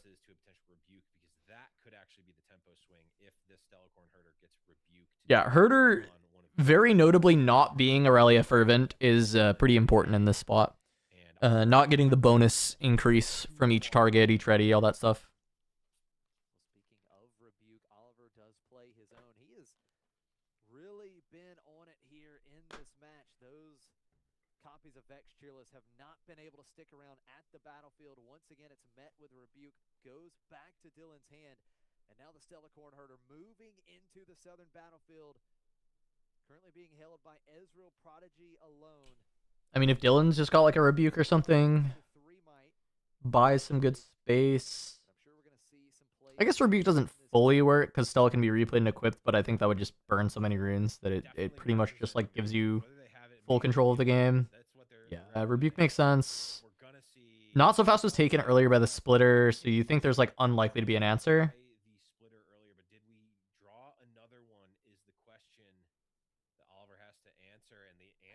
Looks like it might be no. Yeah, I don't think so. I think you windmill slam it if you have it. We know he has the defy, but the power cost of rebuke is just 1 too high and dodges the defy that we know Oliver had multiple copies of. And the Stellacorn Herder bounces back here. You're right, Megan. Dylan is dialed. Look at him. His hands are moving, but he's not. Dialed the fuck in. He's ready.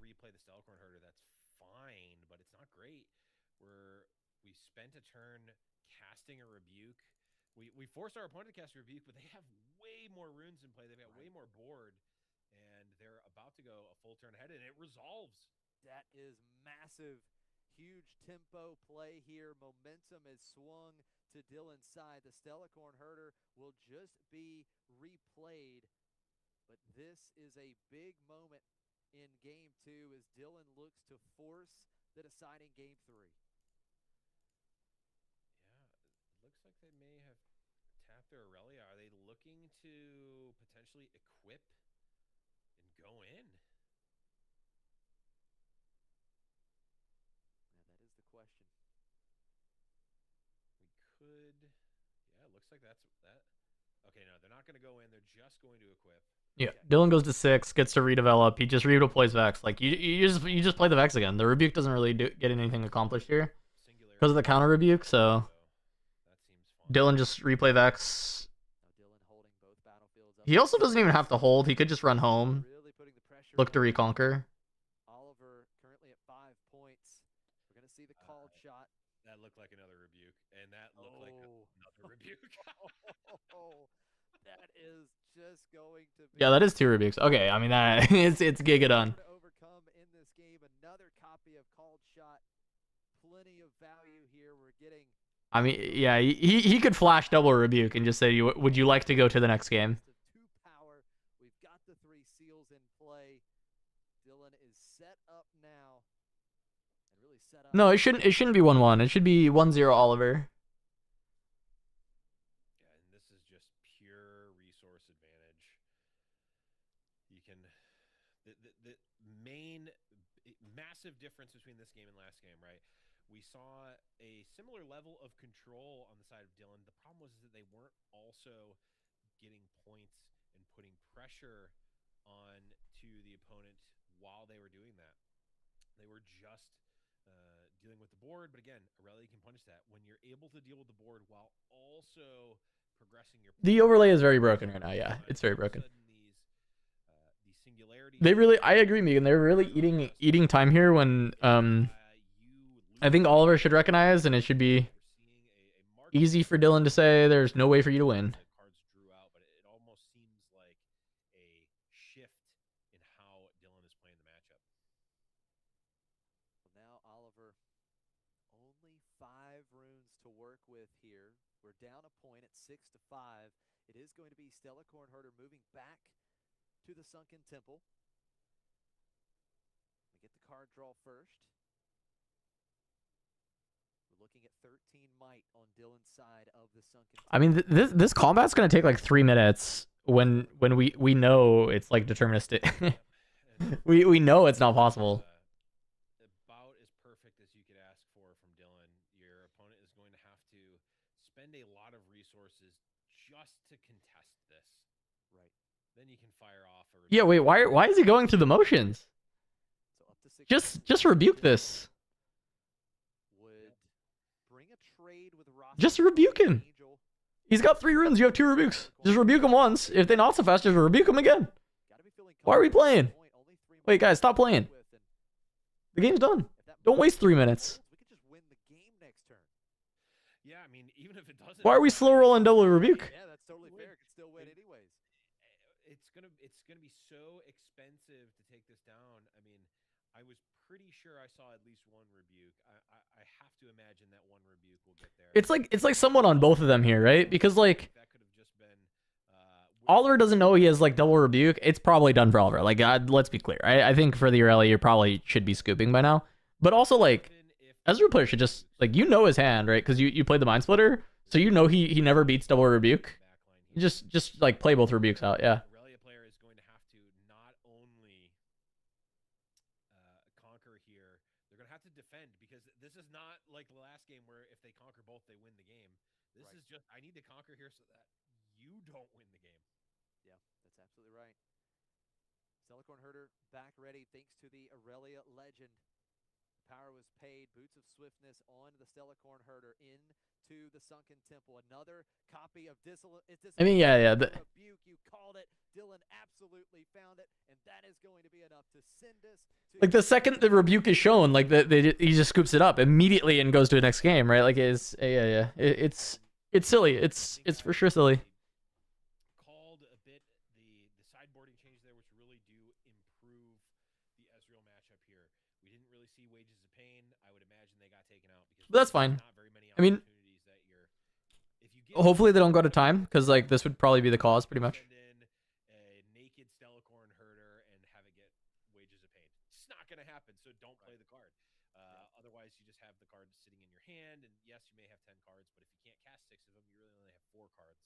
Your opponent has 15 because of Stellacorn herder. It's just not a great line. You're able to get in those extra rebukes and some of the other cards that maybe are 1 or 2 ofs. You can shore up those cards that are actually good in this matchup, and all of a sudden, the Ezreal is able to play the game plan that they want to and not be at the whim of Aurelia like they were in game 1. And what was interesting to me is we saw the Stellacorn Herder get all the cards still. We saw the early pieces come together for Oliver, and also had the rebukes yet again to make sure that Vex was off of the battlefield so that we could score those points without having to deal with Vex. But in the end, you had, even without Vex, the Ezreal was just able to turn to the corner at the right time. And I feel like Yeah, Megan, you can come hang out. where they went into the Sigil of the Storm when you rebuked the Vex and still lost the combat. So you spent all of those resources and still ended up being pushed back. That felt like a real pivotal moment. Absolutely.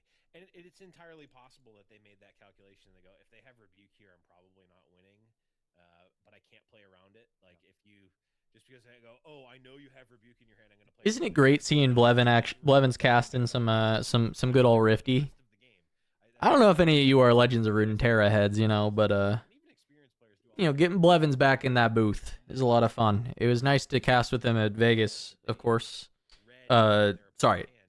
SCG Vegas when we did that for the channel.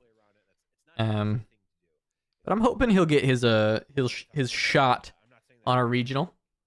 Aurelia player did that here. It's just interesting to note that they may have made that Maybe Lil or something. that calculation and said, if they have Rebuke here, I just lose. Would be kind of cool. But if they don't, then this is my shot. And that's you know, a skill in and of itself to pick your spots. And sometimes I do. Look, I don't claim no. Oh wait, what's up? Sorry. Good to see you lurking around, my friend. I just say Runeterra. All the Runeterra people come out. Spreadsheet. You did the spreadsheet for the weekly tournaments. God damn. So what? Back in the duels of Runeterra days.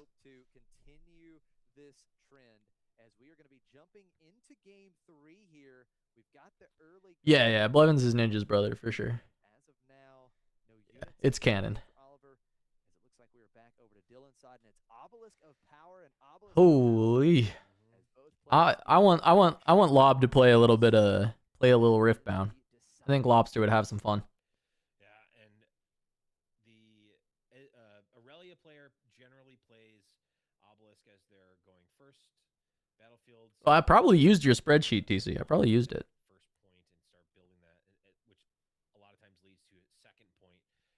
Quickly, but Vex on the side of Aurelia says Ezreal here. There we go. So this can help out the Aurelia when you have this in the board. The Vex to basically ram the Vex into the other Vex. Yeah, Lobster is like a doctor. He was going to vet school back in the day.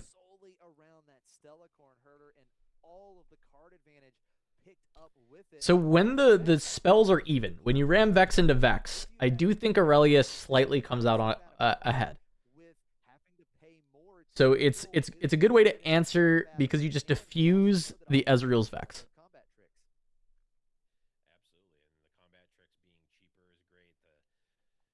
Double Obelisk also kind of wild. I think somewhat it's probably going to help the Aurelia to be on more runes. Because as you can see, Aurelia was kind of fighting back on lower runes. Like in game 2, like there was no runes at all. So it was going to be pretty boomed regardless. But like, you know, Aurelia was still putting up a fight there. But I think on like even runes, even Vexes, I think Aurelia starts to really have like a lot of game. Though that factory recall is going to be pretty good. Potentially Dylan can like bait this GA into feeling like it's safe and find a good opportunity to deal with the Vex.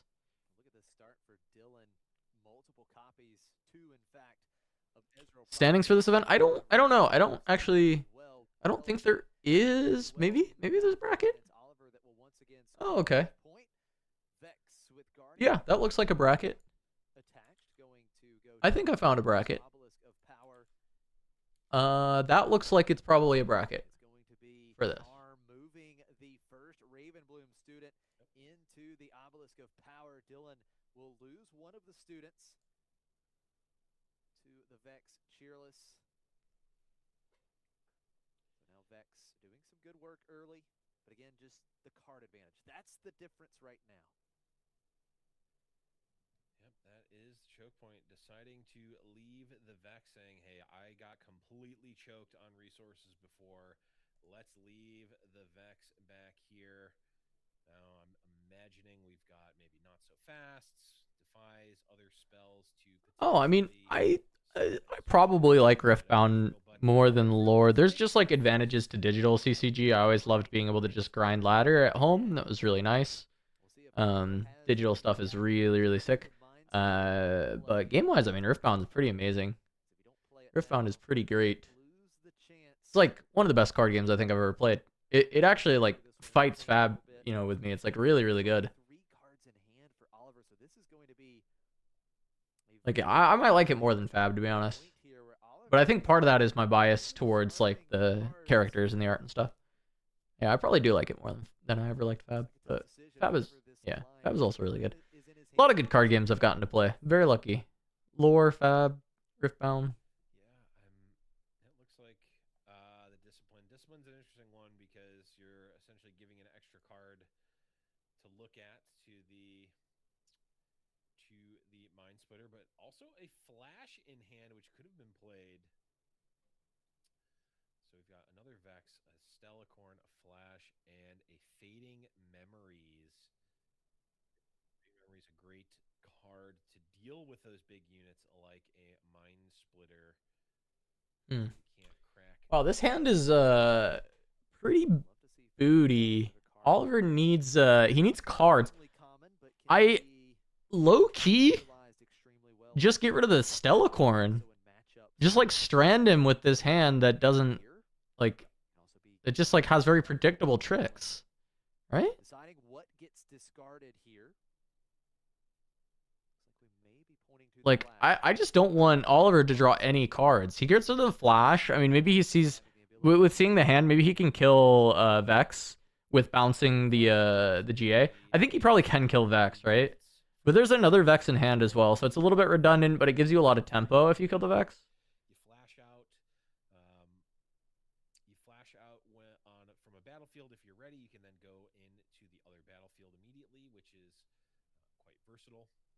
And now the interaction on the side of Oliver is quite low. So Dylan certainly seems like this. Yeah, I feel like the Stella needs to be played because you actually need to like start farming cards, but actually Stella's really unsafe because it just is gonna die to way too much stuff if Dylan is just like untapping with a bunch of runes and there's no protection in the hand. It's actually really awkward because normally I'd want to get rid of the only way for Aurelia to draw cards when I see that hand, but like how unplayable is that Stellacorn? It's like very uncastable. The original Vex with Guardian Angel holding on to that northern obelisk of power, scoring the second point. That is tough. So developing that back line as Oliver Dylan going to play the stack deck into the called shot. Lots of cards. We've got the Ezreals out.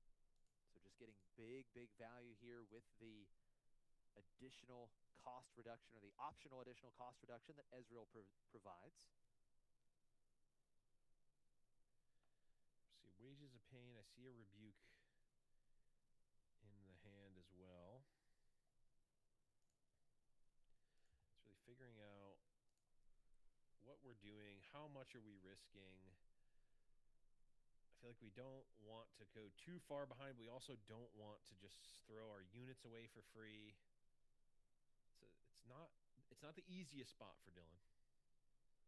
Something else to note, coming down on just 7.5 minutes left in the round, so these players would love to take a victory here and not forced into a draw. We're going to see Ravenbloom student. Ravenblooms are really scary now for Dylan. He has so much energy, but the actual issue is the Ravenblooms end up being a lot worse because double Vex from Oliver, which is very funny how the tables have turned on the Ezreal player. Yep, getting your 2 points, and you can threaten to defend with Ravenbloom student.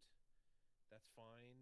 May bait out some additional cards from Aurelia. You also know that there's not natively a lot of interaction in the Aurelia's hand from the last time you saw it with Mind Splitter.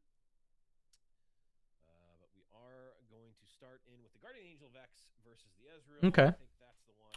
Dylan's like, So Ezreal was worth it. I just don't know how Dylan doesn't want to cast into either of these Vexes. He's done his job. Ezreal taken care of in that combat. The showdown, Vex conquering up to 3. Vex going to get the boots of swiftness. Aurelia going to ready that Vex that is loaded up with 2 equipment. As ganking down to the southern. Yeah, so I mean, the conquers for Dylan to not fall too far behind in points ends up just kind of like throwing away some units because like what this is like 6 runes left for Dylan that are just not going to get cast because it's double Vex. Absolutely good point here. It's always really hard to say when I don't have the hand. It really is, but it just doesn't. It feels like there has to be something better here, right? Like this feels kind of tough. Because now this like position for Oliver is just like 5 runes up, Vex on battlefield with GA boots, and then just like a Vex at base if this like if anything goes wrong. I don't know. There's like not a lot to do into this. The double Vex is like really difficult for the Ezreal. Fine. At minimum, Dylan is going to need something to contest this Vex, and even if they're able to, it just pops a Guardian Angel. Yeah, that Vex with boots of swiftness very likely to continue to churn more and more value for Oliver. These Vexes have been quite effective, and in a matchup like this where Dylan, of course, playing Ezreal, this is a deck that casts a lot of spells, right? And so Vex just so good in this particular matchup where it just really taxes the opponent in combat. A deck that is heavy on spells, heavy with removal. We do see the Rocket Barrage for Dylan. It looks like we're going Barrage kill boots. Here, so the boots of swiftness dealt with, so ganking no longer for Vex. Okay. No more ganking. We do, of course, have the Guardian Angel, which I mean, is there like rebuke? Are you gonna start combat? to be popped here with the attack from the Mind I mean, Splitter. 7 into 6, but now you're Okay, that is combat engagement. entering the hellscape that is playing against Vex. No power costs. Able to react, but it is going to be expensive. Very expensive. I mean, if he just has rebuke, you just pay it for 3 and 3. +2 to Vex. I mean, that sucks, but Dylan going to try and bounce Vex back to hand, and it does yeah. resolve. Could have done it pre-combat, but I guess wanting to just get a spell, which is fine. Like, deciding the rune is worth the spell, right? And I think that's true. I think he's correct in this assessment that his extra rune that he has to recycle is worth the worth getting a spell out of Oliver. It's really hard to say. Like a couple turns down the line, if there's like a rune issue, then maybe it would have been bad. But I just think it like base heuristics. It feels like one. If I could recycle a rune and make my opponent discard a card, like I would often do that. Time and some resources to redevelop the Vex. I mean, I would not be surprised. Like he cast Sabotage on Oliver, but he just didn't get to choose. And I also wouldn't be surprised if that Vex is just gone for the rest of the game. Might not have time to play it, but right now we've got 4 to 4. And as you noted before, we are down. He didn't know the Defiant Dance was there, right? Left in the round. Or I guess that's what you're saying, is he knows that he knew there, like he knew no pump spells. He knew of no pump spells. Especially when it gets to So grind time here, these turns yeah. can start to take some time. And look at the Okay. memories. We knew it was in hand. It is played very likely, targeting that Fading Memories on Splitter, assumedly. point, but very likely the target there as Vex is loaded up with the Guardian Angel moving into the northern battlefield with the Ravenbloom student. It's another rebuke Okay. for Dylan, bouncing back that Vex. It was taxed a bit, but it's a big play here. We see the Stellacorn herder come down, but this is a big spot for Dylan. He's going to be Tax the able to rebuke. Ready the Stella. advantage, but he's tapped out Draw the for Stella, Stella. able to ready off of the Aurelia Legend. That's huge. Going Temporary trigger. Okay, I mean Oliver in very good spot. the Ravenbloom student, 5 points for Oliver, and temporary on the Mind Splitter. It's killed before scoring. So now Oliver finds the momentum shifting a little bit to his side. Yeah, I mean that is. I'm also surprised he sided in Fading Memories. I just don't really see the value against Ezreal. 2 Vexes got bounced, but it was at I mean, it was good at killing a Mind Splitter, but often killing a Mind Splitter is not really the problem with your deck. energy in what Dylan probably thought was putting him ahead, and actually. I mean, I guess it's to kill Vex, right? It's just like a way to deal with Vex. You just put it on Vex, and then you just stay away. And he just said, I'm only losing if you play Vex. And if I have more ways to kill Vex, then I'm in better shape. So, I mean, that's almost certainly the reason. Just Fizz Rebuke. Just buy more space.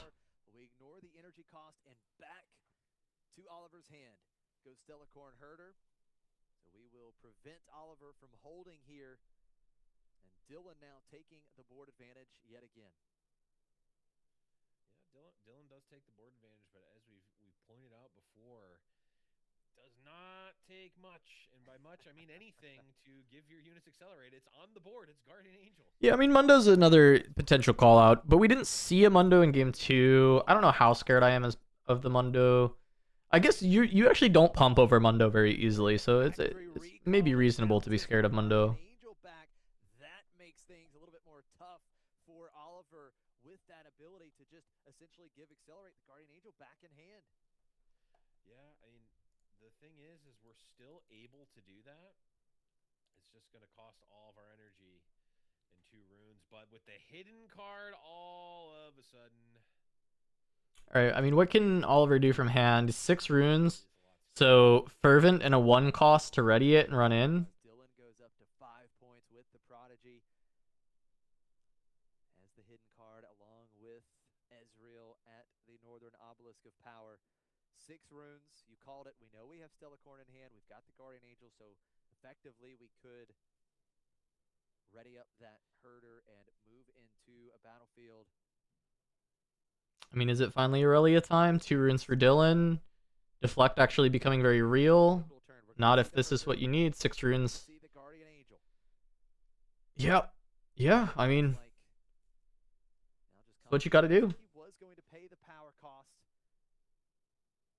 Ready or go to the Southern Obelisk of Power? Essentially accelerating that herder down to the southern battlefield. 6 points for Oliver. We're drawing cards in the movement. Now can Dylan respond once again to the Guardian Angel protecting that Stellacorn herder? We've seen multiple rebukes. We've seen at least 2. Does he have another? He has Arcing Shift, so he can rebuke again if he wants. I believe he still has. The crunch time, obviously. Wait, no, the second rebuke was off Fizz already, right? So it was like 1 rebuke in the bin and then Fizz the other rebuke, so he actually doesn't have a rebuke in the bin. Is that correct? If anyone knows if there's a rebuke, I think he would snap it off if he could do it. If he was allowed to do it, he would snap it off. Or the scariest thing, depending on what your opponent actually has, they could be digging for something. They could just Yeah, push Fizz in. Fizz is gonna come in, crack the Guardian Angel, and without the There's 2 stupefies there. If he has a breath, no breath in the bin. Probably sided out breath. in play, it's gonna be a lot harder to accelerate the units. Dylan, I'm gonna play out another seal and potentially. Yep, Rasa time. Rasa as well. So the good news is I don't know. Nothing is leading me to believe that this is on turns in real time. Of course, our production clock potentially is off with what the players have. So even if it was, I think that this game is likely going to end one way or the other before time would be called anyhow. I do agree with that statement 100%. Dylan able to go to 7 points, conquering the southern battlefield. He's got it reinforced. 9 mine at the southern battlefield. You've got Ezreal with the hidden card. Next to him, Stellacorn herder, ready to go, but it's 7-6. If Dylan holds one of these 2 battlefields, it's a wrap. Oliver taking game 1. Dylan trying to complete the comeback here in round 5 of Swiss. Yeah, and I don't know how many cards are in Oliver's hand, but we know 2 of them are Vex. Right. Which is not ideal for them because that Vex, those Vexes are certainly not going to be helpful in this game. Aurelia. I mean, top deck off of the Stella move is going to matter too, probably. Never to be played. Yeah. And if I'm not mistaken, Aurelia wasn't played in game 2 either. That's correct. I think we saw her come down in game 1, was answered relatively efficiently, and then have not seen Okay. the chosen Stella draw. yet again. Stellacorn herder's going to move into the northern battlefield, drawing a card. Now the question is, what do we do? It's got a discipline here. Oliver gonna buff up the herder, ready the herder with the champion. I mean, this hidden card is Now here comes that hidden card. Dylan nightmare scenario. and it is Okay. the wages of pain. So that would deal 3 damage to the herder. This is in response, I assume, to the discipline. Which is fine if Dylan is absolutely fine with the trade. Because he's going to have to play another buff to save the Stella, right? Because he disciplined after moving in, so wages in response to discipline is just killing Stella. So he actually has to play something else. And he has to play something else anyway so that they don't trade. Because he has to win the combat. This doesn't happen, but certainly if this trade happens, if this Celicorn dies, the game is over. Spot on. Game would be wrapped instantly. Only Actually, was it not in response? Because he... Oliver right now. The discipline has resolved. He already drew. Yeah, he already drew. Okay, well, I guess he didn't do it in response. Could be dealt 3 damage here. Could be the trade that you mentioned. Does he just have no buffs in his hand? For Oliver, but again, if you're taxed here to protect this combat, I'm just not sure we have enough to take that southern battlefield. Yeah, it's going to be tough because we can, if we conquer, we ready the Aurelia, and then we can target again to ready again. But we need another way to do that as well. It's not even just that. Definitely should just wages in response to the discipline. We For can't sure. We can't just go back home because we need to stop both here. So, you know, weirdly enough, the rocket barrage 4 turns ago that killed the ganking equipment likely is sealing this game here for Dylan, as I'm not seeing an easy way for There's a ride the wind. to be able to win this combat, save the Celicorn, move the Celicorn back, and then move it again, and also win the combat. I'm just not seeing it. I'm right there with you. Going to be extremely I mean, there's still runes for Dylan. I mean, there's just like no way that Aurelia's actually winning this because there's still runes, but making sure that he's not missing anything, but you would just need like rocket barrage Defy, Ride the Winds. You don't even need Ride the Winds because in theory you can pay to ready Aurelia here. So if you have like Defiant Dance themselves very well to have a great shot. and then another pump, 16 playing for the in theory you're just getting there if Dylan was tapped out, but Dylan's not tapped out. 2 runes. It's going to be a fight or flight. That never works. Back. The Stellacorn Herder 2 base for Oliver. Yep. So notably, the fight or flight technically can only be played after the Wages of Pain. So Wages of Pain, when played from hidden, is a reaction. Fight or flight, when not played from hidden. No, I think Dylan's just holding here. And we're now moving the Celicorn back in. I mean, he has so Ride the Wind is here, but it's just not enough to kill. Plus, Is the he can just do this. shift. We're going to blink in the fizz, and that would be 3 damage to Yeah. the Stellacorn. Dylan's always got it. The There you go. shift, the That's it. handshake is given, and Dylan completes the comeback in round 5, 2-1 over Oliver. Ezreal once again. Ezreal's undefeated here on stream today. Yeah, we are seeing the Ezreal. It's a good deck. You know, we've now Ezreal's a good deck. what, That's what I'll tell you. 3 or 4 weeks, 3 weeks from since Bologna, right, where we really had the Ezreal control deck become a breakout deck with Alan ZQ winning the event. I did think that people were going to pick it up. I did not think that they were going to pick it up the week after because having talked to Alan, he has played the deck against. Didn't want to kill it. Literally. But he did. What? He was playing If you kill it, the game's over. all the time. Oh my God.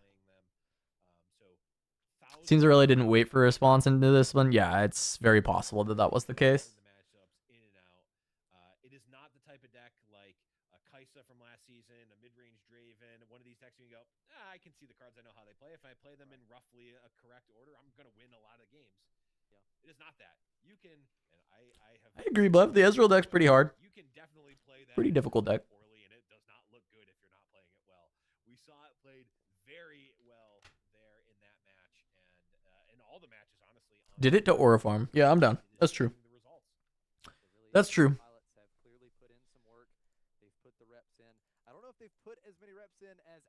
or not. Alan has really, really been on the grind with Ezreal, but nevertheless, these pilots have done the work beautifully so far today. And again, Ezreal undefeated on streams. The third straight round we have seen Ezreal, and it is doing some work as that particular Ezreal moves to 5-0. I do believe we are going to cut to a short break, but stay tuned. We've got round 6 action from Pittsburgh coming up next. Round 6. I think there's 9 rounds today, from what I saw. I will likely be able to do 2 more rounds, and then I will have to go. Maybe 3. There will be a few that I cannot stick around for. Still finishing up some stuff with the move and all that, so. But I wanted to hang out a little bit, yap with the chat, watch some good old card gaming.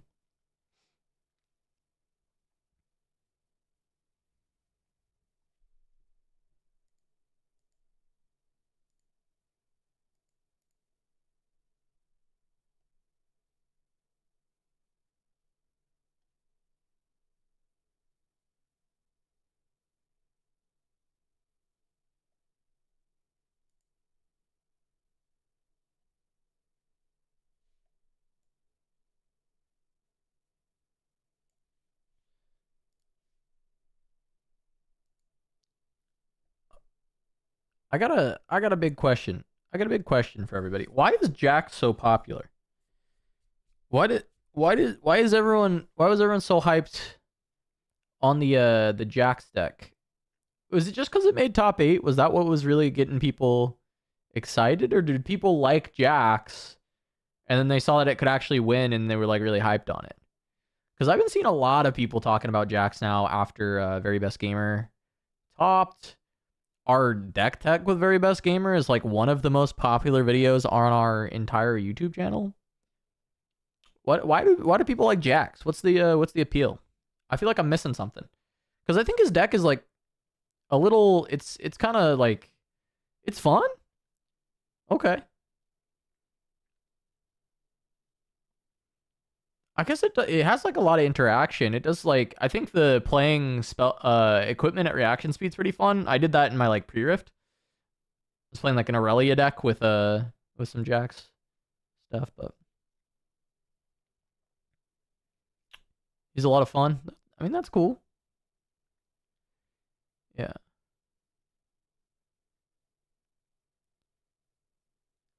Fun deck that's not Draven or Aurelia. Cool champ that made top 8. Yeah, I mean, I think that's all pretty valid. I guess that's all kind of what I figured as well. But I was curious if I was like missing something that was like why he's so popular. Because we do stuff with like best of Ari or best of some of these other decks, but they didn't make top 8. To be clear, those other decks did not make top 8, and I think there is some hype for the fact that it was like top 8. And then because it was funny because I was talking to somebody and they were asking me the same question. I was like, isn't Jax just like a really popular League of Legends champion, right? Because like I'm old. I'm an old school. I've played League of Legends since like season 1. So in my brain, Jax is like a very popular League of Legends champion. But the person I'm talking to was like younger League player, and they were like, no, maybe like 8 years ago, Jax was popular, but nobody gives a shit about Jax anymore. I don't know if that's true either, and then maybe they're wrong. But I was like, wait, guys, am I old? Is that me? Like, am I don't know. Is that my fault? Yo, Megan, are you losing on camera right now? Is that what's happening? Did this freeze? Is that Megan losing on camera? Wait, oh, did their internet? No, okay, they're good. It was my fault. It was my fault, guys. There we go.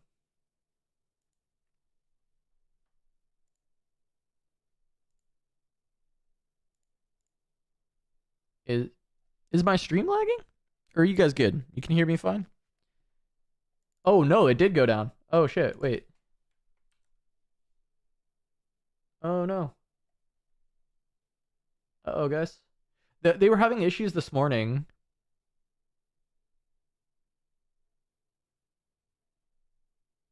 I need to follow them so I can chat.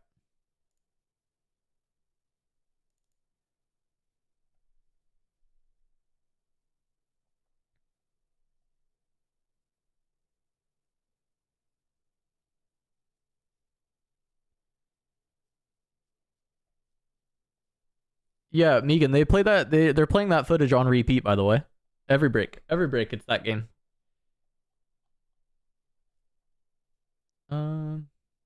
Yeah, more budget friendly. That's true.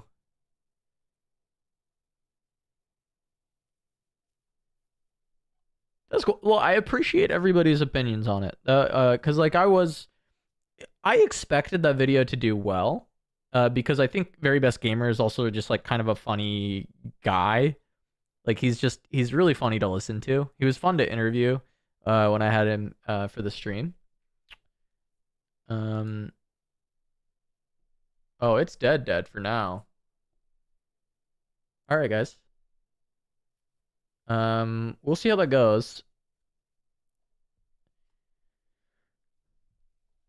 I'll see if I can get any info, but yeah, it's all right.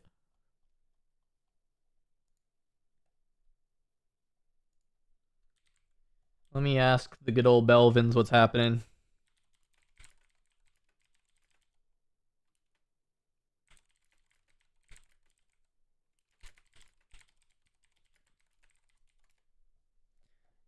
All right.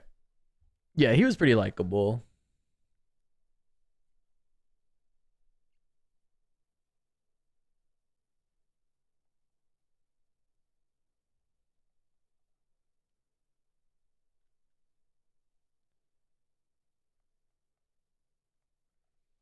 All right. Well, while we're waiting for that to come back, have I told you guys about my really awesome website?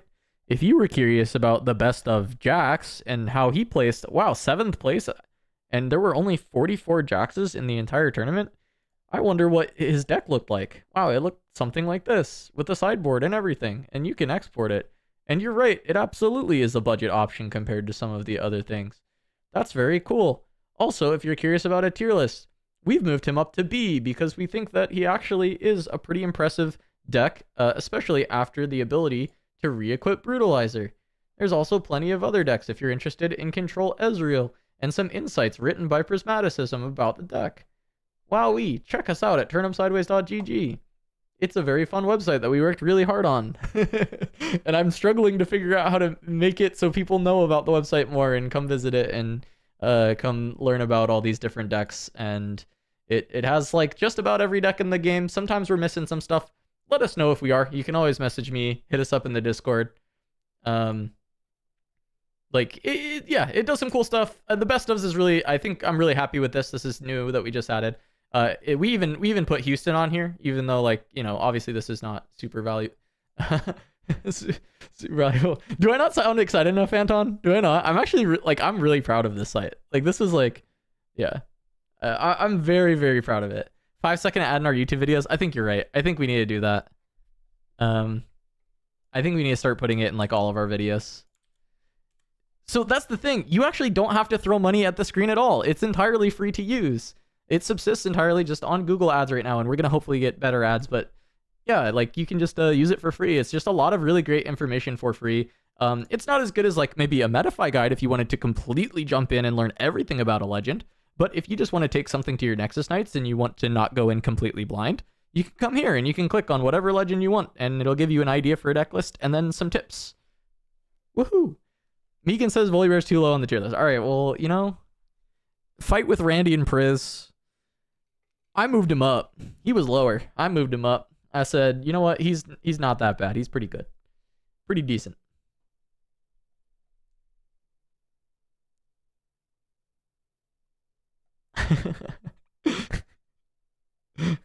Also Monotone King. Yeah. Bro, I think people will always fight us on tier lists, but it's still like good to have a general idea. I think people shouldn't take the tiers like horribly seriously. It's often based a lot on tournament results and then our personal opinions.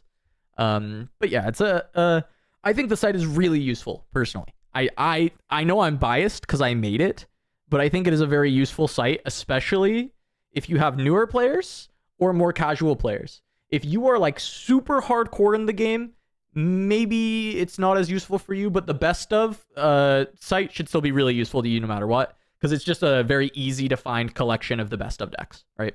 Super easy to find, super easy to use, to just go grab them. If you're like, oh, what did the best ofs, you know, you can just grab it. Take it all personally. Yeah, I have Renata very low, and Nips is mad about it. But yeah.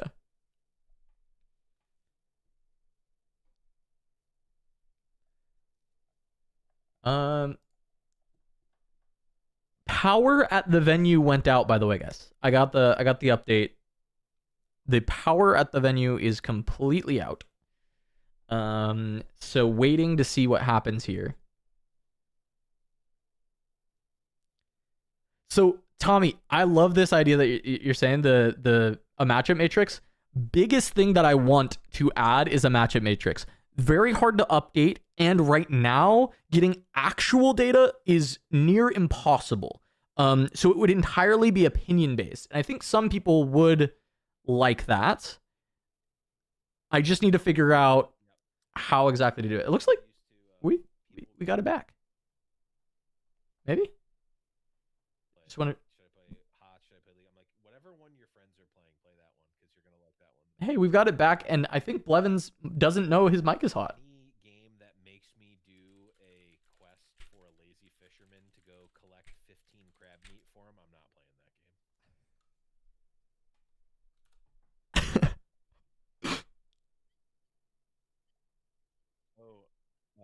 People are saying that our mics are hot right now, so. I told Blev his mic is hot. They clearly don't know. They're not aware. I'm happy to go on my anti-crab meat propaganda.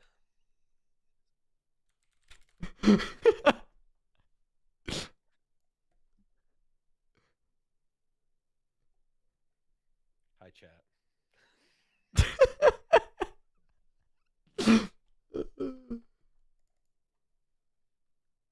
Oh.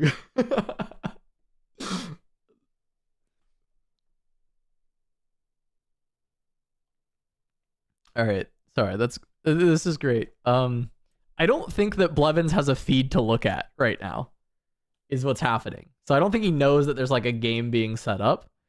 They didn't even know that their mics were live. So I think when the power came back, like everything started booting back up, and they're just like live now.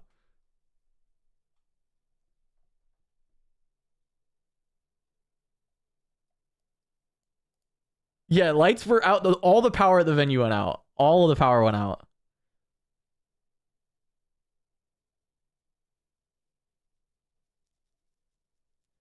That's crazy.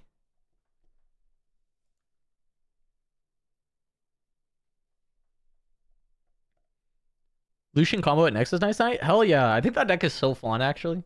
I want to play a little Lucian too. I have this problem constantly in games like this when I'm not committed to being like necessarily a competitor. I am a competitor in Riftbound. I want to go play and like compete at regionals and stuff. But first and foremost, I'm a content creator and a caster. Like that is how I'm taking this game, right? Like I was a competitor in Fab. I played the Pro Tour, right? I competed in a lot of games with Pro Heroes the Storm player. Like I've been a competitor. For this game, I'm taking mostly a content and casting approach, but just like I cannot stop myself from competing. But because I've put myself more in those buckets, I just want to play everything, and I have a problem about like just wanting to play like a different deck every week or every day instead of like just locking in on one deck and like getting really, really good at it. And this game rewards you a lot for just getting good at one deck when it comes to competing. Because obviously the best ofs and all that is actually like really great game to become a specialist in, like somebody who really just likes one character. But it's fine. I love the content approach. I love being able to talk about all the different decks. It makes it more fun for me, like long term. Competing, there's a lot of glory, there's a lot of fun in a lot of specific moments. But just like long term fun, getting to play everything and just like yap with you guys about just like random crazy decks that I come up with instead of just like playing my 3000th Draven rep is like actually like it's a bit more enjoyable overall for me, having competed for so many years.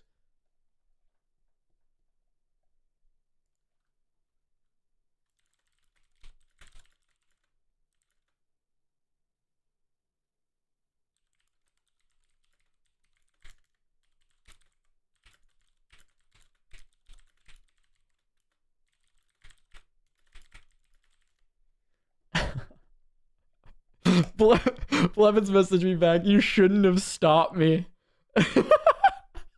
Should have just let him go on his rant, bro.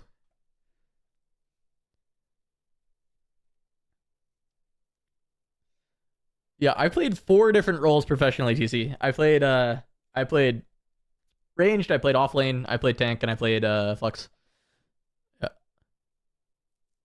I played for Space Station, I played for NT, Barrel Boys back in the day, and then going into 2019, I was trying out on every single NA team. What's up? There's the test. They're back. Testing. Oh, Here. nope, they can hear us on the stream. Oh.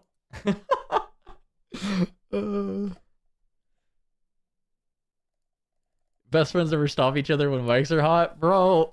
I'm still mad they hot mic me at Houston. I'm still mad.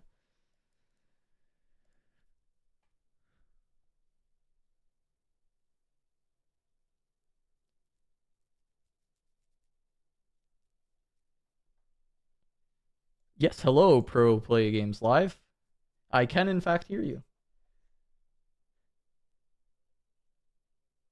Yeah.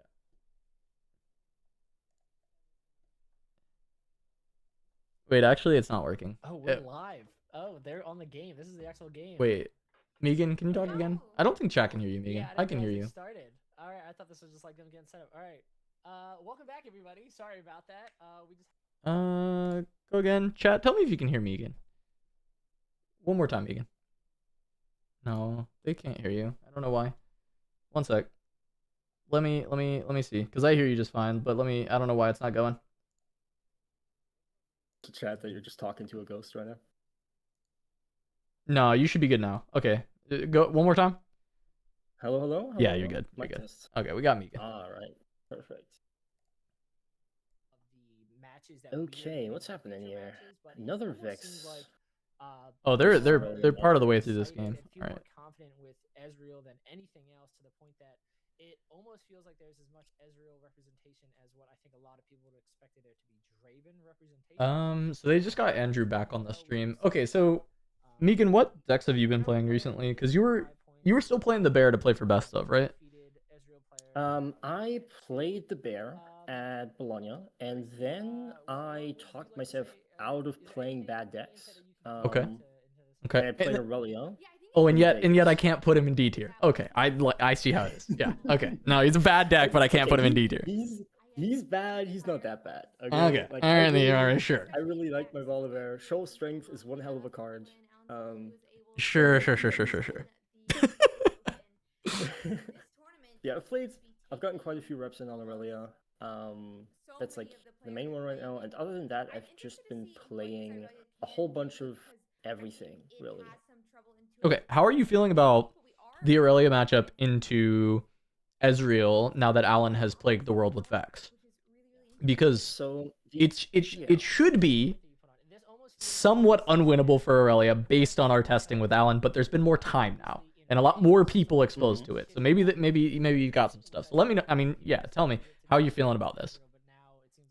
So the thing with Vex is Vex is a bit of an interesting card in the matchup because it basically acts as Ezreal's closer and like game finisher, even though it's not really doesn't really read like that if you look at the card. Mostly because once Ezreal actually has stabilized on the point, pushing into a Vex is really difficult for Aurelia. The main way you would actually prefer to play into a Vex is just to go under her or go around her by being fast enough that the Vex never actually gets time to come online. Yep, true. That's been my favorite way to sort of play this matchup, like go all in on the deckhands and just play really aggressively, so that if the Vex comes down early, you can threaten her with a charm, and if Vex comes down later, then you're already ahead on points, so you can just kind of walk around her, like not leave any battlefields like occupied, so that they don't just get to push and play a bunch of spells for free. And then the Vex eventually has to choose a side, and you just go to the other one and just play off of that one battlefield. Okay, fair. Have you been on the church of putting Vex into your Aurelia deck to just counter out the effect as well? I've not tested Vex too much myself. I don't actually dislike the inclusion that much. Yeah. It would be mostly just an Ezreal tech. Yeah. It's mainly been brought in for that reason. It's like against Ezreal, you like are down to push your Vex into their Vex, right? Like that is a way for you to break Vex holds, because you're just like, it just counters the effect completely out, and you're saying that like my deck is better than your deck when we play fair. Which historically I think until the Vex was added, the matchup was pretty good for Aurelia. So yeah, I would agree with that. Like it was just very much like playing into Kai'Sa, except the threat of Time Warp is not that realistic because Ezreal just never really played as many Time Warps as Kai'Sa did. So you just have enough time to sort of set up, get Aurelia going, and once Aurelia is at on points, it's really, really difficult for any deck to do anything. Yeah, that's true. But yeah, I could definitely see the Vex being in like a sideboard inclusion. Vex being in the main board is interesting to me. I think, was it in the main board in the previous match? For the Aurelia player, we didn't see one until game 2. Okay, that would make more sense to me to side in the Vex specifically for this matchup. Yep. Yeah, I've seen some people main it, but I agree with you. I prefer it as like sideboard for this matchup, because I do think like on average the Draven is like a better top end include than Vex for a lot of your matchups. I do think like, you know, Draven Charm, like there's just some stuff that this deck does that are really unfair when you get to play around the Draven, and like breaking point tempo is very good. But like you can just literally side him out 1-for-1 with the Vexes into the Ezreal matchup. That's probably pretty good. Yeah, for sure. That does seem like a very, very good plan for this matchup. To me, in testing it hasn't seemed that bad into the Vex that I would want to include the Vex in my sideboard, at least in like multiple copies. But yeah, I'll definitely have to test it more, especially after we see maybe some kind of ban list happening. I also wish I could like explain better, but I don't even fully understand how Alan like pilots the Ezreal deck completely, and I've played against it like 400 times.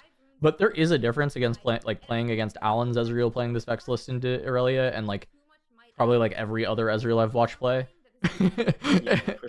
And so it's like it's probably like less brutal to play against like non-Alan on the list, but it's like I wish I could really quantify it better for people, and I just unfortunately like truly can't. He just kind of makes the right decision every time, and it just comes down to reps in his preparation. And I think that's why, like I had mentioned it to other people, like Baki almost just like quit Aurelia having to play against Alan's Ezreal. He was just like, if this matchup is not good, like why am I even like what matchup is good? Like why are we even playing this deck? And we had to talk him down. Where it's just like, no, it's just Alan, right? Like you're gonna be fine into like anything else. And then I think Baki went like 10-3. I think Baki had like a really great tournament on Aurelia.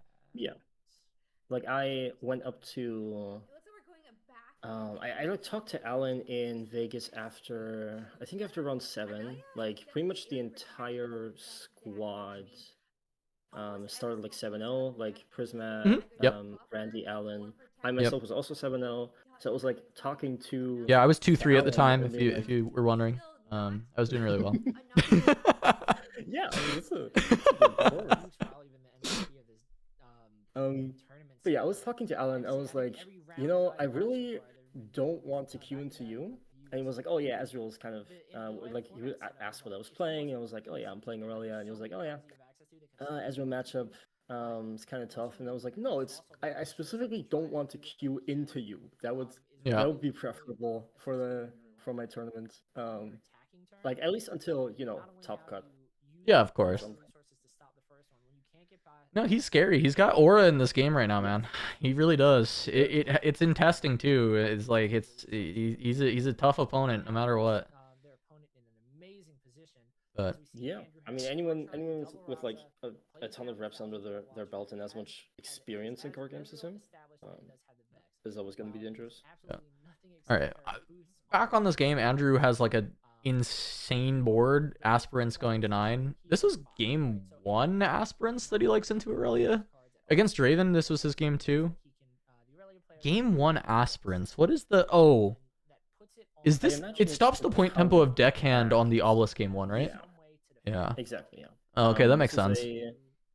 a thing I've also seen a couple other Ezreals employ as just an answer to this turn 1 deckhand shenanigans that Aurelia likes to get up to, where if she does find the deckhand turn 1 and Ezreal doesn't have some form of removal, or perhaps the Aurelia is going second and has is holding up Defiant Dance or On Guard to protect the deckhand, her just going to 2, going back, playing an Aurelia is just, or even playing it's like a pretty brutal. Horn or something, is backbreaking for any deck. And we're at the end of the climb for Andrew.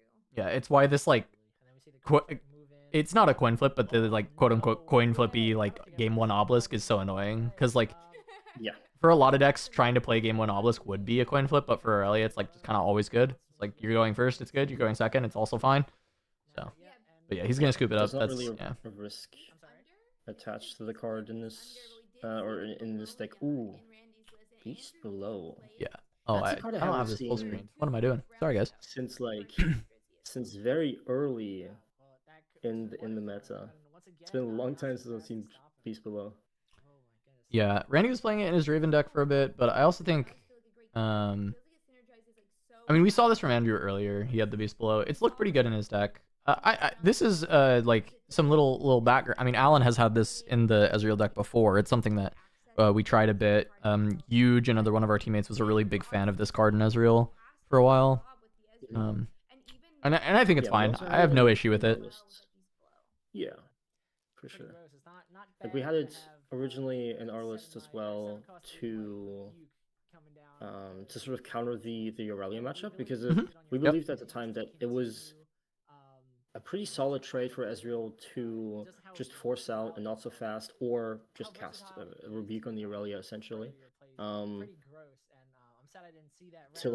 even when you're taking off a turn by playing such a huge guy, that was at the time believed to be good, but then Aurelia adapted, became a lot faster, and suddenly the Beast Below no longer really had a point in time in a match where you could actually play her, or play it. Yeah. Rather.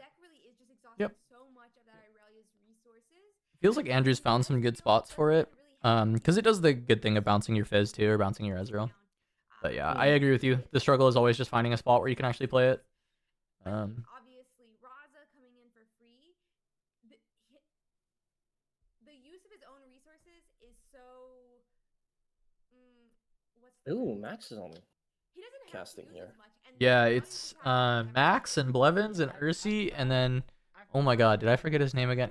I didn't know this guy. It's not my fault. I still don't know who he is. But his name is Josh Schneider. We forgive you. His name is Josh Schneider. And I click on his Twitter, and it looks like it was just made, but it says he's a play-by-play commentator. Oh, it looks like he did Star Wars. He does Star Wars. Okay. Okay, so I may not know him, but I bet Charmer does. Yeah, I'm also not really in the in that sphere of card games. I've sort of hovered around mostly Yu-Gi-Oh, to be honest, for most of my life. It's like this funny thing where it's he got on the mic and he's casting and he just seems like a professional commentator, and I'm like, I've never seen this guy before. Yeah. Sometimes you just encounter people and you're like, oh, how have I Yep. They seem to be doing this or have been doing this for a long time. How have I never seen you before? Yeah. I guess this is it's an I'm new to card games moment. Well, new-ish, right? I mostly did digital CCGs and then played Fab for a few years, but I'm not an old Magic head like the rest of my podcast cohorts. Yeah, me neither. I never really got into Magic as a kid. I was playing video games instead. Obviously, like you said, no Obelisk power. Sneaky deckhand will not be able to come out turn 1. As soon as I got a PC, just never looked back. We do not see it in Jackson's hand. But I think early Stellacorn could at least help you. Yo, what is Bro's rune deck doing up there? What is it? What is it up there? What is going on? Why is our rune deck? He just wants more space for his runes, perhaps. Yeah, I guess so. Okay, didn't see any units in his hands. Charm, Fighter Flight, Defy, I believe. Wait, is that supposed to be a gold token? I think that's a gold token.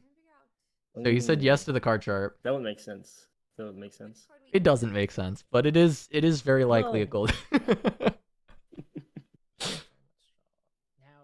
I don't know what that card even is. Even worse almost because theoretically you can play Aurelia here, but that's I could not tell you. Yeah. Okay. So I could sneaky. not tell you. Wait, Max said this is at base. Is this at base? Is that his base? Well, you know, some people do like to sort of play with their runes a bit further away to just have more space to put Yeah. lands on the table. Yeah, but this deckhand is at base? That's not at Void Gate? That would be surprising to me. Perhaps he Max just said it's doesn't at base, have- but I don't blame Max if he mistakes this because I can't tell. But they didn't put a point up on the iPad, so I guess this I is at assume base. it's at base. Yeah. And looking at the current board setup, it does make sense. Doesn't want the card sharp to like push over it for free. Also doesn't want to invest the Yeah. Fighter Flight in his hand. And this, as Andrew, is where you have to sort of start to wonder, what does this tell me about G-Axon? That is an interesting name. Yeah, what does this tell me about the hand of the Aurelia player? And to me, this is very obviously screaming, I don't have a one-cost trick. Yeah, but I think I saw a Defiant Dance in his hand. But I guess you wouldn't want to cast that. You would not want to cast that. Yeah, maybe just doesn't want to commit it to the... Like, do you want to cast it now? I mean, I still don't want to cast it. It is there, right? You can see it, right? Yeah, Defiant Dance, Double Defy, Fighter Flights, Charm, I believe is the hand. Yeah. I guess then you just wanted to save it for the Stellacorn? Yeah. Oh, he is using it. Okay, this is an interesting line of play. Well, this, I mean, I guess he gets the draw for Dreaming Tree, but you could have just like played to Yeah. Dreaming Tree and then like had this up. I mean, yeah, you're into all of Andrew's runes, so you're probably not winning it, but that's like kind of the same deal as this turn. I guess he does get the option to have a Defy available though. Counterspell. Unfortunate. That is going to be an expensive signature spell. And once again, we are seeing Aurelia have to exhaust and invest more resources. I mean, you could just Defy this. Okay. I mean, you don't want to commit that much to it. I don't know. Yeah, especially at that point, committing the Defy leaves us really open to just the Stellacorn dying, which is definitely the higher priority here. Yeah, that's fair. Just keep her hand nice and topped up, and at that point, really anything's possible. Also, we have not burned a rune yet because of the gold we got from Card Sharp. Yeah. Also notable that he did take the rune here, which I do think is correct. How do you feel As about Aurelia. Adaptatron being sided into Ezreal? It's just really hard in a situation Into Ezreal. your opponent is Because I think I hate it, can draw more, can be more. but I'm willing to be wrong. I'm curious if you have an idea as to why. Because for me, it's like you're just killing steals, right? But like that doesn't seem very. Yeah. I don't think that feels worth playing an Adaptatron, right? Like, that doesn't. I would agree. You have, at least in most of the Aurelia decks I've constructed so far, I haven't felt the need to sort of play Adaptatron because I don't have anything better, which is what I can only imagine the reason being. Like, Yeah. they just doesn't have anything better. But I don't know what your deck would even look like for that to be the case. Yeah, because you won it for Aurora, but that's it, really. Yes. I mean, maybe there's some other matchups that you'd put it in because there's enough gear, like maybe Azir or something. I don't know, but like, I've been a fan of like siding in, I guess maybe in the mirror even. But yeah, siding them in the mirror, siding them in against like just very gear-based sort of mid-rangey decks. I think they can come in. Like Lucian and Fiora, there is. It's not That's maybe true. Not the best card, but there is a world where you could just. To be honest, I would probably hate to Also- see an Adaptatron if I was playing Fiora. I'd probably be Yeah, just kind of like, sad about it. Like I would. You kill my taking my a BF sword or BF whatever. sword. Yeah, I'm pretty it'd be unhappy. Very, very sad. Yeah. Also against decks with shovel, I do think it makes Yeah. sense. Okay, so there's to actually like a cut them lot off more of- game for Adapt right now. Yeah. And not That only makes It's not sense. in none of those spots is like it's not really the best card in most of those spots, but it is serviceable. So I could I mean, I still think the Mr. Fryman is like one of the better gear removals in the game because he can't be beat by like hand disruption or counter spells. So I like him. Yeah. I just Having don't think. gear I still especially don't think I on- like him here. but I do Yeah, like. I don't Yeah. think I like him here. Yeah. Especially with what I've seen out of this Ezreal deck, that seems to. I would be very surprised if there was a shovel here. I think this is exactly what you want to see as an Aurelia player. I think Jackson found a Siren. Yeah, Siren boots, Defy, Fight or Flight, Adapt Strong. But a lot of draws coming And from the Stella. decides to stay on the Dream Tree. Really? Okay. Yeah, Andrew just channeled his runes. I assume that's Yeah. that's what's happening here. Yeah. That is interesting. Thinks he can defend the Stella. Wants to. It does make sense because he wants to move back to base next turn when he goes to 4 points, and then he wants to just play Aurelia, keep 2 open, and that is a very, very comfortable board state for him. Wow, he's gonna just get away with it though. It looks like. I mean, that's best case. Yeah. Just developing Vex and a Fizz. Yeah, and then just pass. Very heads up play there. Yeah, it's weird. You lose a draw, but you're just positioned better, right? Because you'd get one more draw if you'd moved it, but you would then be leaving her on a battlefield. So with the Fight or Flight in hand, I would have also. I wouldn't have been unhappy doing something like playing the. Like moving back and then moving up this turn. Sure. And. Oh, there's also Siren in Perhaps he hand. just doesn't. Yeah, there is a Siren in hand. I think the reasoning is that he wants to play Aurelia this turn and doesn't want to commit spells to have to conquer. I think that might be the reason. Yeah, I mean that would be fair. So if we see Aurelia come down and then this like GA equipped, it makes the most sense, right? Yeah. But this feels like it could have been move home, draw a card, move there, draw a card, Siren, move home, draw a card, right? This feels instead of like the line that was taken here, because these 2 runes are just gonna get burned. Yeah. They're not gonna do anything. Yeah, this feels a little less efficient, but I'm wondering what the game plan is. I think I need to be as aggressive as I currently was, so I can establish my GA, I can bring out another unit while also leaving 2 runes left up to more or less prepare for the future. The most that Andrew can score is 2 points in his turn, putting him to 3, which is exactly what we see he does. And then we can bring out the Aurelia next turn, bringing the GA to equip onto it, and then you can really start going nuts and doing what Aurelia wants to do. Yeah, there's a beast below. I worry slightly with this beast below coming down. I do believe not very high value here, but does force the Stellacorn to be replayed. So, are we gonna lose from that tempo that Jackson has been trying to set up? I assume he's gonna target the Stellacorn herder.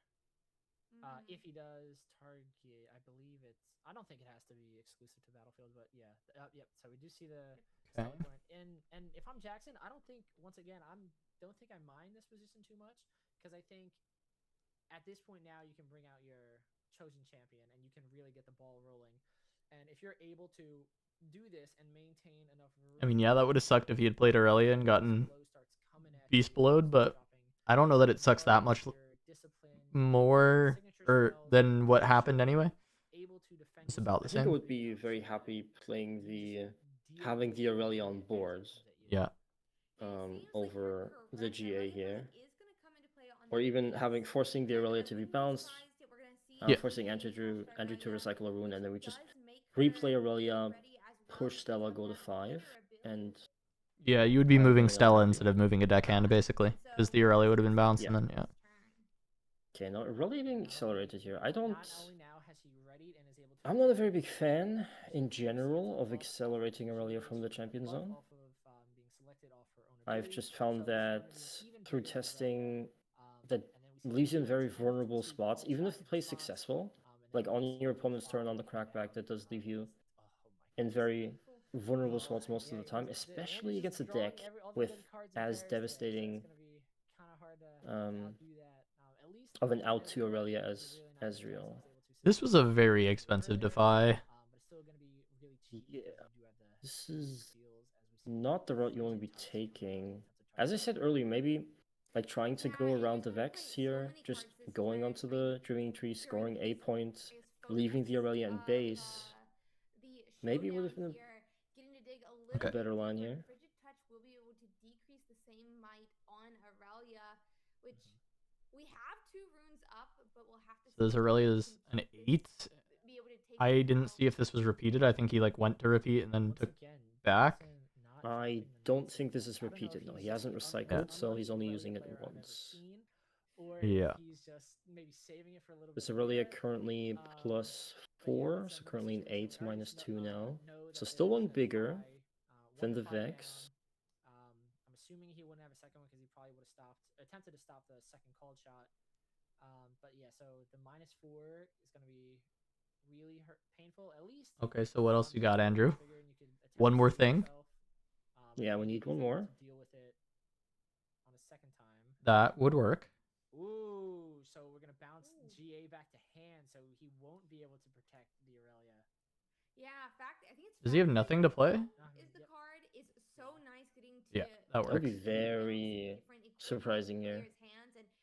If we played this. Oh, factory? Okay. But the Aurelia's. Now we're trading. No, he just played Divine Dance. So now it's a. Oh, I'm still a little bit. Oh, okay, you behind? That's fine. Yeah. The Defiant Dance is very ahead, but it could still just be Rebuke for Andrew. Vex in combat is kind of broken in that way. You bait out all this stuff, you make them recycle 400 runes, you rebuke their guy. Yeah, I feel like Yep. this is like one of those problems when going. That's into the standard play pattern of how Ezreal attempts to win this matchup. And part of it is, you're able to do that mental. Bellows Breath. That doesn't work. Oh, just kill the deckhand. Oh no, it does work because it's Void Gate. Never mind. So Yes, it does work. It's a Void Gate. it's 4 damage. Does that work? Vex is a 3. It's difficult when. Aurelia is a We just have to 7. target the. Okay, yeah, it would work. Yeah, we just Looks like sort this of is definitely going to be the peek. most important turn, and we've had so many interactions just in this one showdown that, yeah, I Yep. think, again, this is kind of So it's Xaxes. more of the issue that we were having with this Aurelia deck. Is That's pretty good. even though Andrew had to exhaust a lot of his own resources to deal with this Aurelia board state, everything that Jackson just did and all the momentum and all the card advantage that he drew into is now gone. The chosen champion Aurelia is gone, and now Jackson is left with only 3 runes, and he's all tapped out. At least Andrew is only left with 1 unit. But Yeah, now we look back at this turn from might unit that is Jackson, very easily just gonna come in and clear out and this he's just gonna get run over on the Void Gate. and it's gonna Andrew be goes to very 4, interesting to see how Jackson can try and suddenly this is a very, very tough game. just because obviously Andrew now has just Yeah, I mean, on 3 5 runes, I runes think it's next like turn? actually just kind of GG. Like, just gonna I just think like going to 5 Yes, runes, like there's very really good. nothing you're gonna do into the beast below on board, and then all of Andrew's runes. If Jackson was on like 6, maybe there's like some kind of like sneaky way to kind of find his way back in, but like and by that like quite literally it'd be like a sneaky deckhand and like a push or something like that. But Yep. yeah, sure. from 5, I'm not really seeing it. I mean, that's just the Vex. If you don't play around the Vex properly, I think you just kind of get exploded like that, right? He recycled like Yep, 3 runes this to is Vex just there, doing which is Yep, not very good. 3 more than he had to. Especially with a deck as Aurelia and with him having the Stellacorn active for a couple turns, having a bunch of cards in hand, he just does not have the runes to play them. And this is what I sort of alluded to earlier, where if the Vex is on board, you just kind of treat the Void Gate as not existing for a couple turns. You just Yep. go to the Dreaming Tree, go to 5, attempt to hold to 6 there, and then you just ask Andrew the question of, okay, do you want to move some of your things over to contest me on the Dreaming Tree, or will I just threaten to win with the hold? Which is a very common play pattern I found into Vex in these like game scenarios where Aurelia just sits on the other battlefields as the Vex and just says, okay, you better have Rebuke for like 3 turns in a row, or else I'm just gonna win by holding.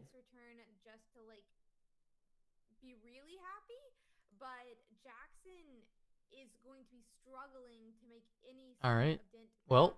And shovel time. Now the Adaptatron gets to really show up. Yup. We were wrong this whole time.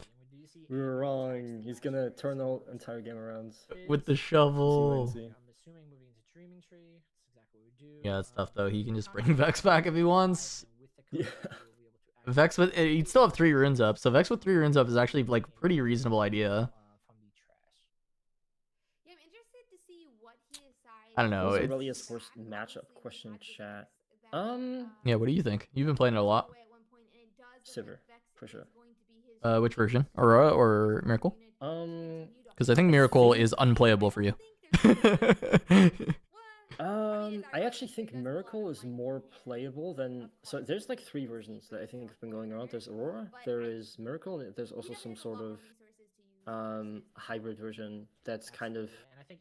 It's basically like Draven hybrids, except in Sivir, where you aim to either play a mid-range game plan, or you play for Miracle if you ever just get time off, basically. And I do think the more tricks the Sivir deck has, the worse it is for Aurelia. And Miracles doesn't have a ton of tricks, so it's actually quite playable. Like, I beat a Miracle Sivir in round 1 of Vegas, actually. Yeah. 2-1, so I do think that matchup's playable. It's probably still unfavored, but it is playable. And Aurora is...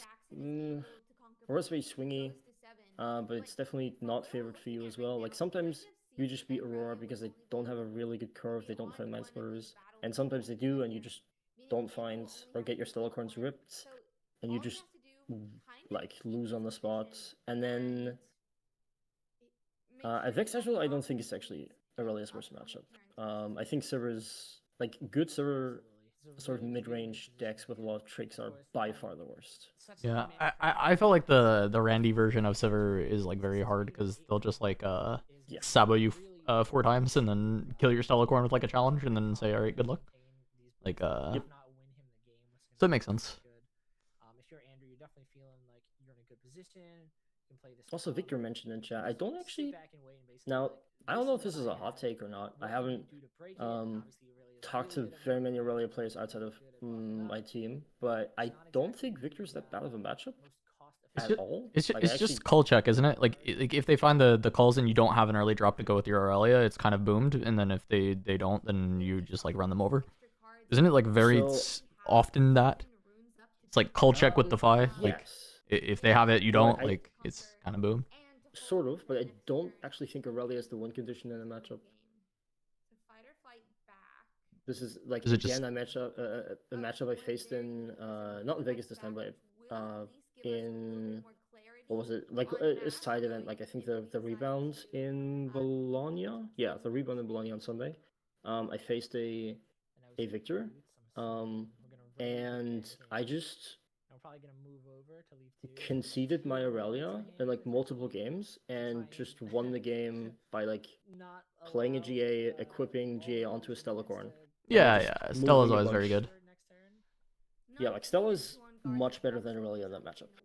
So much so that you just like you can just play Aurelia and move her to a battlefield, let her get killed, and then you can play for Stella essentially when they're like when they've used some of their removal on the Aurelia and played some deflections. If anyone was wondering why Megan and I were talking about anything but the match, it's because it's been over for 2.5 to 3 turns. It's been matchup's been it's been done. It's been very over for a long time. It's the great benefit of when co-streaming instead of being the official cast is when the game's been over for 3 turns. I don't have to talk about it. Yeah. How do you sort of manage that as like a caster, like casting games that you know have been over for like a while? So it can be okay to mention that, but instead of like dwelling on that, what I need to talk about is how can this get turned around? Because most games that are over, there is like a nut draw sequence that can kind of like win you the spot. But it's like usually very low percentage, or it requires like a mistake and some luck, right? And oftentimes it's just like talking about kind of what needs to happen for the player to find their way back in. And in that journey of talking about finding what can bring you back in, you might end up in this situation where going down that journey, you're like, well, actually, that doesn't work because of this, and that doesn't work because of this, and that doesn't work because of this. And you kind of find this way of telling everyone that, wow, this is really doomed, without just sitting there and being like, yeah, like, this game's over, right? And so I'm still doing the same thing, but I'm kind of extending it and giving you a lot of the whys that right now I don't, I don't need to bother to give all of the whys. Wait, is Megan's volume low, or is like Max and Ursi low? Because I have them low on purpose, but Megan should be okay. Megan, can you talk again? Hello. I can maybe turn you up a little bit. You're not that quiet, but I'll turn you up a little bit. Okay. Sure. Yeah, I'm sort of. Sometimes I lean back, and then my microphone doesn't pick up as much. Don't have a studio mic, unfortunately. No, that's all good. If I lean back, it's also quiet. I have a mic that requires me to talk into it. Okay, yeah. Chat saying you were low. I turned you up.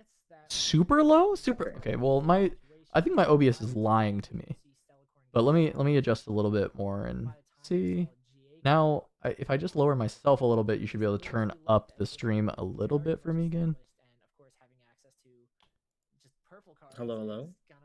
Test. Okay. Yeah. I can pump you just slightly more, and then it should be fine. Thanks for letting me know, though. OBS likes to lie to me, because I'm looking at the levels, and the levels are, like, kind of okay. Yeah, it's like they're at 15, I'm at 80. What the okay. OBS is just lying to me. Because the levels are, like, pretty Sometimes it close. does that, yeah. Alright. This should be better. That should be better. Y'all tell me if it's fixed in a little bit here. They were 5-0 going into this round, so you're having a really great run thus far. Yeah. So sort of, I do actually want to continue the thought for a moment, before I come back to the Victor Aurelia matchup. I do think it's very, like, casting is actually a very underrated skill, in my opinion, that a lot of people don't think takes as much skill as it does, and as much, like, practice and effort as it does.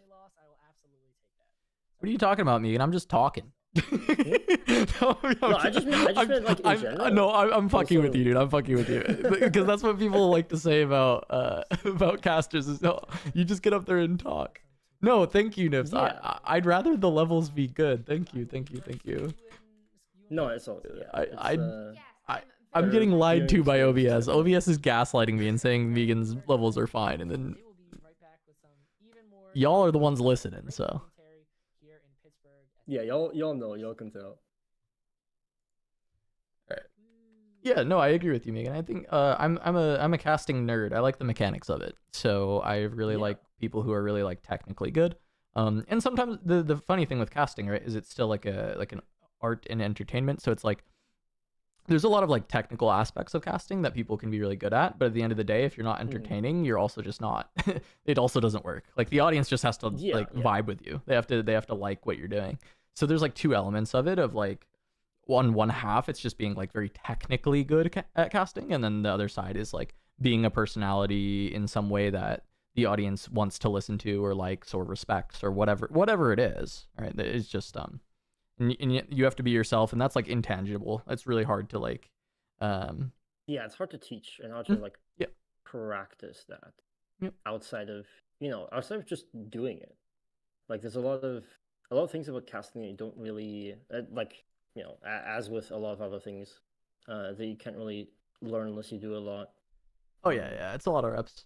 Like I think I've always been a very good like mechanical caster, and I think that it's just a matter of does the audience like what I bring? And I think in TCGs, that tends to be people like my personality or whatever, or like the knowledge that I bring. So, it's always been good for me. I do really appreciate sort of like having a caster that I know knows what's actually going on, not just on the board, but also sort of between the players, and what's going on that's actually not being like represented on the board. Yeah. I like to try and get in the mind of the player. I like to try and be the player in the moment. So I'm usually right except for when I'm wrong, you know, and then when I'm wrong, I'm wrong. but Yeah, when but, you're wrong, but if you're I'm wrong. wrong, don't tell me about it. Who cares? Yeah. Yeah. You can be wrong as long No. as nobody knows. That is the most Like, important part. that's the thing with casting TCGs. You're just gonna often be wrong. Like it is really hard to like always be right. You're gonna be wrong Yeah, like enough. especially But it's just in, like in a lot of spots you don't yeah, have like full information, or you just can't have too much ego. I think with casting card games as well, because you're just gonna be wrong. Yeah. People are gonna yell at you and call you an idiot and like whatever. I mean, like dude, it's like. I think I'm usually I'm right enough at the time that I think I'm allowed to be wrong. Yeah. Like, you know. You can never sort of have as many reps in the matchup that's being played as the players that are playing it. Like, it's crazy because fuck you, Megan, I can. Like, bet, buddy. Like, yeah, I play too much. But no, you are right. Like, especially when we get later in the tournament, we kind of hit this point. We hit this like threshold where it's like I definitely don't have as many reps because I've been too busy like making YouTube videos or like doing, so I like didn't keep playing, right? Like for instance, like on my team, I have way less reps than like Alan and Priz and maybe probably also Randy. But like I do have a ton of reps, just I have less than them because like while I went to go make a video or do this, they just like kept grinding, and then now they're stopping their reps a little bit to like finish writing their guides and finish that stuff. But like they were just grinding, and I was like making you know, silly videos and all other kind of stuff. So they definitely have more reps than me, and I think there's a lot of other like players that are gonna be in that same spot, right? Where like I probably have more reps than a lot of the players that are in the tournament, but once we start getting to those like a top 8, those guys have probably grinded a bit more than I have. Which is good. It's important that I do. And the thing is, I play a lot of different decks so that when we have our like Leona versus Teemo matchup, like I still got you guys. I still know what's up. Yeah, I know what's happening. I have not played Leona ever. I think. I can break it down. So I would. Yeah. No, I believe you. Like I would not know what to like. I remember playing like my first match against Leona and reading Solari Blades for the first time, like mid game as it's being cast on me, and I just realized, oh yeah, I just lose the game because I played into this. Yep. If you walk into Zenith Blade at the wrong time, you do lose. It was arguably the best signature spell in set 1, but it was just in a deck that's not very good, unfortunately. Yeah. For sure, I messed around with Leona. I think, or I saw like some people I knew messed around with Leona, but unfortunately never got it to work. I think it's criminal that she hasn't day 2'd an event, and I think I'll probably play her at Lil and at least try. Because I also think that would be like it'd be a fun video. It's like I took the worst deck in Riftbound and made day 2 or something like that. And I love Leona, so it's like not a problem for me to put some reps on Leona and try and figure out what she looks like in Spirit Forge. And I think that's more fun for me because I like casting, so I'm not really that pressed about like qualifying for regional. I'm hoping that I'll cast regional, whatever. If it doesn't happen, I can sleep at night knowing that I was hoping to cast it and I played for best ofs instead. And so I think it would be fun to go for something like Leona. Try and prove that she's good enough to do too. Yeah, I really want to play Volibear, but I've learned from Bologna. I'm just gonna play good decks, and I'm gonna try to go for top cut. Meanwhile, me playing good decks on stream here not working out so well as I got completely obliterated in this game. I just got game 1, turn 3 Aurora. I was like, okay, I'm gonna play it one more turn for stream, but we gotta watch we gotta watch Megan get juiced by Daniel for the 7th time today. Yep.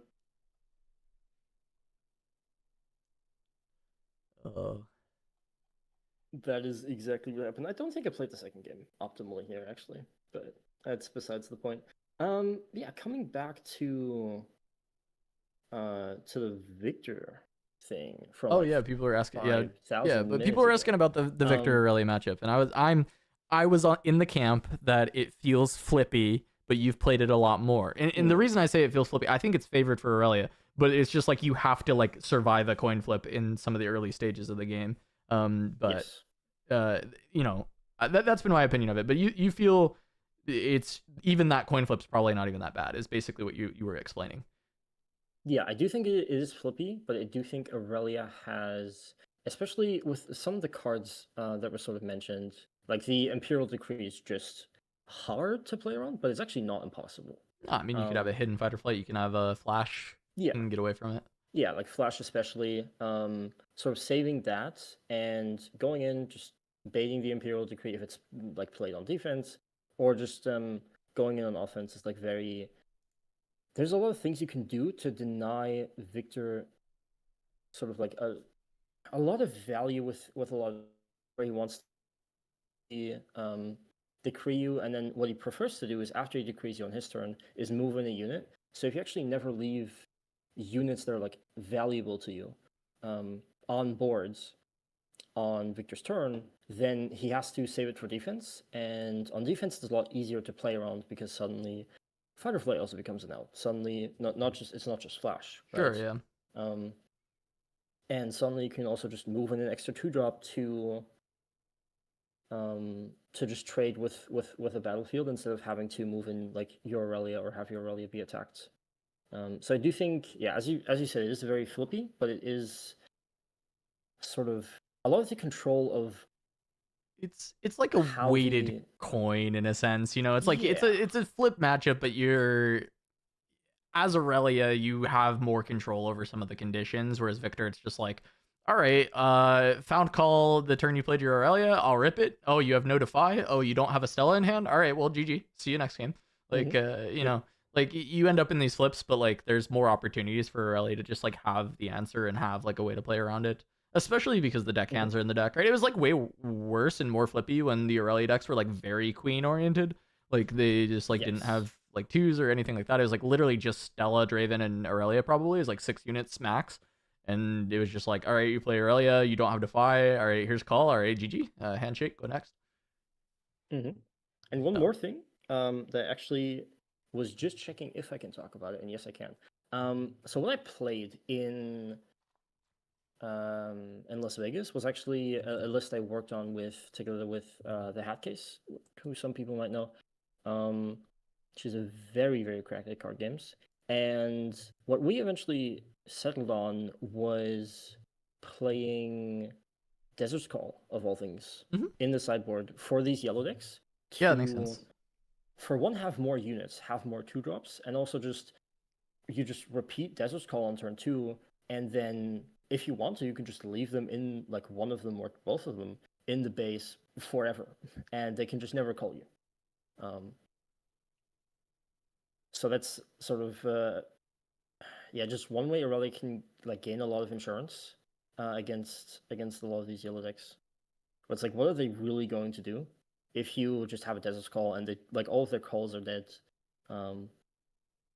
It just like negates their best tools in the matchup, pretty much. And actually, I didn't face any yellow, aside from a. So you just have these Desert Calls hanging out, not doing anything. Yeah. Just vibing in the sideboard. Like, Yep. It happens. It was only set. So the tech did not sort of pay off, but it's interior was really good.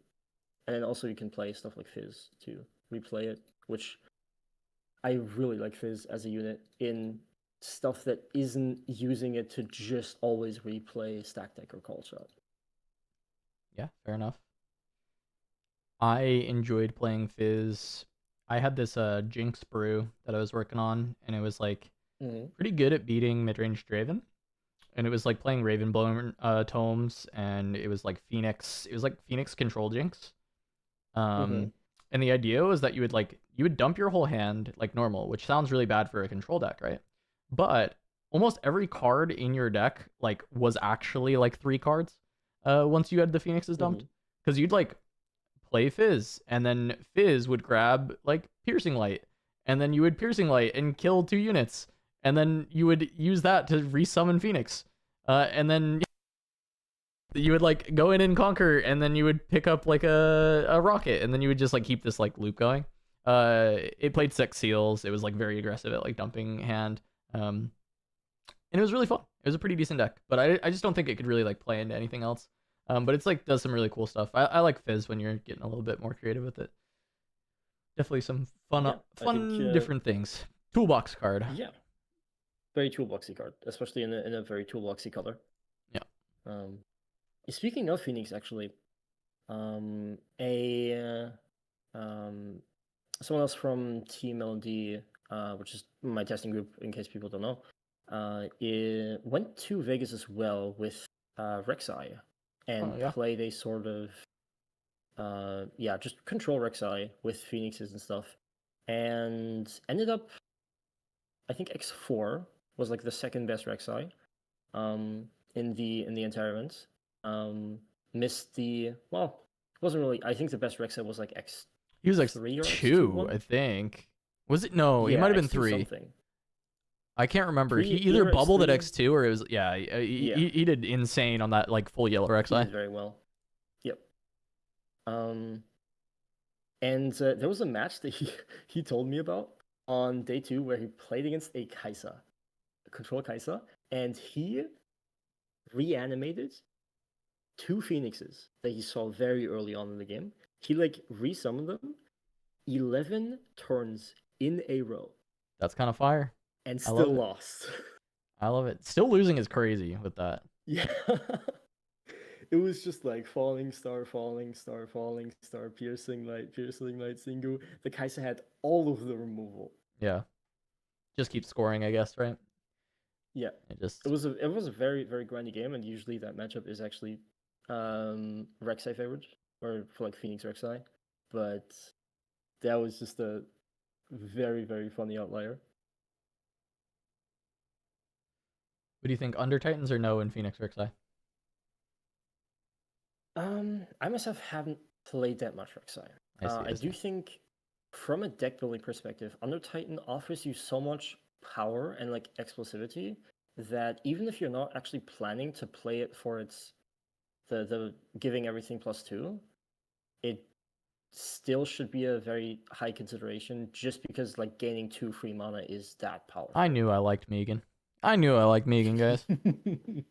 There's so many people who don't put it in the Phoenix build, and I really think it should be in there. It was one of the best ofs in China did it, and I was like, brother, thank you. That is very smart. I think it's good. Because my problem with the build was the lack of consistency when you miss seals. And I think Under Titan kind of helps you, because the 2 free mana at some point is just going to like at least kind of buy you back some of that if you miss the seals early. And then if you found the seals early, then you're just like, you're eating good. Yeah, there was like an alternative build that I know that we were, or sort of the Rexai guy of the team. His name is Squip, by the way. He was sort of testing like an alternate build that was playing like more unit heavy, more mid-rangey, and was like, just main decking like good red cards like Forerunner, Sunburners, and he did end up having to like cut the Under Titans from that deck, at least in testing, and then he like tested that. It must have been like 4 days prior to the tournaments, and was considering playing it because it actually did end up doing pretty well. But he just had like a couple games where he just didn't find Under Titans. It was like, okay, no, I can't play Rexai without Under Titans. This deck just doesn't function without it. Yeah, you gotta see him. You have to see him, and that's why I like the yellow build that Voos did. I mean, he was all in. He was like, I'm playing goddamn Swarm Queen. We are gonna find these Under Titans, and it's gonna happen. Mm-hmm. And I like it.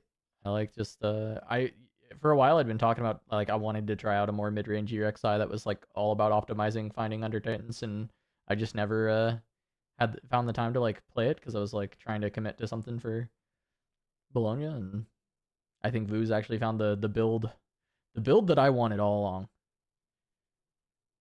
I think he actually found it, but I don't know that I would have been 12 order. I don't know that I ever would have gotten there. I'm very much like a monocolor hater, so I don't know that I would have done it. I probably wouldn't have. I probably would have had like some amount of red. I probably would have ended up like 8-4 with just like some amount of red in my deck.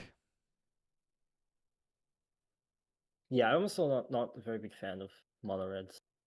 Also because I like Like there was, do you remember the time like way back when like the mono yellow Victor build in like Yeah, I was like, why wouldn't you just play with some blue? yeah.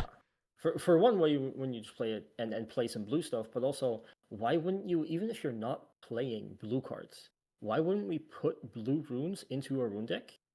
Because we're never needing all the 12 yellow runes, right? Like Yeah. the most you needed in that deck was like a 1 yellow on turn 3 to have seal plus like Vanguard Captain on like 3 runes was like the most. So why not just put 2 blue in your deck and make your opponent afraid of all the cards that cost blue power, like Watcher, like Singu.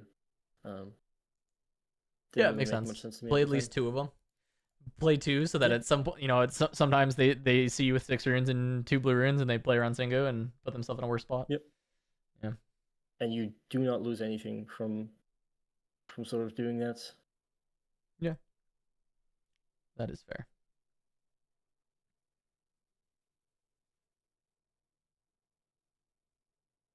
Have you tried Yone Volibear here to help? Yes. I've tried both of those things. Yone Volibear seemed kind of sick with the Stormbringer. Yone is such a good unit. Yone is such a good unit.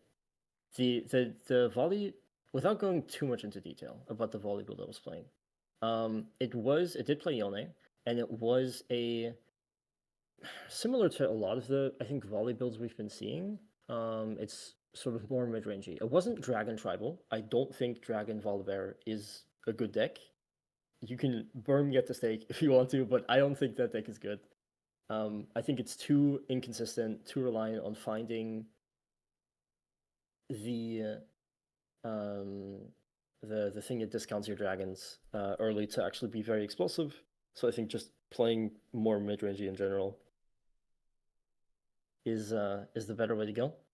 And yeah, but it was like mid-rangey, and Yone just like similar to Yone in I don't know what else plays Yone.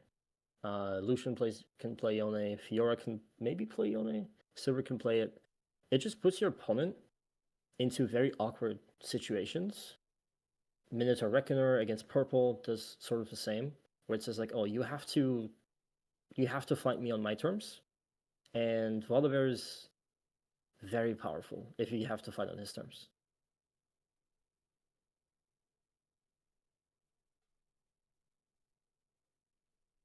I feel like it's been such a glow up for Stormbringer as well, with so much like actual holding and stuff happening.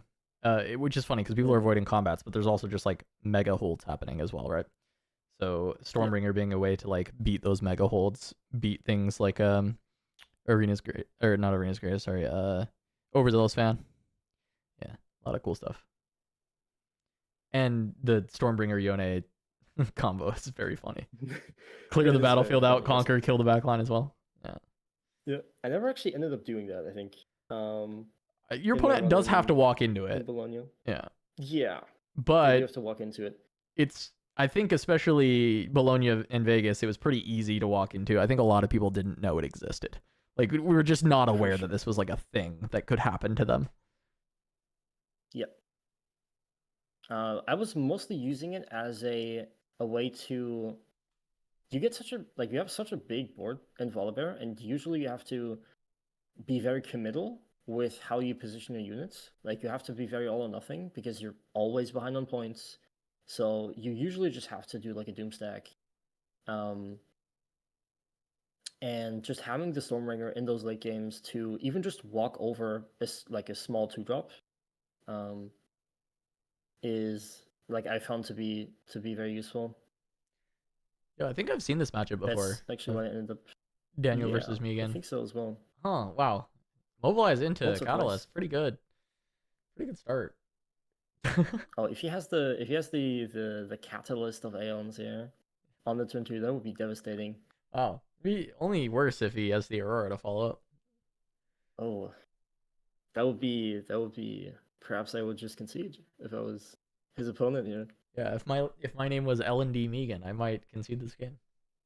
Yeah.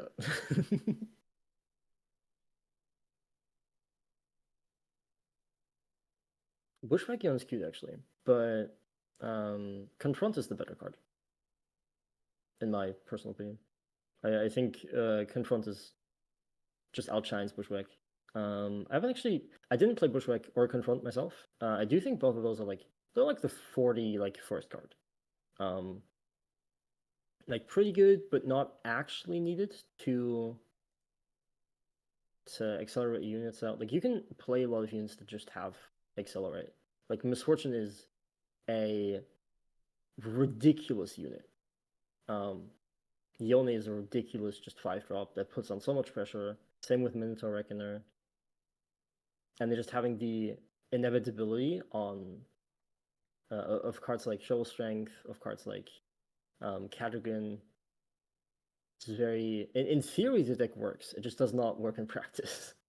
Unfortunately. With blue, like every time I played against blue and I played a card that says, oh, I draw one for each of my mighty units, and then they respond with like 2 stupefies and I just draw 2 less cards.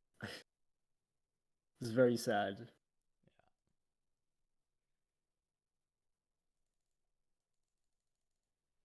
Very, very sad. All right. Let's see. 4 o'clock. I probably will have to go after this next round. Whenever this starts. Should be soonish. Let me double check. Hopefully soon. It's been quite a while, but maybe they're still fixing the part of the power outage or something like that. No, I don't think so, because the stream went down when that stuff happened. I think they're probably, because that last set didn't go to time, did it? I don't think so. I don't think So I think we're just delay in between here.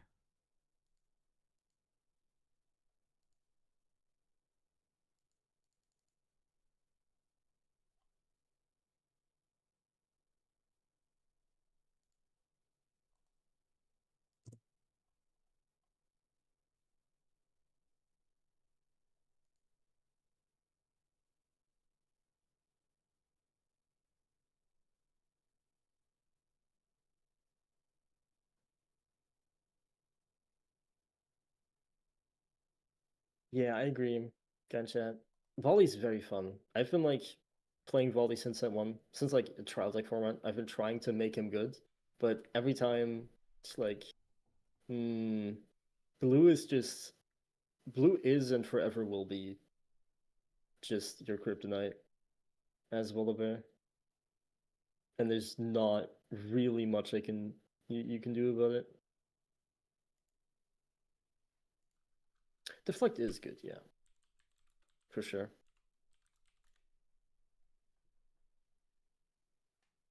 Unfortunately, the decks that beat you don't actually beat you with spells, is what I've found. This is a bit of a pro tip. Against Kaisa, the way I actually found myself winning that matchup, if I don't have Forerunner, is I just go play 5-drop, 2-3 turns in a row, and then I just turbo into a Volibear and hope that the Volibear can stabilize the game. That is my strategy against Kaisa and against some more control heavy Ezreal versions. Because without a big deflect unit, each of your units can die at any time unless you have sabotage. Sometimes you need multiple sabotages, because especially Kaisa has multiple things that you want to sabotage. Or post side, maybe an unyielding spirit. And Volt actually kind of helps. It's just that he doesn't help enough. Or doesn't help as much as you want him to.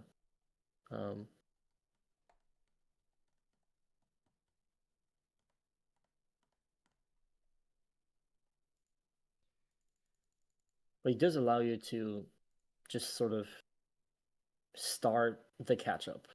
And have just a guaranteed unit that they can actually remove from the board. And from there on, every single draw card you then play just draws you one more because you took the time off to play the volley. Whereas if you just play 5-drops and they have Singu, you're just kind of cooked. So if I have won games, or whenever I did win games into Kaisa and Ezreal pre-side, without like unyielding spirits. I found that just going through Volibear is the best way to do that. That makes sense. Yeah, he's Get a just little, big dude. get a little Like deflect. deflect too. Get a big boy with deflect Deflect too. too. Yeah. And also, like on a side note, Misfortune in Volibear, whenever you have 10 runes, Misfortune is a threat. Oh yeah. Oh yeah. Just being able to accelerate your Volibear out of the champion zone for free actually does turn a lot of. It's a very common way for me to finish games, actually. Just having Misfortune on my board somewhere. Yeah, I running figure on a Misfortune volley. Captain's pretty nice in that deck. Yes. Misfortune is also Bully so really likes versatile. his Being able fives. to Good with Yone, good with yeah. Captain. There, yeah, a lot of good fives. Got to get to 5. Yep. First 2 turns are rough unless you see a mobilize.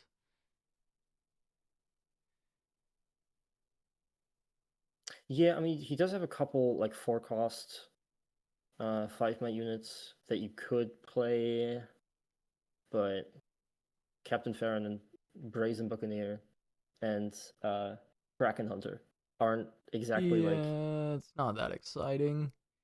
not the best units. I really wanted to look at the idea of like actually playing 2s and then playing the Grim Worm, so you like conquer on your first turn and then you play it, but it just feels like then you have to play the 2s and then it just doesn't feel very good. Yeah. I've really tried to play like a very long time. I was like, oh, I just need 2s because if I start the game, like if I start playing the game on turn 3, it's just too late. But they break your draws, and then the units themselves aren't actually very good because all of your tricks, or at least all the tricks that you actually want to play early, cost power, like challenge, punch first, longsword. You could play against the odds, which works. Against the odds is actually a very good card.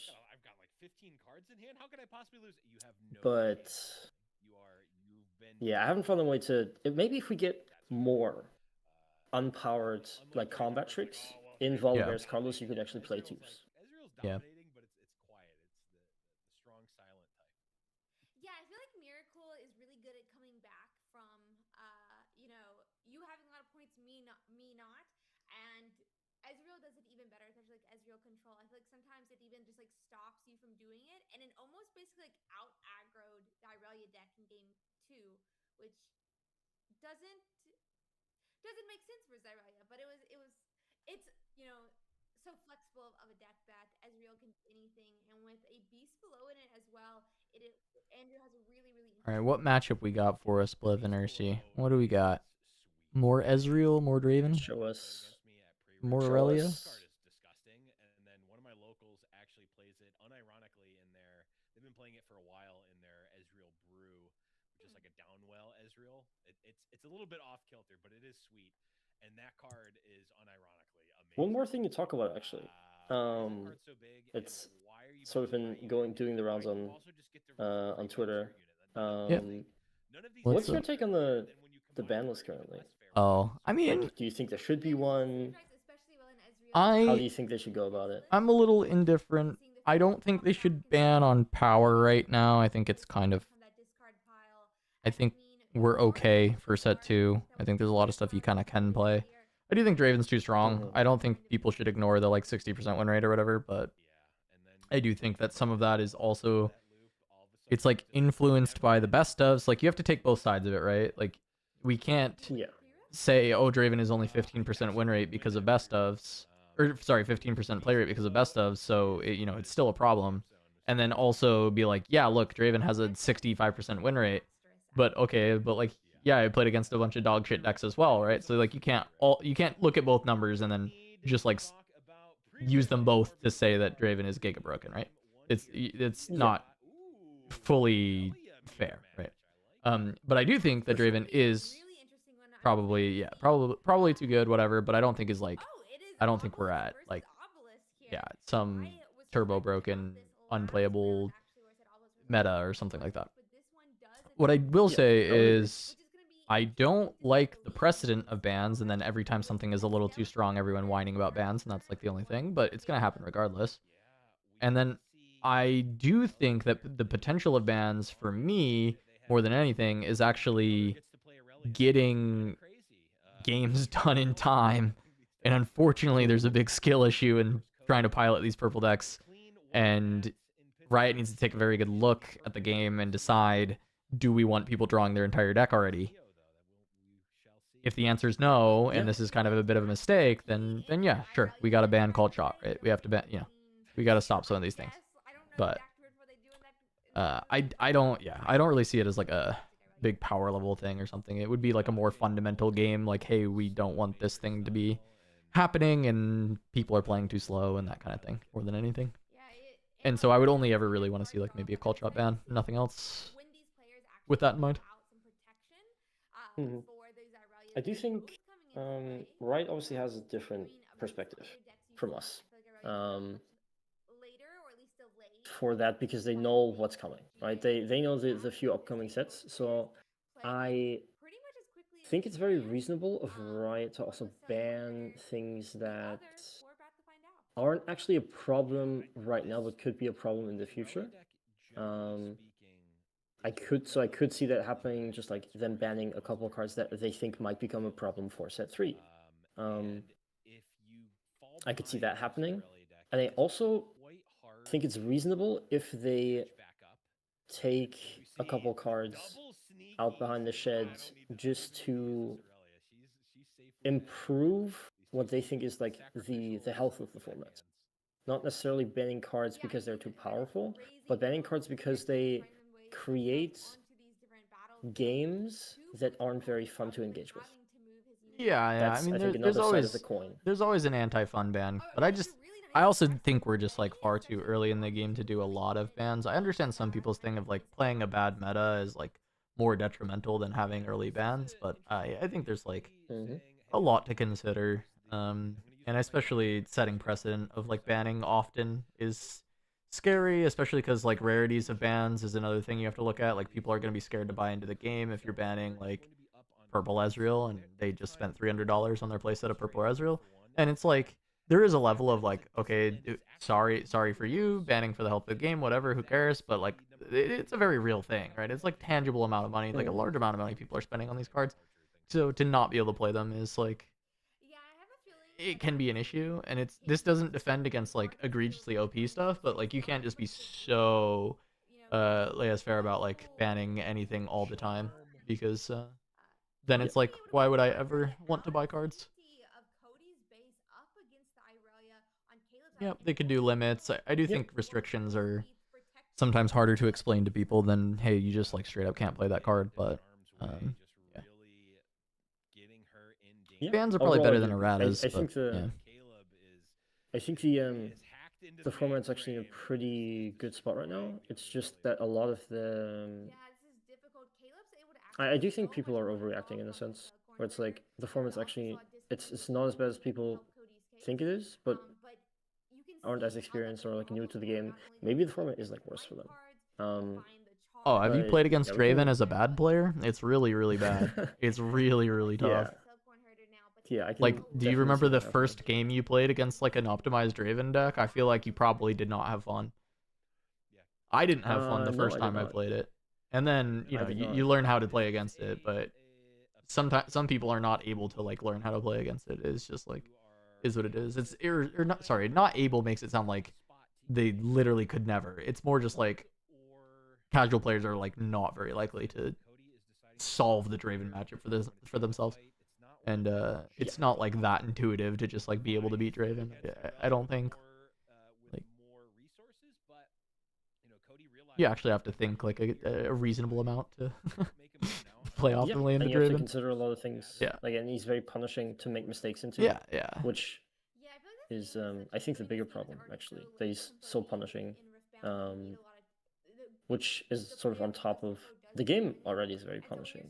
But I think we can rest this for a moment here, go back to the game, because there's actually some stuff happening here. Yep. So Caleb is found a turn 1 Stellacorn, answered by Cody's turn 1 Aurelia, And then, so Aurelia was developed, double deckhand from Cody going to 2. And then Cody's now without an Aurelia as he tapped out to attempt to take a combat against the Stellacorn, and then got his own Aurelia charmed. Yep. He got charmed, and then he still is losing the combats on the other side with the Stella into the Stella. It's pretty doomed for Cody in this first game. Double obelisk game, definitely going in Caleb's favor. The charm is pretty backbreaking. You keep your Aurelia on board, you get rid of all of Cody's resources, and then this gets followed up by just being able to out-trick Cody. Yeah, I mean, very safe to say that was a pretty big mistake from Cody, just playing into the charm there. But also, one more thing to mention is Cody couldn't have actually really played around. Like, one thing of this matchup is that you, unless you're just going to hold up like 6 runes, fighting into an Aurelia that has more runes than you do is always going to be hard. So to some extent, there is a point where he can't really play around charm anymore, but he definitely could have done a bit more to insulate himself from him. On the other hand, Caleb, when he played his Aurelia on turn 2, could have also just lost that Aurelia to a charm, but he did not. Yep. I mean, it is the Aurelia classic where you just have to fade things all the time. You have to hope they don't have it in a lot of circumstances. Yep. Now, not saying it was guaranteed there was no other play, but often it is the case against this deck, where you're just like, well, Stellacorn. like, it just don't have it, man. Like, yep. I lost my only Aurelia mirror in Vegas 0-2 to a charm. It's very unfortunate. Absolutely, yeah, definitely going to want to solidify. Yeah, I think this is at this point when you're Cody, you just extend the handshake here and cut your losses. I don't see any. Well, actually, okay. How could he get back in this? Ooh, Vex main deck. yeah, main. So he has a unit at least. Yeah, that's one way for him to get back into this game. Maybe, but I do think for Caleb, as you were talking about with playing around Vex, right? You can kind of ignore the Vex side because Caleb's at 5, so Caleb only has to go to 6 on this next turn. Doesn't actually have to play both sides. Boots is going to guarantee Cody can take a combat with Vex. Also, just being Aurelia means you're pretty much always going to be able to take a combat. But if Caleb has any way to like double move a Stella into the other obelisk, just go to 6 and go home, then all you have to do is wait 1 turn and then just like turbo stack your Aurelia Fervent with your combat tricks and run in and hold on to this like double not so fast in case of like rebuke. Good shape. You can even go to 7 here. Get an extra card draw on the following turn. Especially if Cody lets him here. Siren goes back to base. The development of Vex, I think. So this is a draw 2 with the Stellacorns. Oh, you just got a charm. Oh, that's probably just game. Charm is completely backbreaking. Yep. That's gonna pretty much seal the game on the spot here. It's a nice little circle. And Siren is going to come down for Cody as well, which is another great addition in Irelia's list. It allows them, I believe, to move a unit from one of the battlefields back to base after it's conquered it. So, like you mentioned, how you want to basically leave the battlefield at the end of your turn. Potentially, it will help Cody do that. Yeah, you're able to do that. You're also, it does count as choosing. So if you have your Aurelia up, you can move in, conquer, move back, ready the unit with the Aurelia ability from the Siren, and then move in effectively, giving your unit ganking. MF looking and saying, look what you have to do to mimic a fraction of my power, but that's okay because it's still quite good in this deck. You're able to do a lot of different shenanigans with the Siren and darting in and out. But I'm wondering what the delay on the thought process is here. Does Cody have something? Because, well, no, okay, so Caleb's already scored, so it feels like just Fervent to the other obelisk, some kind of buff, and then charm into 1 rune. Even if you're considering Rebuke being reduced by Vex, you still are like winning that with the not so fast. You just have to save 3 runes to spend on not so fast. So I wonder if there's just like not a lot of buffs in this hand, because I feel like the charm feels pretty obvious. Would be very surprising, because I mean, look at the stack that is his hand. He, I reckon, has about 10 cards in his hand. It would be very surprising to me if Okay, it's gonna happen. Yeah, he's just moving now. He's moving Fervent up next to one of the Stellacorns. He's just gonna be like, okay, I'll just have even more guaranteed might here. More of a safety net, yeah. Will Cody be able to? He'll only be going to, I guess, 9 runes, which is pretty nice for Irelia, but will we have enough resources to get ourselves over so much might when Caleb seems to be leaving up potentially 6 runes? I mean, you can always consider that just like Defy is beating the charm here, and that's a little bit spooky, but I think it's fine. I guess he has no Defy of his own, but aren't you just forcing that to happen here? Like, yes, because the game is just over. If this is, I think with the GA, it's fine. This just feels to me like this is a lose condition for Caleb, because Cody scoring both battlefields next turn doesn't matter. Cody's at 2 points. You can let him get the battlefield, and there's the charm. Okay, now it all makes sense. Yeah, I feel like if he had been able to kill both Irelia and the Stellacorn herders, it definitely would have been a difficult spot, and Caleb kind of opened himself up to it, but Charm is going to pull up Vex and potentially kill it here before we even pass over. But Discipline first here. Okay, I mean, yeah, this is going to be... That's done. So this is 9 right here. 9 into 10 already. Irelia looks like 6, 7, and then plus the Stellacorn is 10. So Caleb can just say okay. The Vex will die, the GA will die, and Irelia will go back. And I feel like you're mostly okay with that, right? Yeah, it doesn't seem too bad. And our Irelia basically survives off the GA, so it's still safe in base here. Now Cody's left with no units on his board. Yeah, I must have miscounted how big the Irelia was. So in any case, yeah, still a nightmare scenario for Cody. They're going to need to conquer both battlefields, kill both Stellacorns, and still have enough to defend. Yeah, that's going to be game 1. I guess he doesn't need to. Yeah, I was gonna say, like, does he need to scoop? I guess it's only 15 minutes into the round. Like, you can play it if you have an idea, but it's not been a long time. Yeah, but these mirror matches don't take a lot of time, so it does make sense for him to play it out here. Although he and there's literally no way he's winning that. And we know, there's no way to come back into the game. Yeah, not a single unit in sight. Yep, that also a very big loss condition, or in fact, I think actually the primary loss condition in this matchup is not drawing or sort of running out of running out of units can be very bad. Yep.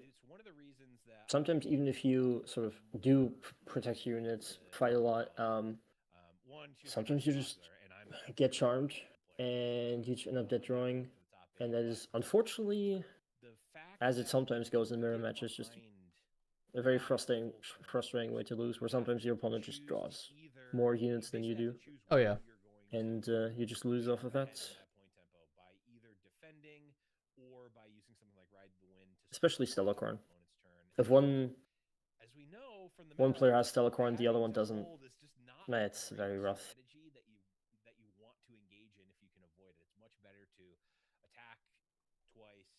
Get out and then say, yeah, you can score 2, I'm ahead, that's fine.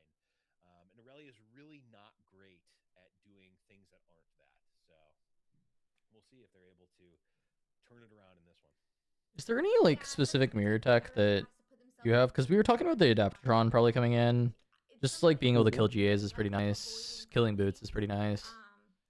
It doesn't feel like Vex matters that much for this mirror. Vex is just like scarier when Ezreal has it than like the Irelia. It's probably okay, but it doesn't feel like that insane. Vex not as scary here because The reason that game from Cody. Vex is actually really scary from Ezreal is because Ezreal, with Ezreal on board, you can play a lot of stuff for 0 energy, and Aurelia does not have that freedom. So definitely less scary in this matchup. Still really oppressive if you're behind and staring down a Vex.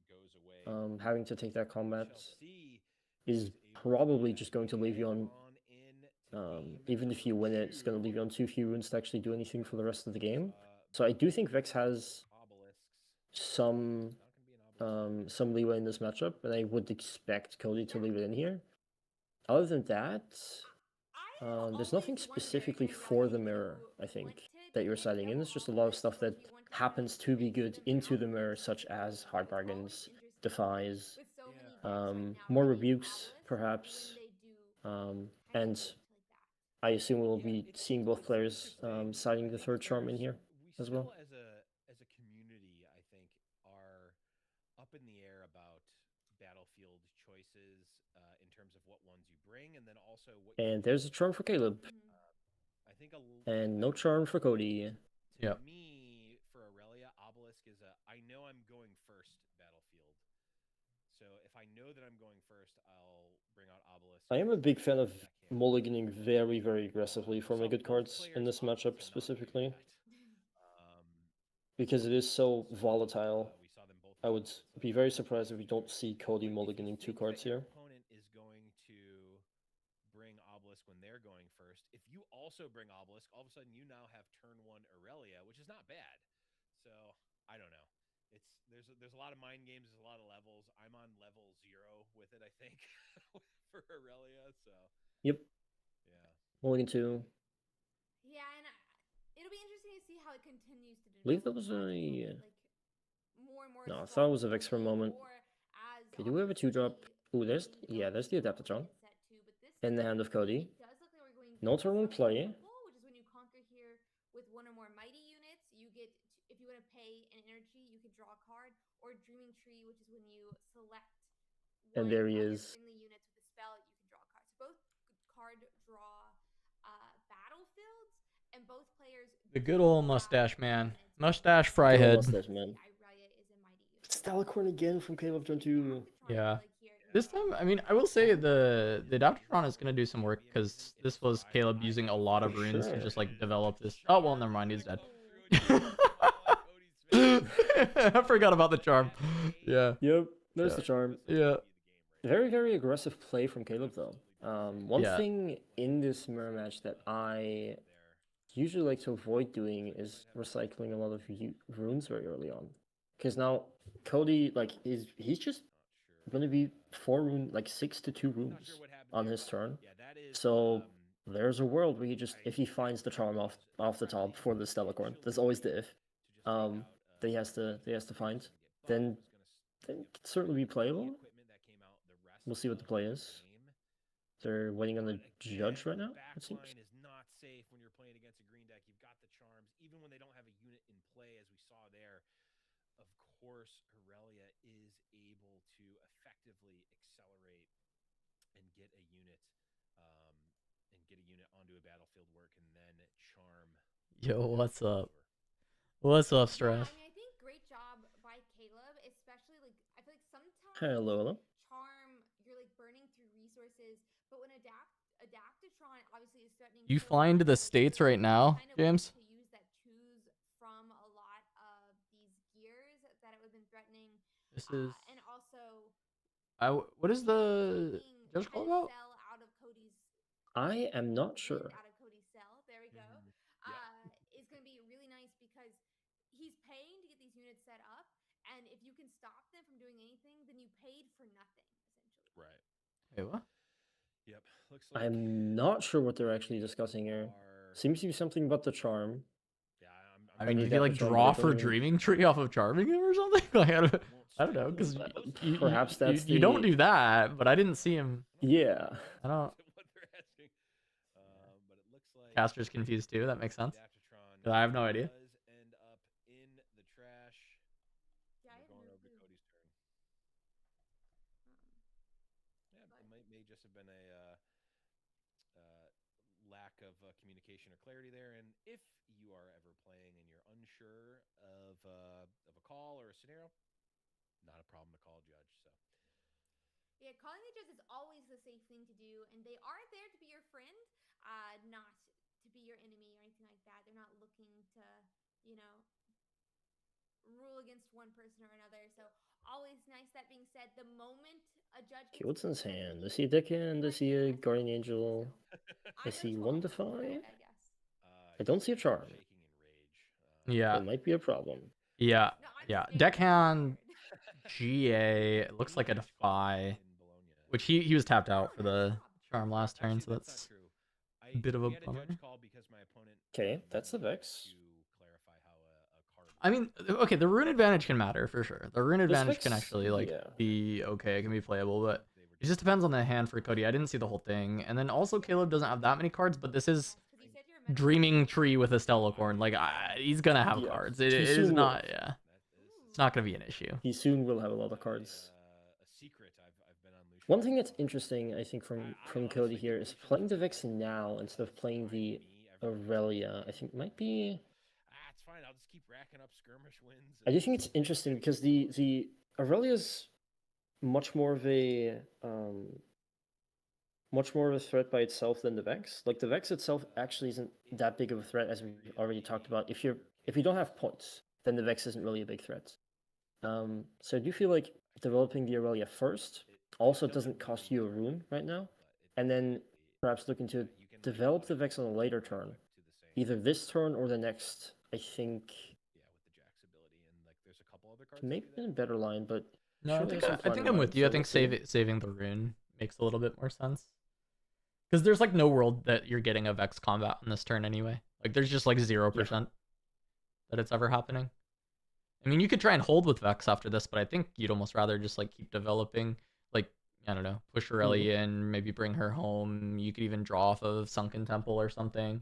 Well, I guess probably not. You would just go to Dreaming Tree and then cast something and then go home, but actually no, we know there's a Guardian Angel. So you could could just do like Fervent into Sunken, then play the Guardian Angel, could go home, and you'd still just be like up a rune overall over the previous turn.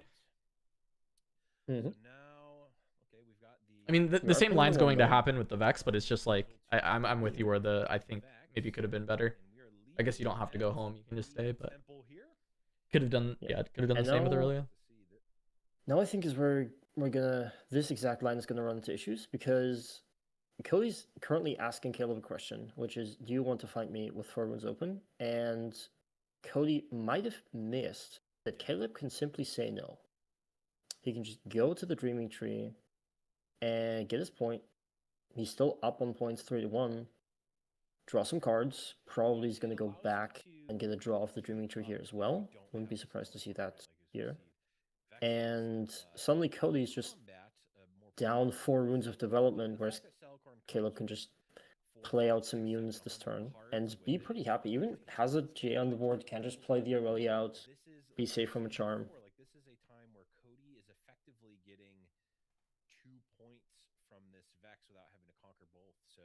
Able to keep up with point tempo while not having to spend a bunch of runes moving a single unit around. Let's see, he's contemplating. Cody is able to set up and just leave this Vex. There's 5. Yeah, that's the Aurelia. I think playing slow here makes a lot of sense from Caleb. He is just ahead. Let Cody mana burn himself on this turn. Can equip the player on the charm. I think that also is like pretty reasonable at this point. You're still going plus runes for the turn, right? So. I like Caleb's spot a lot more. I'd feel more confident there. For sure. Yes, has ascended. If you're Caleb Healer, this is the point in the game where you just lean back. Maybe look to the match beside you. Not that it's that sort of one of a position for him, but it's you can sort of take a breather, relax a little bit, take this a bit more slowly than you usually have time to, do in these matchups. Usually it's a very fast matchup, as we saw in game 1 as well. But here he can just relax.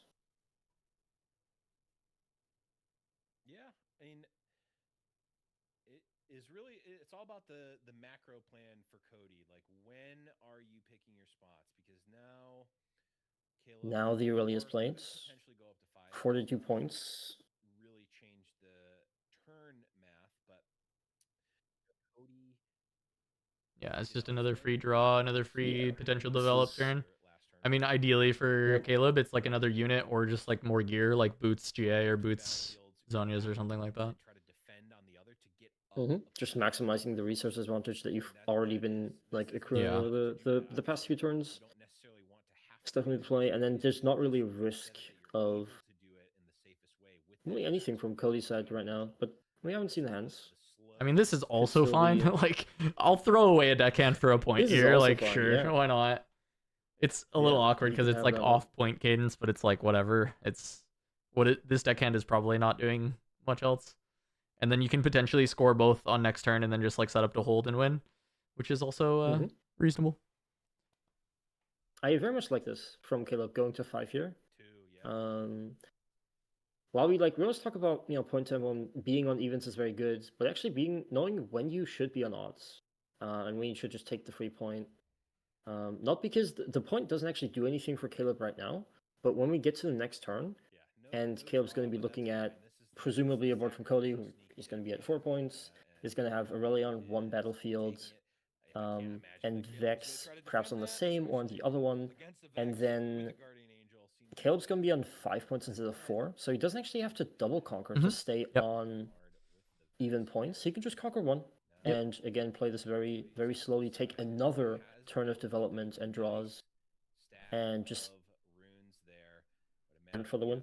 Yeah, you get to evade Vex another turn. I think this is exactly what you're talking about, right? Where it's like, instead of taking this Vex combat, now to be fair, against Aurelia, you either take an Vex combat or an Aurelia fervent combat, neither of which is especially exciting. But you can pick which combat you want to take, right?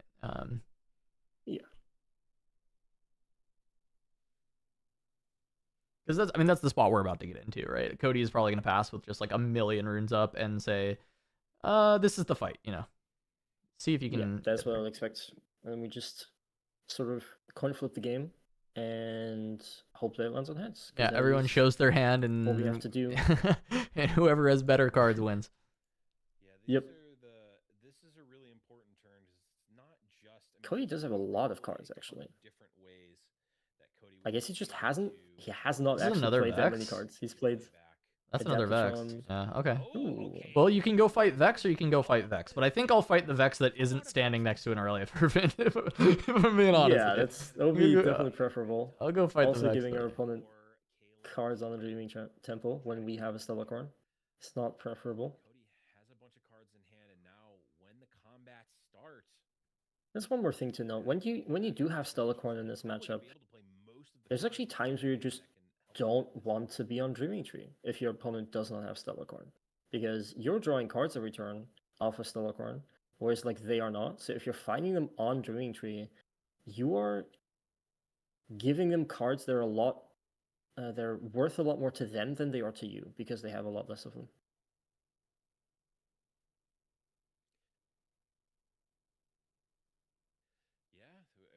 About it at the beginning of this game, is that this is the thing that you don't really want to have to do as Aurelia. It's the thing that Aurelia is not super great at, but Aurelia might not be good at it.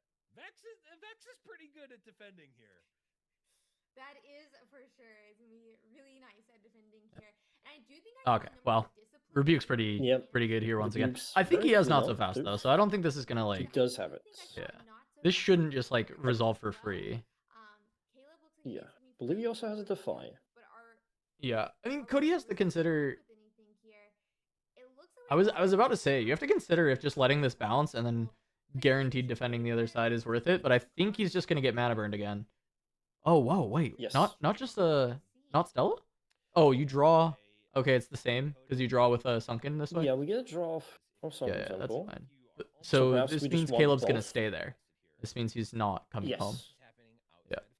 Or he has maybe even a Siren. Well, if you have Siren, you just do Stella, because you'll draw two. You'll draw one for moving, and then draw one for running home.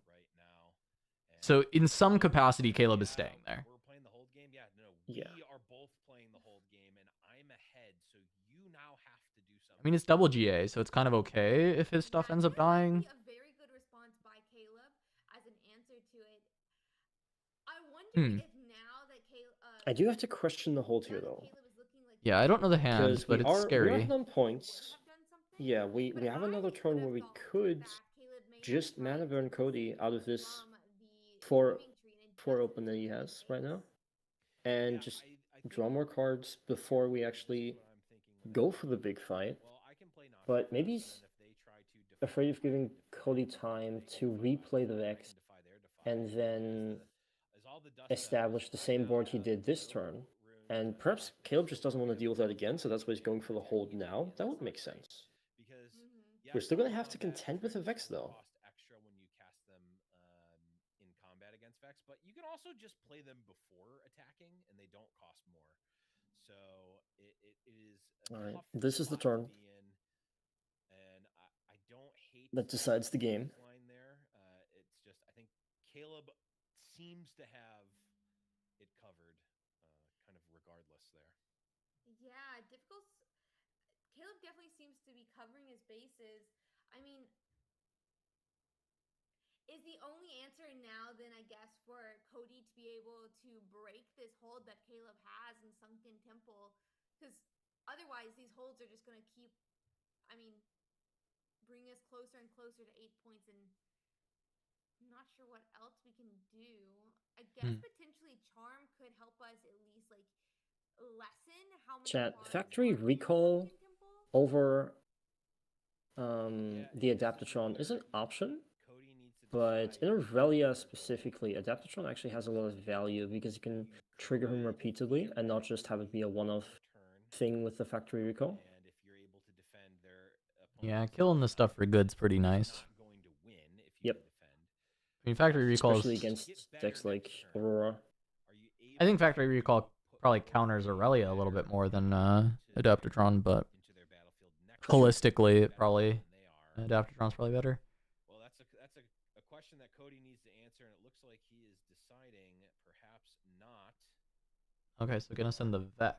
And readying the Vex. Does have a full hand of basically everything, but so does Caleb. Looks like we are going up into the Sunken Temple with. I don't see a Rebuke in Cody's hands. That would be the answer he needs here. With 6 might, I believe. Do you know the hidden card in this spot? Is it just Fight or Flight? It should just be Fight or Flight. I don't think we've seen a Zhonya so far out of Caleb. It could also be Zhonya's, but most likely it's going to be a Fight or Flight. But then if it is a Fight or Flight, I would be very surprised at Caleb not using it here. Yeah, you're supposed to use it a little ahead of time, right? Prevent the draws. Yes. Yeah. Don't let him draw into the Defy. Yep. Because there is a chance that he actually does not have a Defy or Not So Fast here, or perhaps Caleb has a Defy himself for the Defy of Cody, so doesn't want him to draw into multiple copies. Okay, is Fight or Flight. A bit late to the party, but still here. It does actually get the additional cost added to it. That's crazy. Yeah, they in combat, Not So Fast with Vex, pretty nice. Notify. Mm-hmm.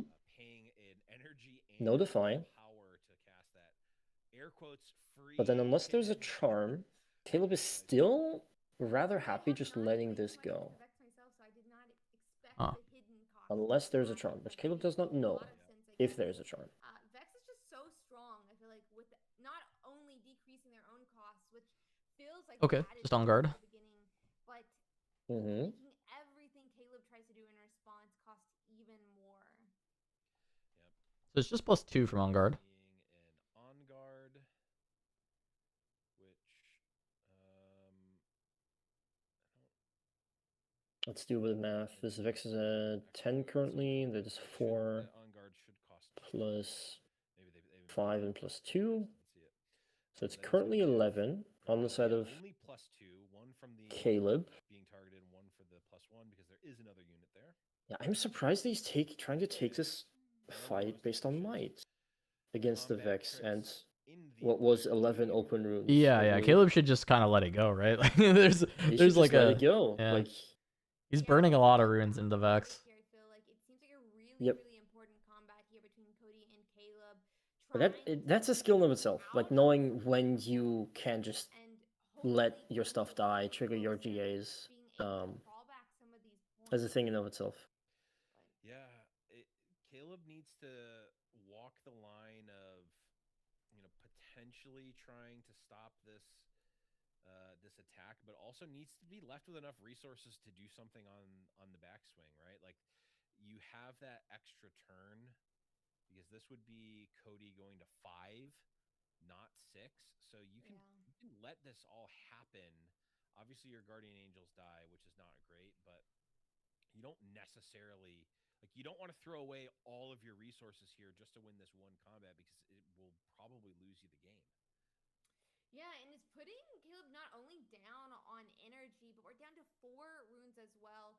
We'd be going obviously to 6 next turn, and Cody just seems to have so many runes in their just in play. So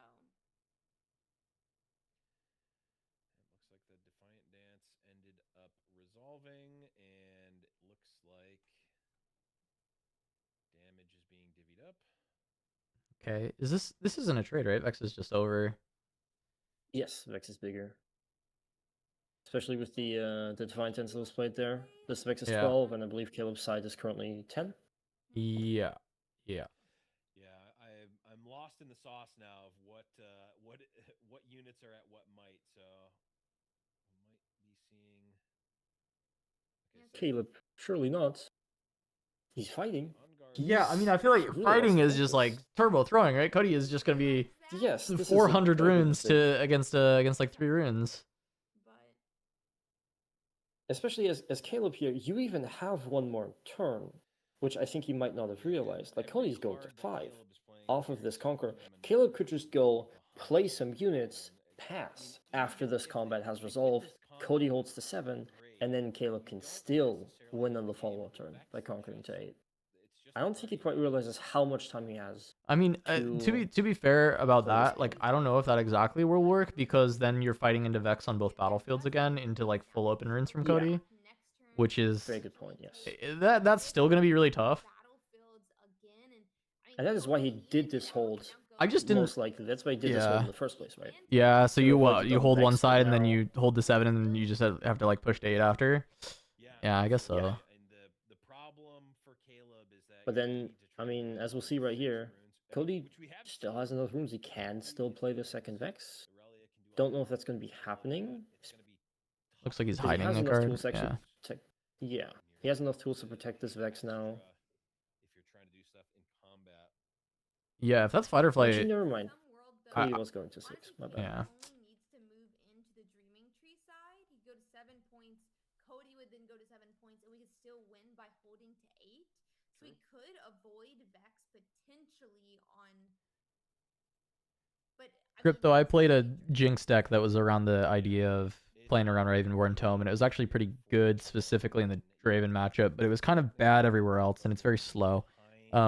It could be worth trying. It could be pretty spicy in a full Kaisa control deck, probably playing some progress days as well. Just really digging. But I don't know if it's the best way to play, but I think it could work. I think Tome is like not that bad. If it was reaction, as you're saying, it'd be a lot better, but it's okay. Very interesting point here. Cody electing to. Caleb had the charm for the Vex, charming back to base. Cody has the Defy. Only one green rune now is notable. But Caleb has no counter spells. That much is clear. And he does have to watch out for this hidden as well that Cody decided to play before he ended his. Now this is very dicey. Let's. Still 3 runes up on Cody's side. 5 runes to work with. Honestly, that's so many different cards that Cody has the potential to play as we. I think now would almost be happier playing this from Cody's side. Yeah, it gets really tough. Plethora of cards. A very impressive board state right now. Like there's just a lot of things that Cody could have. good/bad news for Caleb is that Okay. you're not really in a position to play around a lot. You kind of have to hope Cody doesn't have it and just go for it. Yeah, it's a great point. It looks like we are going to be moving into the Dreaming Tree side. Both units up. Currently, I think 8 might threatening 5. Yep, this is, like you said, 8 threatening 5. Well, the on guard is going to even that up because the +2 from the on Yeah, I guard can't. I mean, Caleb spent 2 on guards last turn as well for like less value because it was a double stack. Cody, a card draw off that Mhm. Dreaming Tree. So this And now turn he's not gonna have as Caleb much to just deal with this. Definitely is not shabby Yep. when we're Caleb getting might just be out of runes that or mostly out of buffs at this point. Aurelia. Like I'll even look with over all this the cards he's Code actually Commander, and I been really drawing like off the Stellacorn, you do only play like a total of 8 or 9 every in an Aurelia deck, and so far he's, I believe, played the last stand half of them. for sure. I mean, Yeah, we haven't really there's seen no like hold Divine Dance. guard, even though Cody definitely wants 2 holds here. We certainly But cannot once let again, very expensive if you're the hand paying that into deflect here. we have the ability to cast it here. This combat is going to determine the game here and potentially the entire match.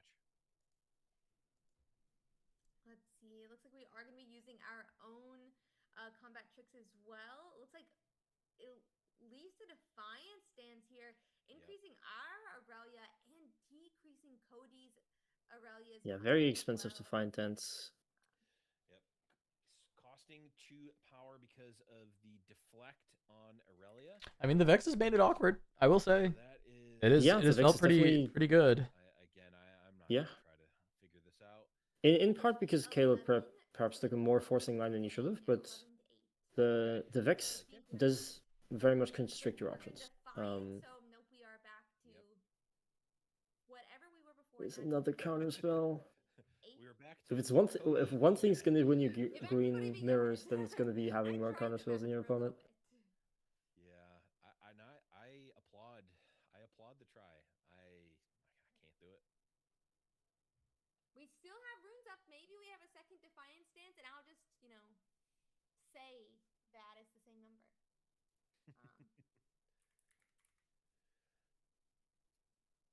We could. Looks like we've got 1 more rune on the side of Cody here. We have a floating energy from Caleb. So 4 energy, 3 power to potentially get through. Let's see. Aurelia definitely loves its floating. I'm lost in the sauce on exactly where this combat is. I thought Caleb was ahead now with the Defiant. The problem Or did he get So defied? Cody's played is that N even on if guard. this combat The goes rolls at through, 5 going to we are 8. going to And then drop a we G, had we'll get the 7, Oh, Defiant Dance was Aurelia defied. plus I 1 see. from... to Yeah, Defiant Dance was defied. Vex So the Aurelia, with the a hidden Aurelia from guard Cody is still at on the 8, battlefield whereas Caleb's Aurelia at this point. has been targeted by the Defiant Dance, and I believe also readied for turn, so should be a total of +4 as the dice says. So this is currently 11 versus 8, with both Aurelias at 8. But yeah, it definitely will be difficult to hold this. Yeah, I mean, battle. trading If is we not like lose it next turn, it the will Trading's not an greatest, and option. there's the Sonya's as well. Sonya's Yep. Oh, was the hidden the one, Sonya's which is just here's rubs a salt really into the wound. interesting- Yeah, Even I though mean, it the doesn't Aurelia matter already had the that much GA. because the GA, yeah, but it's like Yeah. it's just like +1 might on this Aurelia because there is the Five with the Sonya's. GA. And Stella Cornherder is gonna try to potentially defend next turn. All right, so this is what Celicorn with a Defiant Dance, Yeah, I mean, we and that's it for defense. I do see Ride the Wind and Defiant Dance, which is enough in theory. It is not going. I can only imagine that to be the line here. Or is it Rebuke, flip the game? I think we're losing to that. You would need Cody to commit something first, though, because he'd have enough to replay the unit and then re-equip the... They rebuke the If we Aurelia that rebuke, how are we blocks getting the over to the entire Sunken unit Temple? there. Oh, you don't have to. I mean, for holding. You can just move back the Vex, equip Mm. GA that's not freed up. But Only- Cody's gonna have enough only doesn't runes seem to like a winning replay. condition, yeah. Yeah. Yeah, Cody has too many runes. He's going to 7 runes. So he has the Aurelia on the board. I think Caleb just has to go all in right now. And hope that's enough. So you're saying if he has Defiant Dance, Ride the Wind here. I can't really think of it currently. He does. I believe I saw it in his hand. Oh, exactly. Which would... That does win into no Yes. 1 cost from Cody. Or well, it's Yes. Vex, And so we've it's actually so it's there's actually more things that can be. Swiftness could Yeah, be it's a lot more things. in ready and then move over, but you're And, big enough. You'd only be a 5. well, Cody doesn't have green, so at least we're taking all of your another Defy, or which would be the 3rd Defy at that point, or like the 2nd Not So Fast, energy out of the equation. That's But Discipline would... no, not so. Well, okay, not so fast. There's no. Not so fast The won't be Defiant castable Dance. because it'll be before you're at Vex's battlefield. Yeah, and if you end up Um, actually hitting the Vex over True, here, of course. Because Vex reduction could allow it, but yes, you're right. It's off the table because not enough runes won't be at Vex's battlefield. Defy. There's no green. So yeah, same concept. Not at Vex's battlefield, I so wonder Defy if wouldn't that's work the either. charm. Mm-hmm. Okay. If we have another charm, Looks like that's what we're going to be seeing here. Wait, Oh, what? we're readying... could charm. We're readying the Stellacorn. Is that that's just gonna pop the GA. Yeah, then both can move. And then up paying one to Radio down the Legend. road, but I guess then they would only be going to 7 at that point. Okay. So home. So we have another 1 cost... We have another 1 cost Pump Spell to maybe another Defiant Dance for this. Yeah, but he hasn't conquered. So he this is responded not- to the trigger. Okay, this is all still on the up and up though, right? He responds to the trigger. Ah, we're still in the combat. No, he's not in okay. combat. Combat's over. They traded. Well, he readied his Stellacorn with his legend and then readied his legend. Is I believe what happened? Yeah. Wait. So if we do this, Because he's paid 1. Yeah, He doesn't have any yeah, floating. yeah, He only has yeah. 1 rune. And Yes. his legend's ready, so that's what must have happened. Draw what they needed Okay, there. Okay. doesn't- So he was looking yeah, still for go one for more the- Defiant I Dance. think they needed to, Yeah, was looking for another like 1 cost spell to target his Stellacorn here to try to beat like a pump spell out of Cody. At that point, maybe just send the Ride the Wind anyways, and game 3. hope that It's gonna there's be interesting to see. no pump spell from Cody. How game Might have been the better line, but I think we've seen a strong showing on both sides by these players, but yeah, it's. I feel like Array's that ended up being a very interesting game, despite the massive early lead from Cody. Yeah. Oh, that was Sorry, from crazy. Caleb. It's Vex always creates very difficult scenarios for players, and I think I don't know if this was like punting into the Vex or if there was not really another good way around it, but definitely burning like 3 to 4 runes from against the Vex kind of early in the game just gave like a huge opportunity to turn things around. It's not Yeah. fun, it's not easy, and it's probably Absolutely, Vex creates a lot of did not work out for me in the Vex first creates a round. lot of You like do have access to the field. a lot of room for error for the opponent, which is almost worth more than sort of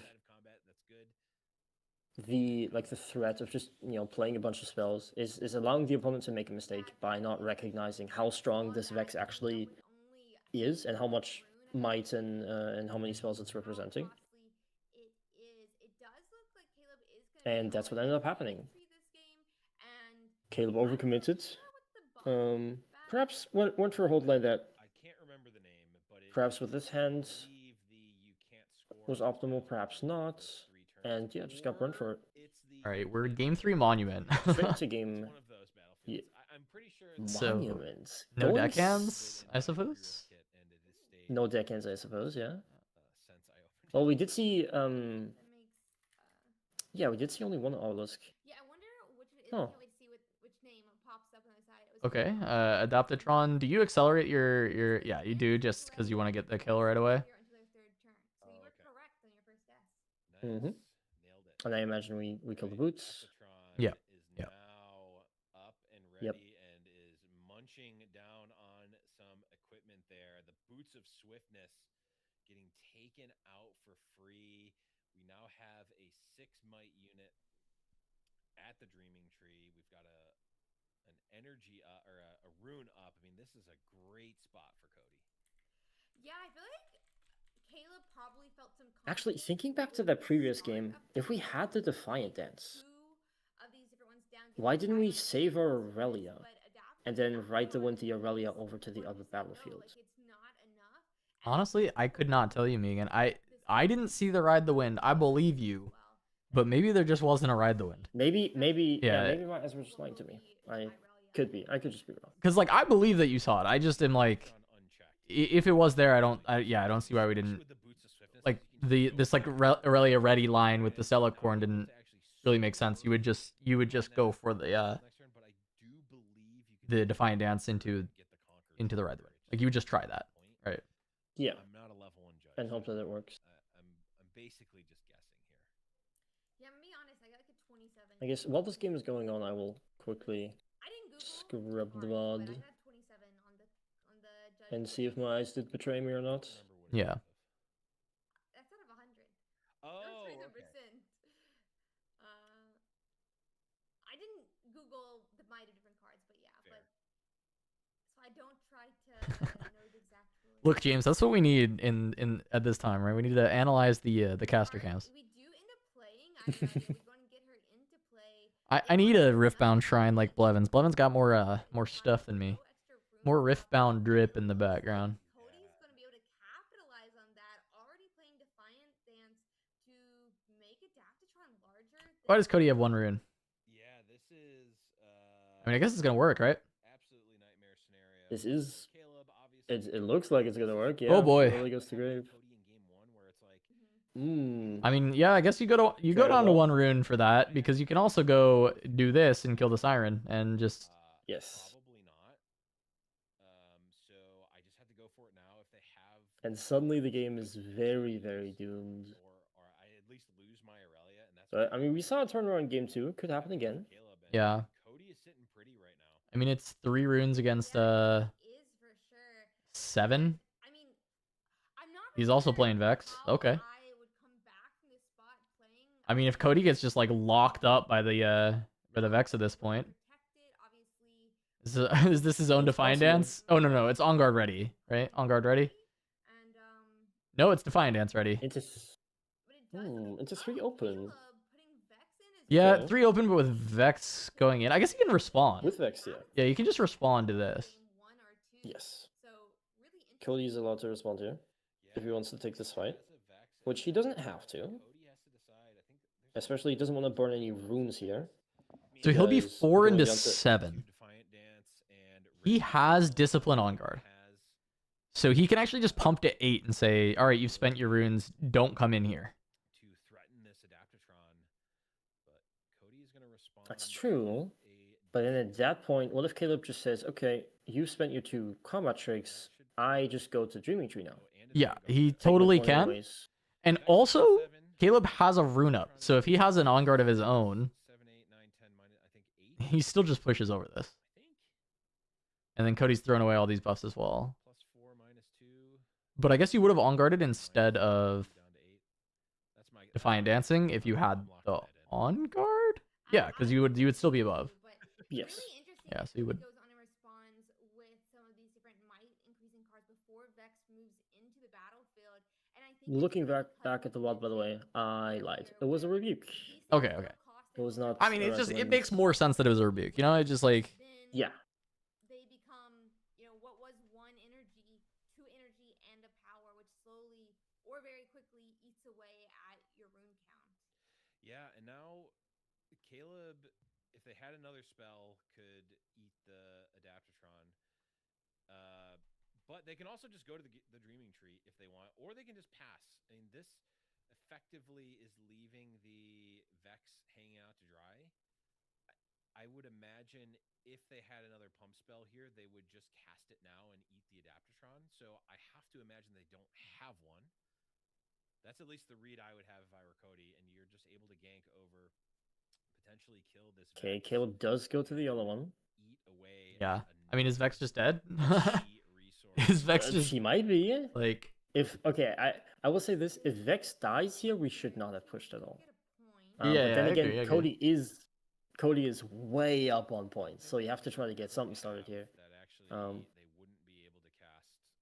And this Wouldn't have been able to could cast be a is start. Rebuke that they can cast for an energy and 1 purple if they're in combat with Vex. So There's a Vex in Cody's hand as well, I believe. Happening. That would be nice, but it looks like Okay, booties. we Just have place the back on boots. Cody's side playing a second boot of swiftness. We'll attach it and move across into the Vex without pre-casting any of those. So there's one more trick from Cody. This does just beat even Defiant Dance, which we do see. Ooh, Interesting. And he doesn't. Wait, why did he put And a suddenly rune to the he- bottom? Well, Caleb? he equipped the boots. No, Caleb shouldn't have had to pay power. Yes, Caleb shouldn't have had to pay. Yeah. He should. He Yeah. just forgot about his own Vex here. Yeah. Um, I mean, that hurt. And I mean, suddenly talking about ways to get back into this game, this is certainly one of them. Yeah, it is. Cody There's still commuting to the Vex. double boots. I mean, there's still Aurelia in the champ zone for Cody. There's still like a lot of really good stuff here. But It's by no means back to even, but it is now playable. I wonder if that rune will matter for Caleb. The game is like pretty Oh, tight, so definitely. I could really see it mattering. It definitely. Like even if it was just a GA on this turn, I don't know if there's one in hand, but even if just a GA on this turn to go with the Stellacorn. Yep. There's a evaluating like when recycling an extra rune matters is actually really difficult. It is, yeah. You have to actually go through every single turn. It's more and about seeing every single interaction. time it did matter. It's like, Yeah. Okay, here if he had like a, I mean, there's also the question of like even if you had a GA, would you play it or would you keep one up for like Defy so that your Vex doesn't get like challenged? Yep. Put him even with Cody, but certainly not the best spot for Cody now. I do think in general the one extra rune it pretty much always matters. What sometimes changes is whether you notice it mattering or not. But it does always matter. There's always something. Surely, I mean, right? Like the times it doesn't are usually when you're like at 12 runes and then you like forget to recycle for something and then like it just like doesn't end up mattering. Or it's like the very last turn of the game or something like that. But when it happens this early, I mean, it is bound to have mattered. Like I had to nail it into my brain to never miss like Fiora triggers because I was playing like mostly online and I was like really worried because I was like in paper I don't usually like forgetting triggers doesn't happen to me very often in paper, but online I forget like relatively often. It's just like bad habit of like online play. And I was so scared because I was missing so many Fiora triggers playing on like TTS, and then I got in paper. I never missed my Fiora trigger, so it was all good. But yeah, same thing happened to me in volley actually. Oh, you forget your trigger a lot online? And then... yeah, I mean online is just I think it's the just the fact that online you're not actually doing anything physically. Like you're not physically drawing a card, adding it to your hand, maybe shuffling your cards. You're not putting cards on the table, so it's much harder to link stuff like these sort of mechanisms or stuff that we try to do automatically in the game, like remember when you do this trigger or something like that. It's much harder to tie those things to physical things that you're actually doing, but instead you have to tie it to a mouse click, right? So just wanted to note Caleb has completely turned around. So once again, good early spot for the other side, and then it gets flipped here. Charm showing why it's like so busted in the matchup, so necessary. Gets to deal with Cody's Vex for free. Cody's still not dead because he still has Fervent in the champ zone, so he definitely has like room to keep playing the game. But the position is very, very good for Caleb now. Yeah. And this is again another spot where maybe as Cody we just develop Aurelia as instead of the Vex. If there is a charm, we make Caleb eat one more of his runes. And then we have also one more rune ourselves this turn to maybe accelerate out the Vex into a Caleb that spent a couple, like currently spent quite a few runes, right? He's down to 2. So you could take a combat with your own Vex if She was still alive, but she's not. And now attacking with 2 open yourself into this Vex is very scary. So I can't imagine him doing that. Yeah, I mean, this Perhaps he'll is just 8 might. punch. Yeah. Yeah, you It's just just 9, I believe. target ready Ready target +2, and then 4. There should be 8. Yeah, correct. Now it's That's 11. 8. With the second one equipped. That's probably enough to contest Vex on 2 runes, unless you don't want to get rebuked. Which I guess you probably don't want to get purple rebuked. runes Yeah. on the Caleb side. Yeah. Does go into Stella. This doesn't quite avoid the problem unless we have a way to move Aurelia back. It does if Cody is not so fast. This is like you can't run into Vex and stop rebuke with not so fast, but you can run into Stella and stop it with not so fast. So it is like it's actually quite annoying because if Cody had one more rune, he could just run into Vex. Yes. Because he'd still be able to not so fast the rebuke, and then I actually think that's like a pretty good position for Cody with the Vex dead. I think killing only the Stella is not like as insane because I think the Vex ganking over is like a very real way for Caleb to like push over Fervent. Oh, okay. Ride the Wind over to the Vex. This is also +2 from the Ride the Wind. So this is 13. Yeah. Caleb is we're never just- outmighting this. It has to be another answer. Never beating it in might. Yes. That's it a has rebuke. to be rebuke. It has Yeah, to be it's a rebuke. pretty much exactly rebuke. And it is. He's got 2 of them in hand, in fact. Yep. Yep. And that's Cody's That's the gonna. game. Ooh, Cody's gonna be 5 runes only next turn. yes, that's very rough. So is Caleb, but Yeah, but Caleb is in the he has position to just points- run back the and point forth. leads. Yeah. Yeah. Caleb's just gonna threaten to win next turn. Goes to Yeah. 6 here. With Cody on 5 runes, I just pass with 5 runes up here, right? Like there's very little Yes. that I could have that would make me tap. Maybe like GA. I would pay for a GA and equip it, and that's exactly. probably the only thing. Yep. Okay, well that makes sense. Yeah, that is for sure. It looks like we There are it getting is. the points here. I'd pay for that. And, I'd pay Also, for that. I don't it's- think I'd pay for anything else, but I'd pay for that. potentially for the Yeah, win. GA's like the only thing that Caleb could came make you back spend runes from here. A really difficult spot, it felt like, and their roles have been reversed from the beginning of this game. That's for sure. Yeah, absolutely. I mean, we saw, and you pointed it out perfectly. Like the game is not just cards I have in hand versus cards my opponent has in hand. It is about the mental game. I mean, there was that one turn where, I mean, I called it out. I'm like, if they have another, I believe there is a charm in Cody's hands. My unit, Cody probably Might Okay. have been- That's and it's like, no, actually, I do have the other one. I just wanted you to think. It doesn't have the runes to Hmm. cast it now. Maybe that was the thing you could have looked into playing last turn. Charming the Vex, perhaps. Maybe that was his plan, going into the Stellacorn, making Caleb perhaps commit to something. Yeah. Yeah, so nice of a Yeah. play. there it is. Yeah. Yep. Second rebuke is just That's way the too game. much. All right, Caleb's got it. That's the game. Yep. I mean, I will say, okay. looking at this match, you know, like Vex has actually positively surprised me. It's in how definitely a good mirror they are breaker at in runes. some sense, right? Like it feels like it should probably be in the Aurelia deck right now if it is good for your Ezreal matchup and good for your mirror. Then like you probably should have Vexes in your deck. It's somewhere. Whether it's main or side is debatable, but like they should probably exist. Yep. I don't know that they're that good against Draven, so that's maybe. I guess they're not like. Oh, no.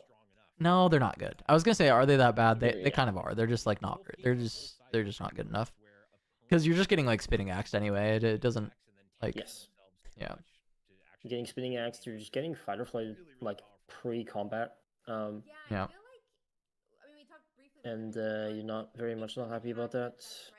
Also, just a target for Draven to throw spells at that doesn't have deflect, that he's still very happy about using his spells on, is like Yeah, you're almost that makes giving sense. Draven the ability, like, oh, I can play this without paying for deflect and still having a big impact on the board, Yeah. which is never the thing you want to do. All right. Well, I gotta run. Thanks for coming and hanging out, Megan. There's a few more rounds left. If you guys want to check out PBG's Twitch, I'll just pop it in the chat because I do have to unfortunately run. There's gonna be like 2 more series I think today, and then they'll have finals tomorrow. Shout out to PPG for letting me co-stream. They've got another event coming up in Texas on July 4th weekend. If people are interested, I don't know if it's going to be 10K, 25K, but they did let me know there's another one coming up and that people should have their eyes out for it. I'm hoping we'll have like an affiliate link going with PPG that people can sign up with that link and help out, support the channel in that way as well. So we'll figure that out, and I'll get some posts out about that. But yeah, make sure to tune in. I may be back tomorrow to stream some of the 5K later on. I don't know about the finals for this one, so make sure to catch this in the morning. I'm going to be casting the Nerd Rage Gaming 5K just for a few rounds, just last minute to help out, because I think a buddy of mine had to drop out, so I was like, oh, I'll take this spot and jump in, help them. And then yeah, after that's done, I'm thinking maybe later in the day I will potentially put the co-stream back up for the last few rounds of PBG. Or I was thinking of streaming opening my like 8 boxes of Spirit Forge that I've been waiting to open, that I've been accumulating over the course of Bologna, Vegas, and all that. And I need to know what cards I have so that I can go get to my Nexus Knights, as everyone should. So either way, thanks you guys for watching. Check out the website, check out the shop and the links below, and I'll see you guys tomorrow ish, probably. Yeah, I'll see you tomorrow. I'll see you